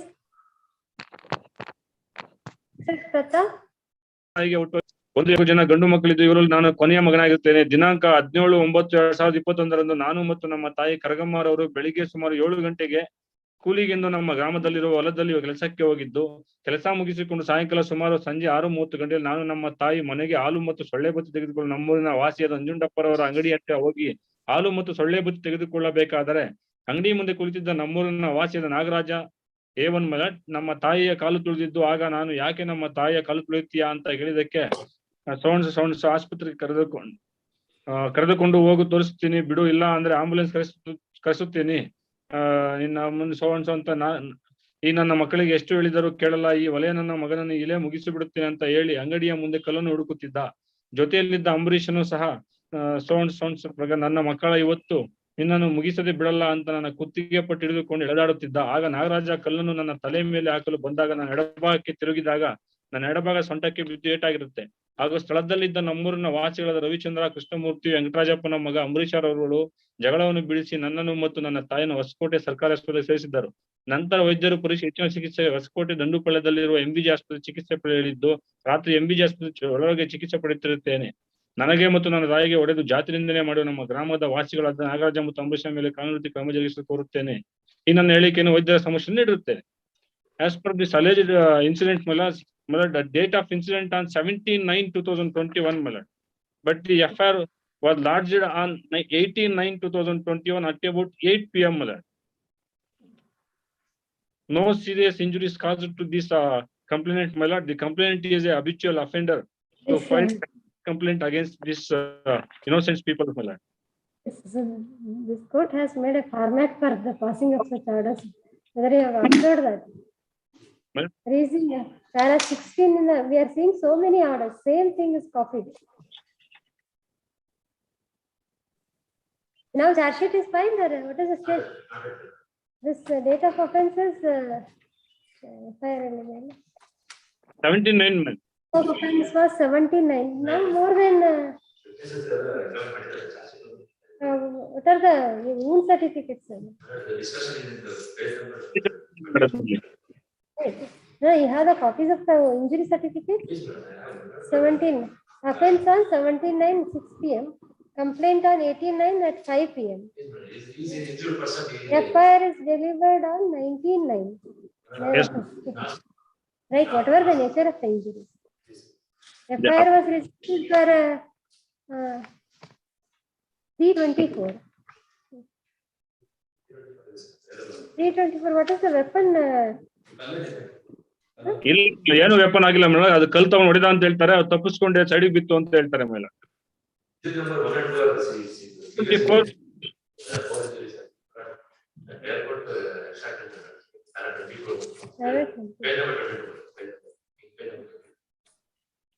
The only contention of the complaint, Superficial bleeding, abrasion, bleeding in the lower, swelling and tenderness on left buttocks, small superficial abrasion on the left ala back, superficial abrasion on the dorsal aspect of the right face. Injury, how do they say that injury number 1 and 2 are grievous? Fracture ಇದೆ ಅಂತ ಏನಾದ್ರು ಇದನ್ನ ನೋಡಿದ್ದಾರೆ? X-ray ಕೆಳಗಡೆ ಇದೆ. MVC Medical College discharge service dated 19/9 shows that chest X-ray of 6th rib fracture on left side, and the chest X-ray bilateral hip shows left thigh fracture, left anus, some fracture. I must opinion that injuries number 1 and 2 are grievous. So injury number 1 was abrasion on chest. 2 was swelling, tenderness, and has collected the X-ray. But 326 other they were on not that exclusively punishable with death or imprisonment. 326 not 7 years, 10 years. Yes, madam. This is stone anta ide na, so 324. There 324 is? They are very sure. 7 years. Imprisonment 3 years, madam. 324 7 years ಇದ್ದಾಗಿಲ್ಲ. 324.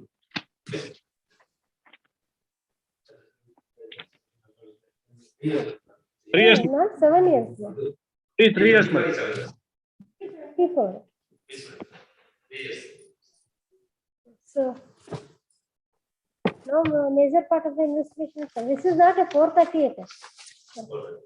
Agreed by the rejection. When they are in judicial custody since when? 12 minutes. Last 2/12/2021. He says 12, you say 112. 2/12 minutes. Arrested on to 1/12, produced on 2/12. Agreed by rejection of their bail petition. Accused number 1 and 2. Irave Ibrahim, only there are 2 accused. Only accused number 2, madam. Crime number 307 of 2021 of Hoskote Police Station have preferred the above appeal.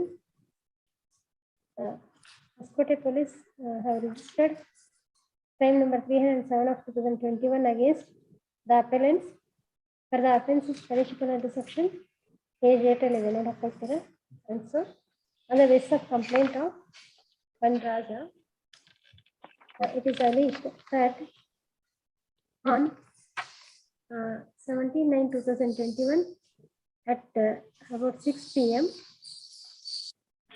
near Nanjandappa store of Jadenahalli village, shop of Jadenahalli village, ಯಾವ ತಾಲೂಕು? ಕೋಟೆ taluk. The appellant ಯಾರದಲ್ಲಿ ತುಯಿಯವರು ಯಾರು? Nagaraja. Appellant number 1 stamped the leg of the complainant's mother. It is further alleged that when the complaint questioned that the appellant accused him and his mother with in foul language with reference to their caste.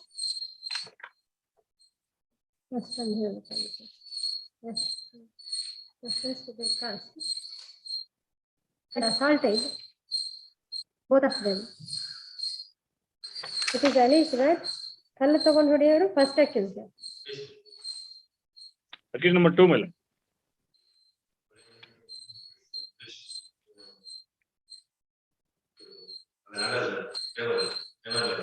ಮತ್ತೆ ಹೇಳಿದ್ದ ಅಂಬರೀಷನು ನಿನ್ನ ನಾಗರಾಜ್ ಅದೇ accused number 1. Accused number 1, my lord. Kallana taku side. Appellant number 1 assaulted the complainant with stone and caused him grievous injuries.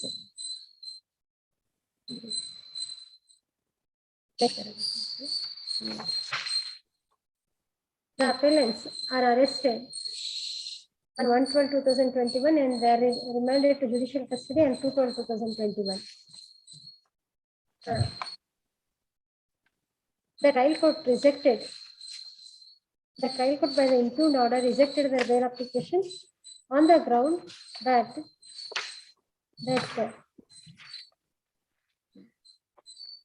if bail is granted, the appellants may plea. Ashte avaru helirodu.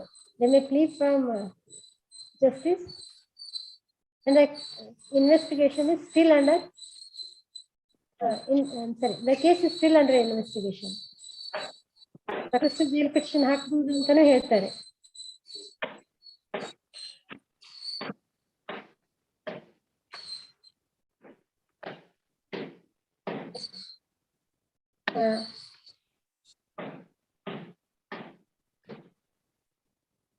The major 506 is a major offense in that case.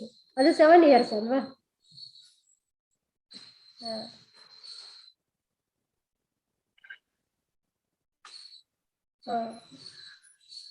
There is 1 day delay in filing the complaint. FIR is delivered to the court. 1 day delay in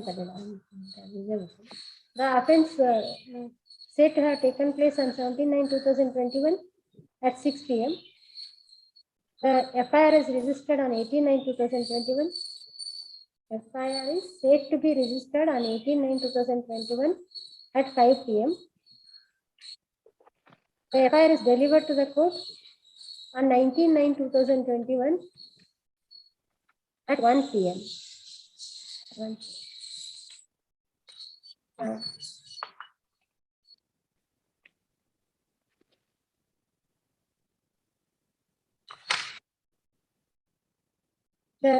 As per the complaint and the Nagaraja, when he was examined, 1 second before that. Here wholesale shop of by Nagaraj and Ambrish with stone and with hands.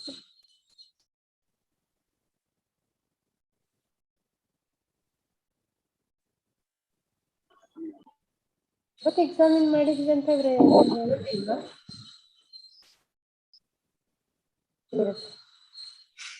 Examination date mention ಮಾಡ್ತಾರಲ್ಲ ಅವರು ಬರೆದಿ ಒಂದು ಗಾಯಗೊಂಡ ವ್ಯಕ್ತಿಯನ್ನು ಕೆಳಗೆ ಸಹಿ ಮಾಡಿದವರು column ಬರೆಯೋದೇ ಇಲ್ವಾ ಅವರು?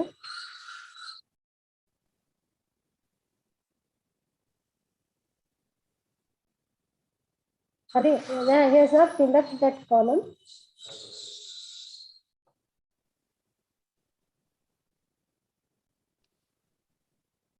ಇದೆ, but we are not able to make out. But ನೀವು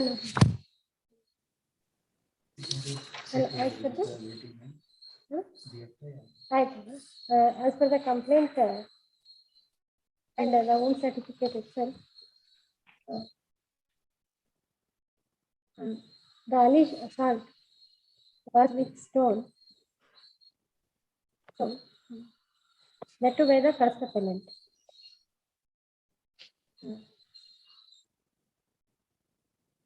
The offense is alleged against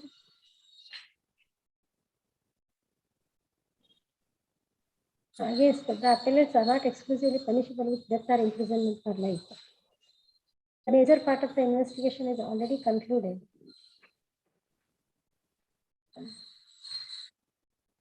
There was no basis for the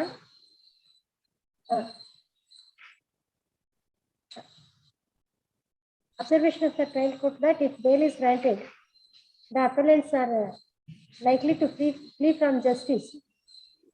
And flee from justice. Temper ಅಂತಲೇ ಹೇಳಿದ್ದಾರೆ.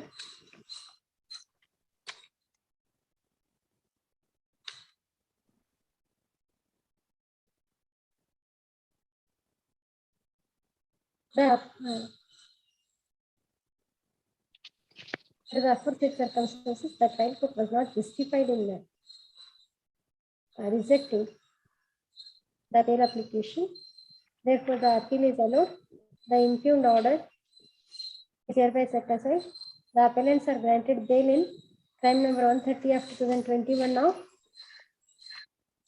Number 307, my lord. 307. Sorry, 307 2021 now. Hoskote police station, subject to the following conditions: bond of 25,000 and one surety.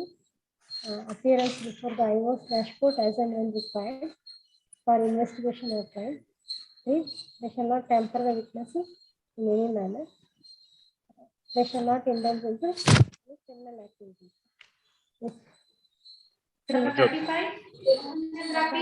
the operative portion of the order to the trial court. Concerned prison. Watch out. 35, Mohan Shirapi.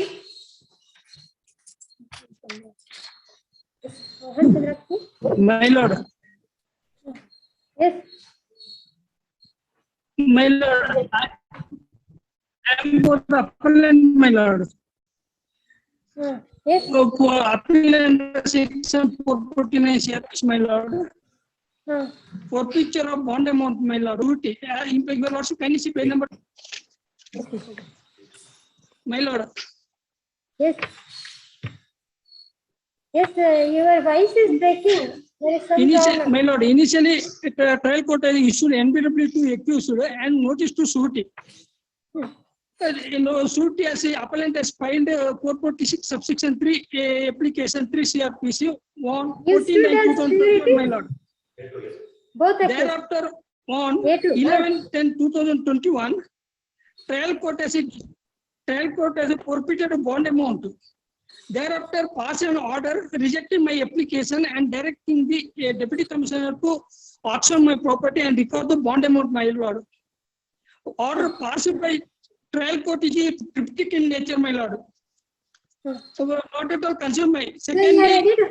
You are ready to deposit the bond amount? No, deposit. Remission ಮಾಡ್ಲಿಕ್ಕೆ ಹಾಕಿದ್ದೇನೆ court ಅದನ್ನು consider ಮಾಡಿಲ್ಲ. cryptic pass ಮಾಡಿದೆ. Yes, what are the offenses? You stood your surety for the second accused. Yes, please, my lord. Offense 397, my lord. 397. Yeah, please, my lord. Even 446 CRP is not followed by the trial court, my lord. How much was the bond amount? Bond amount is 1 lakh, my lord. 1 lakh. This second accused is secured or not secured, right? And ಅವರು ಬೇರೊಂದು ಕೇಸಲ್ಲಿ ಜೈಲಲ್ಲಿ ಇದ್ದ ಅಂತಕ್ಕಂಥ already ಒಂದು ಕೇಸಲ್ಲಿ ಜೈಲಲ್ಲಿ ಇದ್ರು, ಬಾಡಿ ವಾರಂಟ್ ಹೊರಗಡೆ ಬಂದಿದ್ರು, ಬೇರೊಂದು ಕೇಸಲ್ಲಿ ಇರ್ಬೋದು ಮೋಸ್ಟ್ಲಿ. ನೀವು see, when you become a surety, you have a duty to produce him. If you say you can't produce, then the trial court was justified. Whether bond amount is on higher side or not, that will decide. But whether you are in a position to produce the accused. ಅಲ್ಲ, ನಾನು time ಕೊಟ್ಟರೆ ಮಾಡ್ಬೋದು. ಯಾಕೆಂದ್ರೆ ಅವ್ರು ಬೇರೊಂದು case ಅವ್ರ ಮೇಲೆ ಇತ್ತು, ಮೊದಲೊಮ್ಮೆ ಜೆಸಿಯಲ್ಲಿ ಇದ್ದು. ಆ ಕೇಸ್ ಎಲ್ಲಾದ್ರು NBW ಆಗಿ ಒಳಗಡೆ ಹೋಗಿದ್ದಾರೆ ಅಂತ ಗೊತ್ತಿಲ್ಲ. ನಾನು ಅಟೆಂಪ್ಟ್ ಮಾಡಿದ್ದೇನೆ, ಸಿಕ್ಕಿಲ್ಲ. ಅವರು ಸಿಕ್ಕಿದ್ರೆ 100% ಪ್ರೊಡ್ಯೂಸ್ ಮಾಡ್ತಾ ಅವರನ್ನು. And wakalat for surety. The date of appearance itself, the bond is forfeited. Correct? 23. Yes, we are seeing that only. Are we advocate for wakalat file shoot? NBW to accuse number 1 and 2 ಅಂತ NBW issue ಮಾಡೋದು. Next time ಏನಾಯ್ತು NBW ಅಲ್ಲ, right? But whether what happened that NBW, see, on 49 NBW was issued. Right. NBW was returnable ಅಂತಿತ್ತು ಅದೇ not executed ಅಂತ ಬಂದಿತ್ತಾ ಏನು what was the ground? The trial court judge does not refer to that. Surety is bonded, yet to be forfeited, surety is pleaded, they are not aware whereabout of the accused person. In view of the same, bail of accused number 1 and 2 is cancelled. Bail bond of surety bonds forfeited. Correct. ಅಂದ್ರೆ execute ಆಗಿ ಬಂದಿರ್ಲಿಲ್ಲ ಅಂತ ಅಥವಾ ಇದು prepone ಮಾಡ್ಕೊಂಡಿದ್ರ ಇಲ್ಲ 11-10 ಒಂದು right ಒಂದು opportunity ಕೊಡ್ಬೇಕಿತ್ತಲ್ಲ ಅವ್ರಿಗೆ produce ಮಾಡೋದಕ್ಕೆ ಮಾಡ್ಲಿಲ್ಲ ಅಂದ್ರೆ ನೆಕ್ಸ್ಟ್ ಟೈಮು ಪ್ರೊಡ್ಯೂಸ್ ಮಾಡ್ಲಿಲ್ಲ ಅಂತಂದ್ರೆ they could have taken steps for but you have made a mistake before the trial court ನೀವು ಹೀಗೆ ಹೇಳಿಲ್ಲ will trace them and produce them we have submitted your counsel has submitted that whereabouts of accused are not known ಅಂತ ಹೇಳಿದೀರಾ. ಹೌದು ಅಂದ್ರೆ JCS ಇರ್ಬೋದು ಇನ್ನೊಂದು case ಅವರ ಮೇಲೆ ಉಂಟು ಆಲ್ರೆಡಿ ಅವ್ರ ಬಾಡಿ ಮತ್ತೆ ಹೊರಗಡೆ ಬಂದಿದೆ. Correct. See, what is your stand? Whether you are going to produce them, you are going to cooperate with the court. 15/11/2021. Again, at the date ಮುಗಿದೋಗಿದೆಲ್ಲ whether accused are now secured or not. 15/11/2021. Trial ಕೋರ್ಟ್ದು ಅಲ್ಲ upload ಆಗಿರೋದ್ರಲ್ಲಿ ನೋಡ್ಕೊಳ್ಳಿ ಇದು sessions case SC number 15,021 of 2019 5th additional district judge Devanahalli. Yes, Learned Council, now the date was on 15/11 ಅದಾದ್ಮೇಲೆ now we are in February. Whether later the accused are secured? ಇಲ್ಲ ಇಲ್ಲಿ ತರ ಸಿಕ್ಕಿಲ್ಲ ಅಂತ ನನ್ನ ಅಲ್ಲಿ ಕೆಳಗಿನ ಕೋರ್ಟ್ ವಕೀಲ ಹೇಳಿದ್ರು ಸಿಕ್ಕಿಲ್ಲ ಅಂತ ಹೇಳಿ. Instruction is they are not secured. ಹೌದು ಆದ್ರೆ ಮೇ ಬಿ ಬಾಡಿ ವಾರಂಟ್ ಬೇರೆ ಒಂದು ಕೋರ್ಟ್ ಅಲ್ಲಿ ಇರ್ಬೋದು ಯಾಕಂದ್ರೆ ಅವ್ರ ಮೇಲೆ ಇನ್ನೊಂದು ಕೇಸ್ ಉಂಟು. Yes, right. If he is there, you have to inform the court because you have taken the responsibility of producing them whenever required. ಅಲ್ಲ correct we'll only reduce the bond amount, that's all. ಅಲ್ಲಿ NBW ಅಲ್ಲಿ ಬೇರೆ ಜೈಲಲ್ಲಿ ಇದ್ದು ನಮಗೆ ಗೊತ್ತಾ police NBW execute ಮಾಡ್ಲಿಕ್ಕೆ ಹೋಗ ಅವ್ರು ಬೇರೆ ಬಂದು ಕೇಸಲ್ಲಿ ಉಂಟಂತ ಹೇಳಿದ್ರೆ ಮತ್ತೆ ಬಾಡಿ ವಾರಂಟಿ ರಿಕ್ವೆಸ್ಟ್ ಕೊಡ್ತಾರೆ ನಮಗೆ ಗೊತ್ತಾಗಲ್ಲ ಜೈಲಲ್ಲಿ ಇರುವುದು. You are supposed to know the person whom you claimed that he is a worthy person. Please, my lord, please. Then we'll only remit the bond amount. Will not one more submission. Even trial court has he was involved in how many cases? Whether you have any? ಹೋಗ್ಲಿ ನಿಮ್ಮ client ಎಷ್ಟು ಕೇಸಲ್ಲಿ surety ಆಗಿದ್ದಾರೆ? ಇಲ್ಲ ಇದೆ first ಬೇರೆ ಯಾವ್ದ್ರಲ್ಲಿ ಇಲ್ಲ ಫಸ್ಟ್ ಒಂದೇ ಸ್ವಲ್ಪ ವೆರಿಫೈ ಮಾಡಿಸಿ ಯಾಕಂದ್ರೆ ಹೆಸರು ಗೊತ್ತಿಲ್ಲದೆ ಇರೋರಿಗೆ ಎಲ್ಲ ಗೊತ್ತಿಲ್ಲದವ್ರಿಗೆ sometimes that itself becomes an avocation for them. Even 446 my lord even 446 CRP not complied by the trial court reason must be recorded before forfeiting bond amount. He deposits certain amount will grant interim stay and will ask HCP to verify whether those accused were secured and please my lord please my nominal amount may kindly be ordered my lord. Remit madam sir because we wanted to know in how many cases this man has stood as surety. ನೀವು ಅದನ್ನ verify ಮಾಡಿಸೋಕ್ಕಾಗುತ್ತಾ?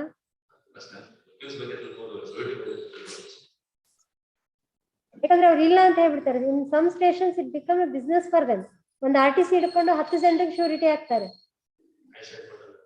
ನಿಮಗೆ ಯಾವ ರೀತಿ ಪರಿಚಯ ಇವರು accused? ಅಂದ್ರೆ ಅಲ್ಲಿ ಚಿಕ್ಕಬಳ್ಳ advocate ಇದೆ MS ಆನಂದ್ ಅವರ ಬ್ರದರ್ ಇವರು ಫಸ್ಟ್ ಟೈಮ್ ಇದಕ್ಕೆ ಮತ್ತೆ ಬೇರೆ ಯಾವ್ದಕ್ಕೆ ನಿಂತಿಲ್ಲ ಅಂತ. ಅಲ್ಲ see he is Chandrashekar and from Chikkaballapur taluk Mandikal village. Accused Syed Roshan they are from which place? ಅದೇನೋ ಬೇರೆ ಏನು ರೆಕಾರ್ಡ್ ಹಾಕಿಲ್ಲ. whether you have the record? Accused are from which place? FIR ಏನಾದ್ರೂ ಇದೆ? ಹಾಗಾದ್ರೆ will grant interim stay subject to deposit of certain amount. Nominal you are not ಆದ್ರೆ ಒಂದೇ ಊರವರು ಪಕ್ಕದವರು ಇದ್ರೆ ಗೊತ್ತಿದ್ರೆ ಸರಿ. If they are total strangers then it will be a business for them. ಒಂದು nominal amount ಈಗ ಇದು ಮಾಡಿಬಿಟ್ರೆ ನಾನು ಒಂದು ಸೆಕ್ಯೂರ್ ಅದನ್ನ ಪ್ರೊಡ್ಯೂಸ್ ಮಾಡ್ತೇನೆ ಅವರನ್ನು.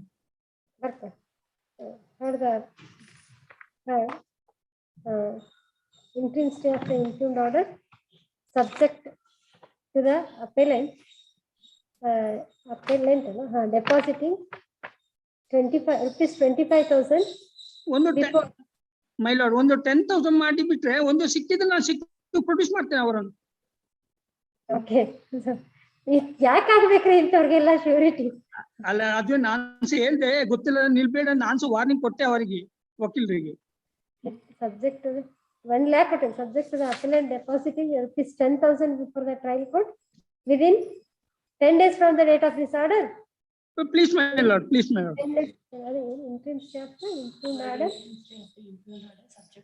Till next hearing date, subject to the appellant depositing rupees 10,000 before the trial court within 10 days from the date of this order. Learned HCP shall secure the records list on 10 days only. 17. We have granted stay only till next hearing date. Much obliged, my lord. Number 36, R. Chidanandamurthy. Appearing for appellant, my lord. This is the first time matter, my lord. Kindly have it on next week. Notice ಹೋಗಿಲ್ವಾ? ಇಲ್ಲ ಸ್ವಾಮಿ, first time matter. ಇದು same dispose ಮಾಡಿದ್ವಲ್ಲ ನಾವು.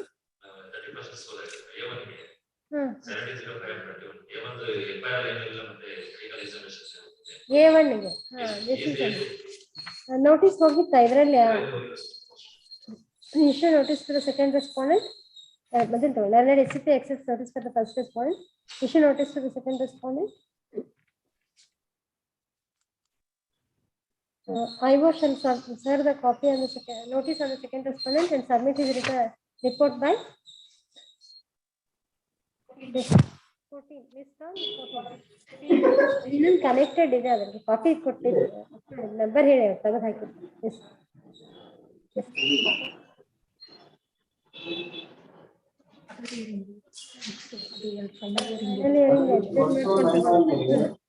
ನಮಗೂ ಇಷ್ಟೊತ್ತಿಗೆಲ್ಲ drain ಆಗಿತ್ತು. ಹೇಳಿ ಅವ್ರದ್ದು urgent ಆಗಿದೆ ಅಂತ ಹೇಳಿ. Sir, further arguments, R. Prabhakar. ಹೌದು madam. Yes my lord. 9/2 at 2:30 PM adjourn ಆಗಿದೆ. 9/2. Okay madam. ಮಚ್ ಒಳ್ಳೆಯದು. ನೀವೇ ಓದ್ಕೊಂಡು ಬಂದ್ ಮಾಡ್ಬೇಕ್ರಿ. ಸರಿ ಸ್ವಾಮಿ, ಮಾಡ್ತೀನಿ. ನೆಕ್ಸ್ಟ್ ಡೇಟ್ ಮಾಡ್ತೀನಿ. 1:30 ಏನು ಅಷ್ಟು ದೊಡ್ಡದು ಇರುತ್ತೆ? ಇಲ್ಲ ಸ್ವಾಮಿ, ನಾನೇ ನೋಟ್ ಮಾಡ್ತೀನಿ ಸ್ವಾಮಿ next date. Final hearing matters, still number 39. SG Chaitanya, amicus curiae. ಚೈತನ್ಯ ಯಾವಾಗ್ಲೂ ಪ್ಲೀಸ್ ಮೇಡಮ್. ಎಲ್ಲ ಡ್ರೈನ್ ಔಟ್ ಆಗಿರುತ್ತೆ. ಮಿಸ್ಟರ್ ಪ್ರದೀಪ್ ಇದಾರ ಅವರು? ನಿಮ್ದು ಎಷ್ಟೊತ್ತಾಗ್ಬೋದು ಚೈತನ್ಯ ಅಂದ್ರೆ? ಮೈ ಲಾರ್ಡ್ 15-20 minutes ಆಗ್ಬೋದು. ಯಾಕಂದ್ರೆ ಹೀಸ್ ಅಮಿಕಸ್ ಕ್ಯೂರಿ ಅವ್ರದೇ ತಗೊಂಡು. Pradeep, Still number 38. Please, my lord. ಇದನ್ನ ಇನ್ನೊಂದ್ ದಿವಸ ಹಾಕೊಳ್ಳೋಣ. ಚೈತನ್ಯ ಇಸ್ ಅಮಿಕಸ್ ಕ್ಯೂರಿ 2 ದಿವಸದಿಂದ ಕಾಯ್ದಿದ್ದಾರೆ. ಆಗ್ಬೋದು ಸ್ವಾಮಿ, ಆಗ್ಬೋದು, ತೊಂದ್ರೆ. ಬರೀ ಡಿಕ್ಟೇಷನ್ ಅಷ್ಟೇ ಅಲ್ಲ, ಓದಿಸ್ಬೇಕಂದ್ರೆ ನಮಗೂ ಆಗ್ಬೋದು ಸ್ವಾಮಿ. ಇದು as requested list ಬೇಕಾದ್ರೆ ನಾಳೆ ಮಾಡೋಣ. ನಾಳೆ ಏನಾರ ನಾಳೆ ಹಾಕಿ ಪ್ಲೀಸ್ ಬಿಫೋರ್ ಅಡ್ಮಿಷನ್ ಹಾಕಿಸ್ಬಿಡಿ. ಪ್ಲೀಸ್ 4:30 ಅಂದ್ರೆ ನಮಗೂ ಸ್ವಲ್ಪ ಡಿಸ್ಚಾರ್ಜ್ ಆಗಕ್ಕೆ ಶುರುವಾಗಿರುತ್ತೆ. ಹೌದು ಸ್ವಾಮಿ, ಆಗ್ಬೋದು. ನಾಳೆ ತೊಂದ್ರೆ ಇಲ್ಲ ಸ್ವಾಮಿ, ನಾಳೆ ಮಾಡಿ. ಬಿಗಿನಿಂಗ್ ನಲ್ಲೇ ಹಾಕಿಸ್ಬಿಡಿ ಅಂತ ಹೇಳಿ please. 40 will adjourn. 40 who is appeal? 40 For the appellant, your lordships. We were ready? Yes, ready, your lordship. We'll first hear Mr. Chaitanya. Our case ಬದಲು hear ಮಾಡ್ತೀವಿ because he is amicus curiae. Reach ಆದ್ರೆ ನಿಮಗೆ ತಗೊಳ್ತೀವಿ, ಇಲ್ಲ ಅಂದ್ರೆ on some other day. 7th Monday, lordship, by 2:30. Offense is 376, your lordships. Accused appellant is in custody from past 8 years almost, your lordships. 9th ಆಗ್ಬೋದಾ? By 2:30, your lordships. 9:2:30. 2:30 na? As requested by appellant's counsel.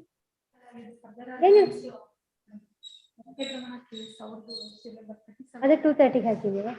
ಅದು ಬರೀ ಅಲ್ಲ ಅವ್ರ argument ಆಗಿ ಅದು ಮಾಡ್ಲಿ ಬಿಡಿ, 2 ಆಗುತ್ತೆ. 2:30 ಬೇಡ ಹಾಗೆ recharge. 2:30 we'll list it. You can make a mention on that day because there was one more parted matter which is ordered to be listed at 2:30. After Your that, you Lordship. can argue, or if you On come. 7th, Your Lordship, 7th by 2:30, Your Lordship, 7th on 2:30. ಎಲ್ಲರೂ 2:30 ಅಂತೀರಿ. Because Your Lordship, from morning we are waiting, Your Lordship. 7th, we have a dictation matter at 2:30, 7th. Today's matter we attend that. ಹಾ, ಅದು ಇದ್ರದಲ್ವಾ, ಯಾವ್ದು Coca case. On 8th, Your Lordship, 8, 2:30, Your Lordship. ಅದನ್ನೇ ನಾವು 2:30 ಅಂತ list ಮಾಡಿದೀವಿ. ಅಲ್ಲ, ಇದೆಲ್ಲ custody matter ಅಂತ ಹೇಳ್ತಾರೆ. 8th all. On 8th, Your Lordship. ನಾಳೆ ಪ್ರತೀಕ್ ಅವ್ರು ಅಲ್ಲ, ಪ್ರತೀಕ್ ಅವ್ರ ಮೇಲ್ ಹಾಕಂತ ಹೇಳಿದ್ರಲ್ಲ 2:30. Tomorrow at 2:30, is it possible? 4th, 2:30 ಮಾಡ್ತೀವಿ ಸ್ವಾಮಿ. On 4th by 2:30. 4th, there is some inconvenience. ನಾವು ಅದಕ್ಕೆ ಬೇರೆ ಮ್ಯಾಟರ್ಸ್ ಓದ್ತೀವಿ. They are not listening. 9th ಯಾಕೆ ಸ್ವಾಮಿ? 9th 2:30. 9th at 2:30. Because it will take 1 hour, more than 1 hour, Your Lordship. So many witnesses are there? 12 witnesses are there, Lordships. 40 as requested by the council. List on 9 at 2:30 p.m. Yes, sir. Obliged. ಚೈತನ್ಯ ಅವ್ರು ತಗೊಳ್ಳೋಣ. Number 39. Wait, please, ma'am.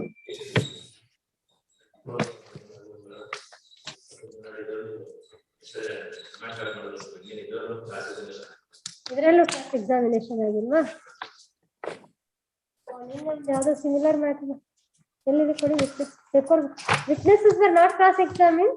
No, my lord, not only one witness, my lord, has been cross-examined, but in that also there are so many questions which have not been asked for, and my lord, one witness has turned hostile also, and none of the other witnesses have been cross-examined, and all the witnesses are interested witnesses, my lord.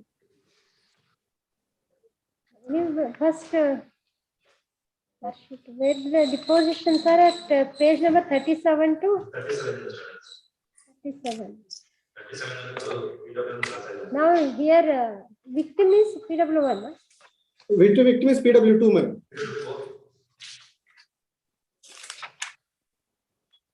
Yes, I hear. Yeah. Which of the witnesses speak about what and what was the age of the victim? Age she of was a challenged, specially able child. Although my lord, the prosecution case is that she is a mentally disabled girl, but there are no documents to show that the doctor who has testified before the court has told that she has issued a disability certificate. But on the records of the case, no disability certificates has been is forthcoming in this matter. How the child was examined? How that? At 21 years. Oh, 21 years. Only mental age.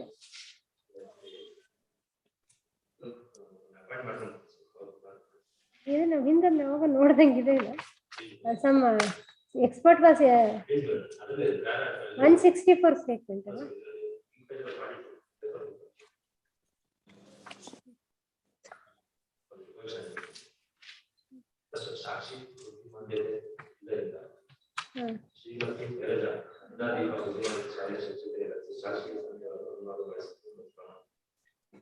May I please, ma'am? Yes, we can argue. Yes, or argument. Yes. Yes, ma'am. My lord, the whole summation of my arguments is that, my lord, the conviction and the sentence of the appellant is vitiated not on merits, but on a ground that the fair trial was not fair and just, my lord. The PW1 in the case is the father of the victim. The statements are, if my page number 37 of the appeal memo is the Yes, 23 years. examiner. PW1 is the father. Father of the victim.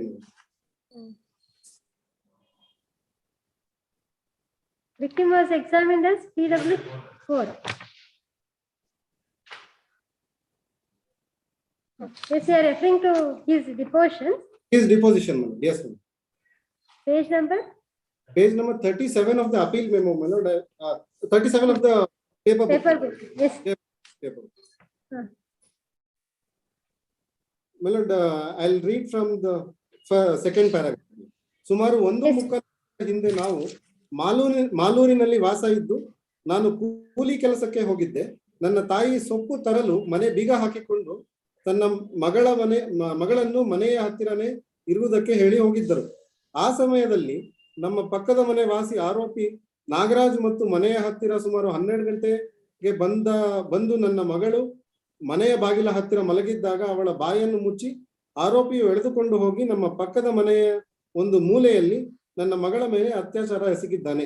ಸದರಿ ಸಮಯದಲ್ಲಿ ನನ್ನ ಅತ್ತಿಗೆ ಸ್ಥಳಕ್ಕೆ ಬಂದು ನೋಡಿದಾಗ ಆರೋಪಿಯು ತನ್ನ ಬಟ್ಟೆಯನ್ನು ಹಾಕಿಕೊಂಡು ಸ್ಥಳದಿಂದ ಓಡಿ ಹೋಗುತ್ತಾನೆ. ನಾನು ಮಧ್ಯಾಹ್ನ ಸುಮಾರು 2:30 ಸಮಯಕ್ಕೆ ಮನೆಗೆ ಬಂದಾಗ ನನ್ನ ಅತ್ತಿಗೆ ಎಲ್ಲಮ್ಮ, ಪಕ್ಕದ ಮನೆಯ ಹುಡುಗ ರಾಜಪ್ಪ ಮತ್ತು ನನ್ನ ತಾಯಿ ಮುತ್ತಮ್ಮನವರು ನನಗೆ ವಿಷಯ ತಿಳಿಸಿದರು. ನನ್ನ ಮಗಳನ್ನು ನೋಡಲಾಗಿ ಅವಳ ಬಟ್ಟೆ ಹರಿದಿತ್ತು ಮತ್ತು ಕೆನ್ನೆಯ ಮೇಲೆ ಆರೋಪಿಯು ಕಚ್ಚಿದ ಗಾಯವಾಗಿತ್ತು. ನಂತರ ಮಾಲೂರು ಪೊಲೀಸ್ ಠಾಣೆಗೆ ಹೋಗಿ ದೂರನ್ನು ಸಲ್ಲಿಸಿರುತ್ತೇನೆ is what he says. But the evidence of the doctor which does not reveal any of the injuries as stated by PW1 at all. Where is the doctor is Yes, my lord, I'll take it. PW6, huh? Yes, my lord. PW9, my lord. PW6 is examined accused. He examined accused. PW9, my lord. Shanti. PW9. Yes. She says on examination of PW4, Kumari Asha, my opinion is as follows. No superficial. The date of offense was? Date of 17/7/2014, madam. So she was examined on the same day. Yeah, she was examined on 3/8/2016. No, yes, my lord. She was examined on the same day. Correct. No, by the doctor. Correct. She was examined on the same day. 17/7/2014. 17/7/2014 at 8:30 p.m. Yes, please read that. No superficial abrasions or injuries on the body or limbs or anywhere on the body were visible at the time of examination. No visible injuries were seen on the body, especially on the face. Whereas the deposition of the PW1 says ROPU has given a deposition. No visible stains were seen on the body anywhere at the time of examinations. Stain was seen on the clothes which are sent to FSL for chemical analysis. On chudidar pant, dupatta, few stain marks were present. However, clothes are collected, labeled and sealed, sent to FSL. Next, 6 is vagina admits easily 2 fingers without any resistance. No signs of injuries, redness, pain and tenderness, swelling or abrasions seen in and around the vagina. No external injury. No visible blood or semen was seen on the pubic hair at the time of examination. However, pubic hair are collected and sent for FSL for chemical analysis. No visible foreign body hair was seen in and or near vagina or anywhere on the body or clothing at the time of examination. As per psychiatrist opinion, victim has been issued disability certificate for severe mental retardation. However, this disability certificate is not forthcoming before the trial court. Now, the statement of PW1 is totally contrary. It's only a hearsay. None of these, all right. Now the whole, as you submitted, the whole issue is that he was condemned without fair trial. Correct, my lord. I draw the attention of my lord to page number 69 of the appeal memo, my lord, where the order of the trial court is recorded. 69, my lord.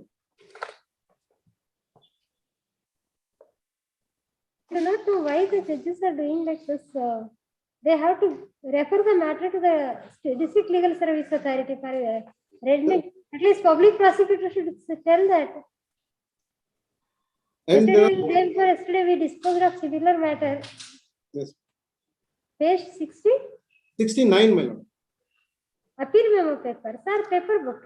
Yeah, appeal memo. The order sheet of the trial court is there. Oh, you are referring to the PCR. Correct. ಇಲ್ಲ appeal memo ದಲ್ಲಿ page 69 ವರೆಗೂ ಇಲ್ವೇ ಇಲ್ಲ. Page 33, 32 ಅಂತ ಇವೆ ನಮ್ಮದ್ರಲ್ಲಿ. ಅದೇ there are 2 page initiations. 2 ಅಲ್ಲ, there are 2 ನೀವು 69 ಅಂತ ಹೇಳೋದು ಇಲ್ಲ ಆರ್ಡರ್ ಶೀಟ್ ಡೇಟ್ 5/5/2016 ತಗೋಬಹುದು ಸ್ವಾಮಿ. ಹೊತ್ಬಿಡಿ ಅವ್ರಿಗೆ ಪೇಪರ್ ಬುಕ್ ಎಲ್ಲ ಅವ್ರು ಹೇಳ್ತಿರೋದು ಅಪೀಲ್ ಪೇಪರ್ಸ್ ಅವ್ರಿಗೆ ತೋರಿಸಿ ಇದೇ ಕೇಸಿನ criminal appeal 1067.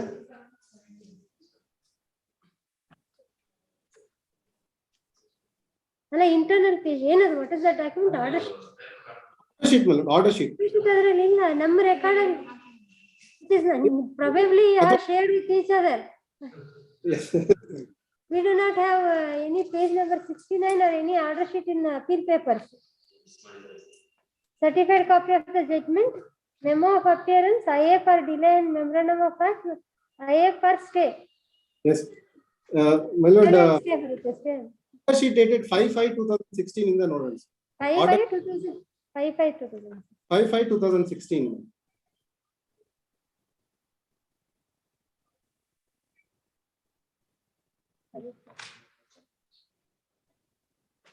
Yes, 5/5/2016. Yes, ma'am. Now, accused produced from JC and remanded to JC.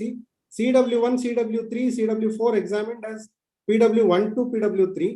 Document marked Exhibit 1, P1 to P2. CW present and bind over. Issue summons. Next is 21/5, my lord. It says accused produced from JC, remanded to JC. CW1 present, given up by the prosecutor. Issue NBW to CW14, CW2. CW2 present, bind over. Next is on 9/6/2016. CW1, 2, 3 and were examined, document marked. Only cross examination nil. It's not mentioned that it was taken as nil. Cross examination. Going further, it is mentioned, my lord. Going further, Oh, they were bound over at that. Accused produced from JC, remanded to JC. CW 4 and 14 present, examined as PW 4 and 5. Issue summons to CW 6 and 9. Next is accused produced from JC, remanded to JC. CW present, examined as PW 6. Issue bailable warrant to CW 9 on executing bond amount. Issue NBW to CW 8 and CW 6 and 7.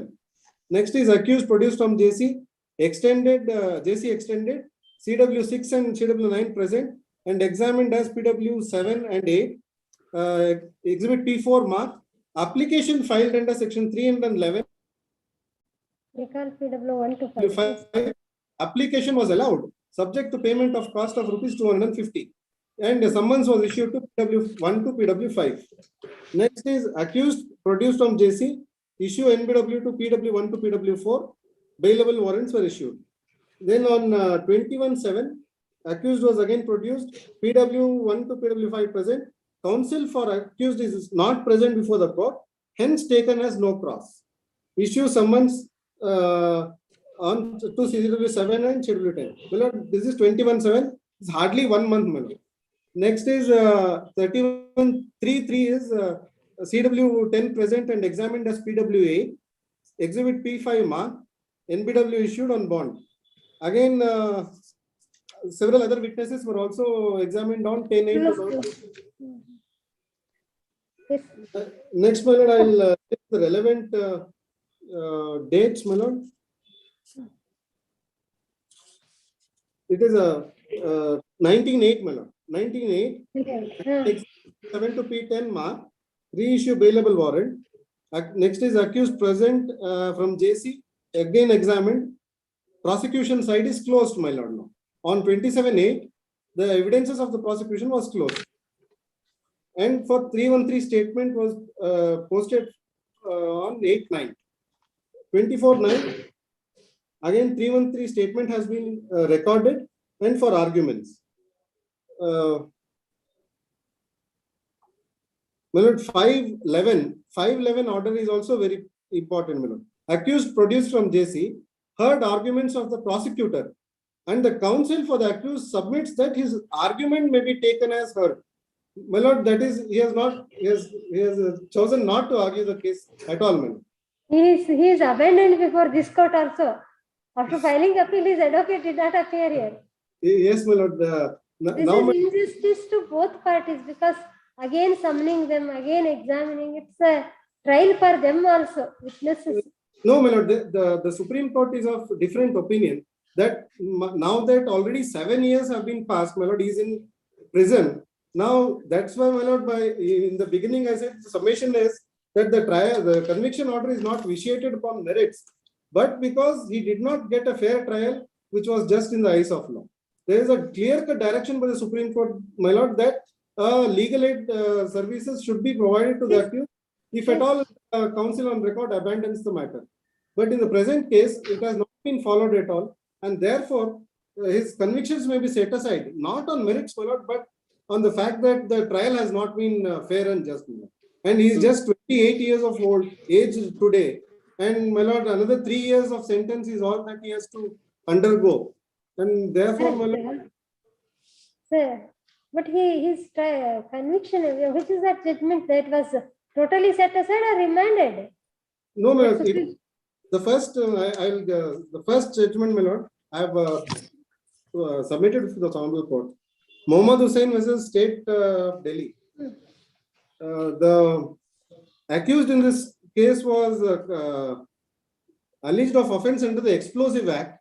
He was accused of planting a bomb near the border, and he was of Pakistan nationality also. I'll take the relevant paragraph, my lord. Last paragraph number 37 of the judgment. Page number? Page number 24. On the bottom, 24. 37 paragraph number. Page number 14 anta ಇದೆ, not 24. 37 is at page 14. Correct? Is that correct? No, my lord. My lord, that is the reference of the other judgment, my lord. This is on page para number 37. You are referring to this Mohammad Hussain versus State of. Correct, my lord. The last paragraphs of the judgment. Page 24. Oh, that is last paragraph. Para 37, huh? 37. That is an extraction. Having found that the appellant has been guilty and sentenced to death in the trial, which was not reasonable, fair, and just, the next question is as to whether it is a fit case in which direction be given for the de novo trial of the appellant after giving him assistance of a counsel. I have given my most anxious consideration to this aspect of the matter and have no courage to direct for his de novo trial at such a distance of time. For an occurrence of 1997, the appellant was arrested in 1998, and since then he is in judicial custody. The charge against him was framed on 18/2/1999, and it took more than 5 years for the prosecution to produce its witnesses. True that it is in the incident 4 persons have lost their lives and several innocent persons have sustained severe injuries. Further, a crime was allegedly committed by a Pakistani, but all these factors do not cloud my reason. After all, we are proud to be a democratic country and governed by rule of law. The appellant must be seeing the hangman's noose in his dreams and dying every moment while awake from the day he was awarded sentence of death more than 7 years ago. The right of speedy trial is a fundamental right, and though a rigid time limit is not countenanced, but in the facts of the present case, I am of the opinion that after such a distance of time, it shall be travesty of justice to direct the appellant's de novo trial. By passage of time, it is expected that many of the witnesses may not have found due to the change of address and various other reasons, and few of them may not be in this world. Hence, any time limit to conclude the trial would not be pragmatic. Accordingly, I am of the opinion that the conviction and sentence of the appellant is vitiated not on merit, but on the ground that his trial was not under Article 142. This is done under Article 142. However, my lord, the offense. We can do that. My lord, the offense of under which the judgment was passed was of a serious nature, my lord, and the Supreme Court was of opinion that since passage of time, he was in judicial custody for 15 years. For about 15 years, he was in judicial custody for about 15 years. In that case, it was a death sentence. There are a large number of witnesses. Correct, my lord. But in And the moreover, this was done invoking power under Article 142. my lord, however, my lord, the de novo trial in this instant matter would not serve the purpose because he has already served 7 years of his What is imprisonment. the sentence, maximum sentence imposed on him? 10 years, my lord. 10 years for 376 and 3 years for 363. And 363 and both the sentences run concurrently. Here, there is, because it's a sensitive matter, offenses against women, that too a mentally challenged. Yes, my lord. But if the trial had been conducted properly, my lord, then all these issues could have been raised, my lord. But now, since Right now, the question is whether, as you submit, whether he should be acquitted, or if Yes, we ma'am. acquit him, whatever period of sentence he has undergone, that is unjust. If we say that we'll acquit him. No, my lord. For that reason, the conviction should be set aside not on merits, my lord, but on the ground that the trial was not fair and just. If on merits the conviction is set aside, then my lord's viewpoint would be absolutely right, my lord. But if the trial is the conviction is set aside on technical grounds that the trial was not fair and just, then my lord, the order would be just of law. Yes, next judgment, what is held in next judgment? That, my lord, Rai Sandeep state of NCT, this was of 376 only, my lord. Again, I would take my lord's attention to paragraph number 27, 5, my lord, or 12, 12 I will read, my lord. Para 12. Para 12 of the judgment. Para 12. Yes, ma'am. As rightly contended by the learned counsel for the appellants, a decision has to be considered in the background of factual scenario. In criminal cases, the question of precedent, particularly related. One second. There is again some para 12 ಅಂದ್ರೆ ನಾವು ನೋಡ್ತಿರೋದು page 5 ನಲ್ಲಿ ಇದೆ. Page 8 ಅಲ್ಲಿ ಇದೆ. Last paragraph. Page 8 ಅಲ್ಲ. Yes, ma'am. When you take this Manupatra printout, paragraph numbers ಎಲ್ಲ correct ಆಗಿ ಬರೋದಿಲ್ಲ. Lord, I should have paginated the numbers at my phone. Yes. Yes, ma'am. As 12. Yes. As rightly contended by the learned counsel for the appellants, a decision has to be considered in the background question of precedent, particularly relating to the appreciation of evidence, is of really of no consequence. In Aman Kumar case, it was observed that the prosecutress complaining of having been a victim of the offense of rape is not an accomplice. There is no rule of law that her testimony cannot be acted upon without corroboration in material particulars. She stands on a highest pedestal than the injured witness. In the later case, that the injury is on in the physical form, while in the former both physical as well as psychological and emotional. However, if the court finds it difficult to accept the version of a prosecutress on the face value, it may search for evidence direct for circumstantial evidence. Next, my lord, I would take my lord's attention to para 30. This is not para 12. In para 23, the para 11 and 12 of another judgment are extracted. Yes, yes, my lord. Yes, yes. Next is para 31, my lord. Para 31. Para 20 is 25, my lord. I'm extremely sorry. 25. In the reported as Krishnan Kumar Malik, state of Haryana. No doubt, it is true to hold that an accused guilty of commission of an offense of rape, the solitary evidence of the prosecutrix is sufficient, provided the same inspires confidence and appears to be absolutely trustworthy, unblemished, and should be of sterling quality. But in the case in hand, the evidence of the prosecutrix showing several lacunae which have already been projected herein above, which go on to show that her evidence does not fall in the category and cannot be relied upon to hold the appellant guilty of the said offences. My lord, I would now invite my lord's attention to evidence of the PW4 member, the victim. That is on page number 42 of the paper book.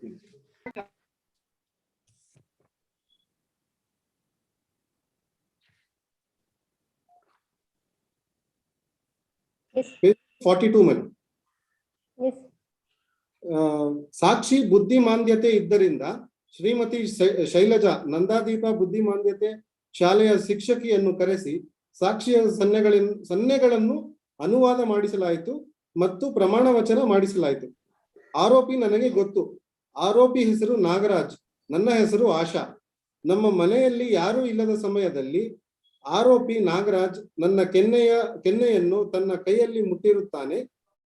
ನಾನು ಮಲಗಿದ್ದಾಗ ಆರೋಪಿ ನಾಗರಾಜ್ ನನ್ನ ಮೇಲೆ ಮಲಗಿದ್ದನು. ಆರೋಪಿಯ ಮೈ ಮೇಲೆ ಬಟ್ಟೆ ಇರಲಿಲ್ಲ. ಆರೋಪಿಯು ನನ್ನ ಬಟ್ಟೆಯನ್ನು ತೆಗೆದಿರುತ್ತಾನೆ. ಸ್ವಲ್ಪ ಸಮಯದ ನಂತರ ನನ್ನ ಅಜ್ಜಿ ಮನೆಗೆ ಬಂದರು. ನಂತರ ಆರೋಪಿ ಸ್ಥಳದಿಂದ ಎಲ್ಲಿ ಹೋದ ಎಂದು ನನಗೆ ಗೊತ್ತಿಲ್ಲ.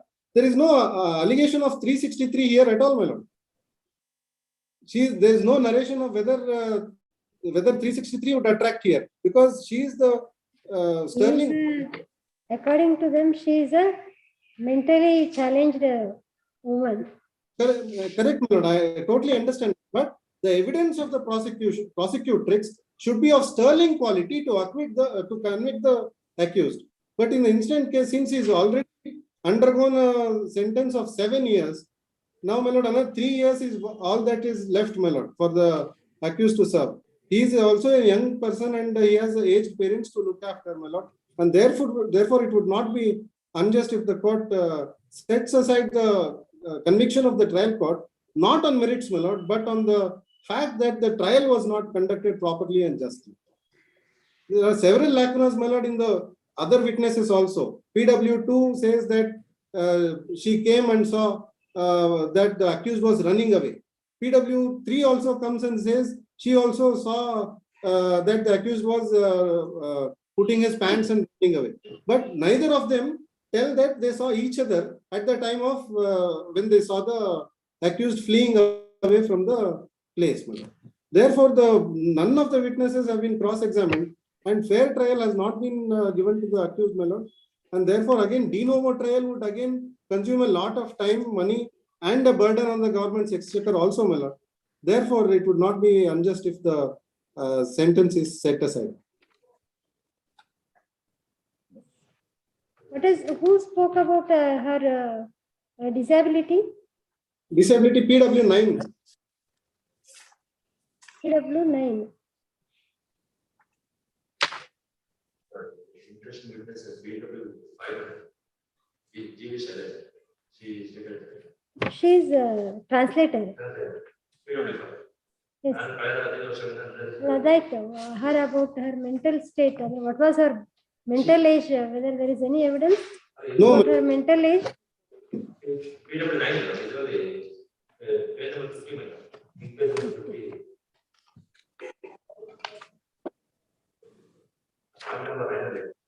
As per psychiatric opinion, victim has been issued disability certificate for severe mental retardation. Except this, her mental retardation was not assessed. No, my lord, it has not been assessed. Even the FSL report, my lord, which is at page number. Dr. Bayappa Reddy, that is radiologist, not psychiatrist. Her date of birth was. And tell us which of the witnesses speak about. There are, except this, there are any other eyewitnesses? Yes, ma'am. The PW2 and PW3 claim to be eyewitnesses. PW2, page number 39 of the paper book. Page 39. She is 39. Yes, ma'am. So, grandmother. Yes, ma'am. Yes.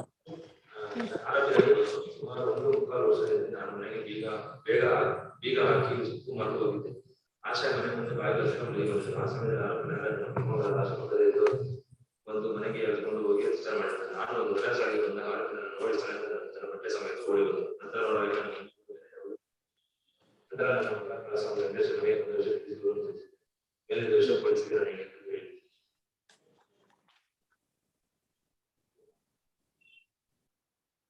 Next witness ಎಲ್ಲ ಕಾಸ ಮತ್ತು ವೆಂಕಟೇಶ್ ನನ್ನ ಮೈದ ಕಾಸಾಟು ಆಶಾ ನನ್ನ ಅದೇ ಕಾಸಾಟು ನನ್ನ ಅತ್ತೆ ಆರೋಪಿ ನಗರ ನನಗೆ ಗೊತ್ತು.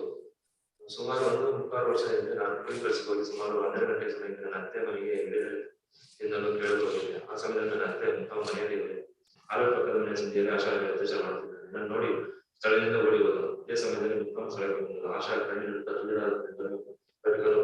ಆರೋಪಿ ನನ್ನ ನೋಡಿ ತಕ್ಷಣ ಓಡಿ ಬಂದನು. ಸುಮಾರು 1 ಗಂಟೆಯ ಸಮಯ ವೆಂಕಟೇಶ್ವರ ಮನೆಗೆ ಬಂದಾಗ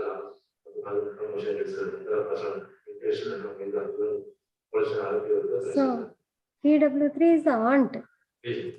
Uncle's wife. Evidence of evidence and child. That is PW4 is the victim. PW4 is the victim. PW5 is that translator, psychiatrist. Yes.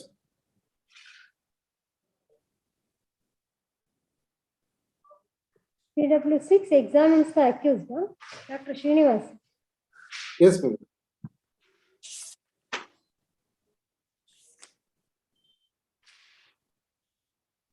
PW7, Dr. Chandrasekhar, radiology.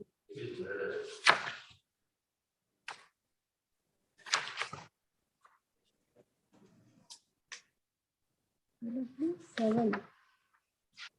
PW8 is Who is Dr. Chandrasekhar? Yes, Surgeon. dental surgeon. Yes, and less than 20. He has issued the age certificate. ಅಲ್ಲಿ school record ಹಾಕಿದ್ದಾರೆ ಅಂತ ಇದೆ. School record was not required ಅಲ್ಲ ಹಾಗಿದ್ರೆ. There was school record.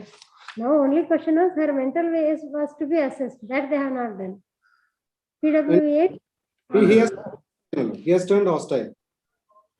ಏನ್ ಇವರು ಮಹಜರ್ witness spot ಮಹಜರ್ witness 9 Gynecology.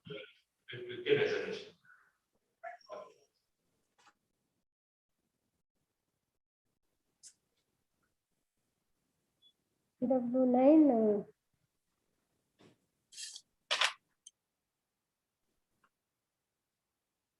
PW4.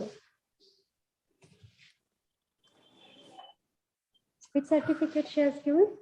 She has not given a certificate, my lord, but she tells in para 9 that as per the psychiatrist's opinion, victim has been issued disability certificate for severe mental retardation. And exhibit P5, she has given her opinion. Exhibit P5.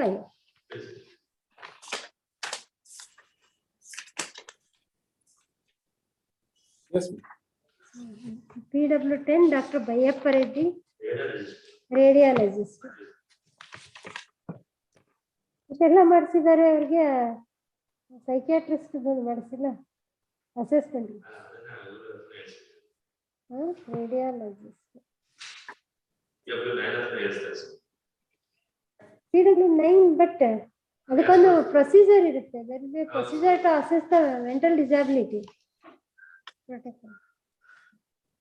PW9 is the radiologist. PW10 is the radiologist. PW11 is school certificate ಕೊಡೋರು. What is that? ಜನ್ಮ ದಿನಾಂಕ ದೃಢೀಕರಣ ಪತ್ರ. HM.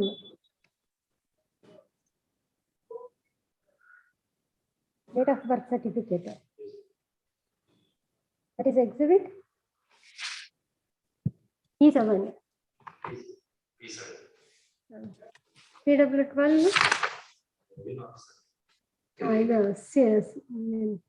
Khata register of scene of offense. 12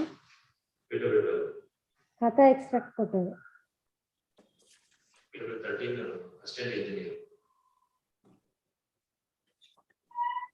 Sketch of scene of offense. It is exhibit P10, P9 P9 ಇವರು Ramesh and ಕೊಟ್ಟಿದ್ದು, this is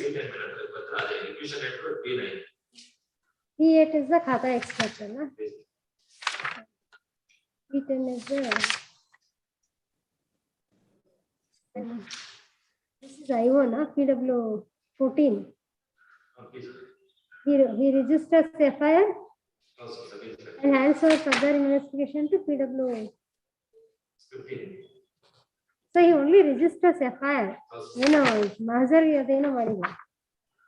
What is his name? Dayananda.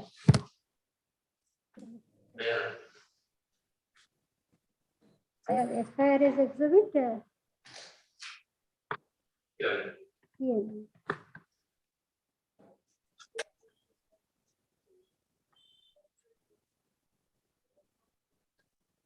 PW15 IO.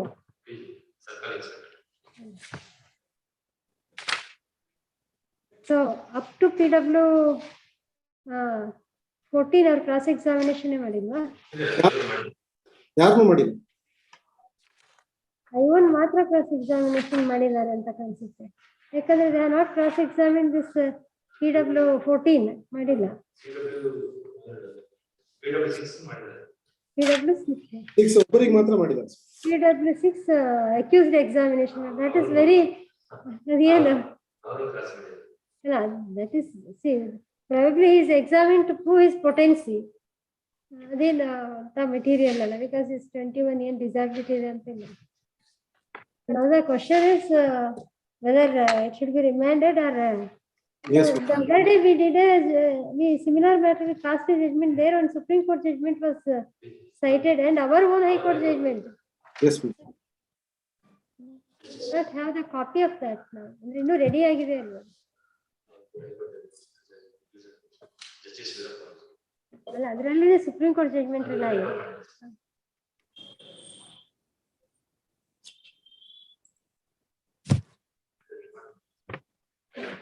Because these are serious offenses. That is 142. We cannot exercise 142. Very true, my lord. But my lord, considering these facts of the case, if he had it was just 3 years or 2 years, I would not have had the courage to argue. That case also, it appears ಅಲ್ಲಿ ಏನು 7 years ಆಗೋಗಿತ್ತ ಅಲ್ಲಿ ಯಾರೋ ಅಮಿಕಸ್ ಕ್ಯೂರಿನ ಹಾಕೊಂಡು ಸುಯೋಗರೆ.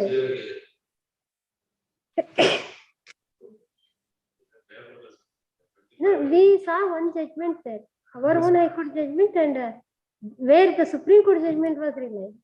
Yes, that is there the matter was remanded, and apparently the judgment which we are relying that was done in exercising powers under Article 142. Yes. And carrying discussion.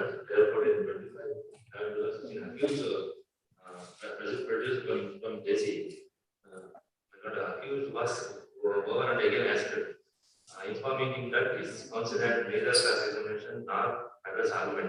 That is incorrect. Even if he is asked it, they should have appointed, refer the matter to the Legal Service Authority for pre-legal aid, or appointed some panel advocate. Like us, they cannot appoint amicus curiae. ಯಾರು free ಆಗಿ ಮಾಡಿದ್ರಷ್ಟೇ ಮಾಡಬೇಕು, ಅಲ್ಲಿ ಅಲ್ಲಿಲ್ಲ ಅದು. They could have referred the matter to High Court Legal Service Authority. ಯಾರ ಜೊತೆಗೆ discussion ready ಆಗಿದೆ ಅಂತ ಅಂದ್ರೆ ಆ ಸೈಟೇಷನ್ಸ್ ಅದರಲ್ಲಿ ಇದೆ. ಸರಿ, ನಾಳೆ ನಾವೀಗ ಪ್ರದೀಪ್ ಹಾಕೊಂಡಿದ್ದೀವಲ್ಲ,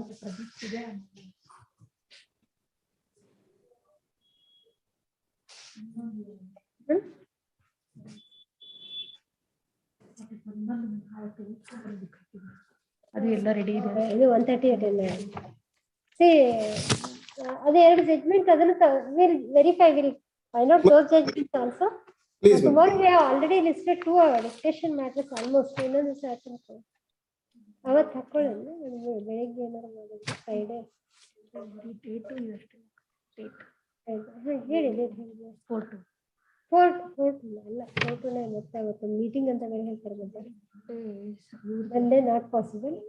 ಟ್ಯೂಸ್ಡೇ Tuesday. ಒಂದು ಫರ್ದರ್ ಅವರು ವಿಡ್ರಾ ಮಾಡ್ಕೊಂತೀನಿ, ಗುಡ್ ಕಾಂಟ್ಯಾಕ್ಟ್ ಮೇಲೆ ಅಂತ ಹೇಳಿದ್ದಾರೆ. ಸರಿ. 8 heard in part for further hearing less than 8. Well, 9 if possible. 9. Yes. See, the result will be only this much. Probably it's a case for remand. We are not convinced of your submissions. Yes. We'll proceed with the dictation and seeing those statements. Even if you are not there. No, I'll be there. Much. ಇಲ್ಲಾಂದ್ರೆ 2:30 ಅಂತ ಹಾಕೊಳ್ಳೋಣ, ನಿಮ್ಗೆ ಅವ್ರು convenient ಆಗುತ್ತೆ. ಆಗ್ಬೋದು sir, ಆಗ್ಬೋದು. 8ಗೆ ಇವ್ರು ಬರ್ತಾರೆ, ಇವರಿಲ್ಲ ಅನ್ಸುತ್ತೆ. 8ಗೆ EP ಇದೆಯಲ್ಲ ಮೇಡಮ್, ಅವರೇ ಇಬ್ಬರೇ ಅಪಿಯರ್ ಆಗೋದಿಲ್ಲ. EP ನೀವೇ ಇದ್ರ 8th EP ಇದೆ ಅಂತಲ್ಲ, 2:30 ಹಾಕೊಂಡ್ರೆ ಅದನ್ನೇ ಇದನ್ನ ಕುಡೆ ಮಾಡೋರಂತೆ ಒಂದೇ ಸಾರಿ. ಆಗ್ಬೋದು ಸರ್. 2:30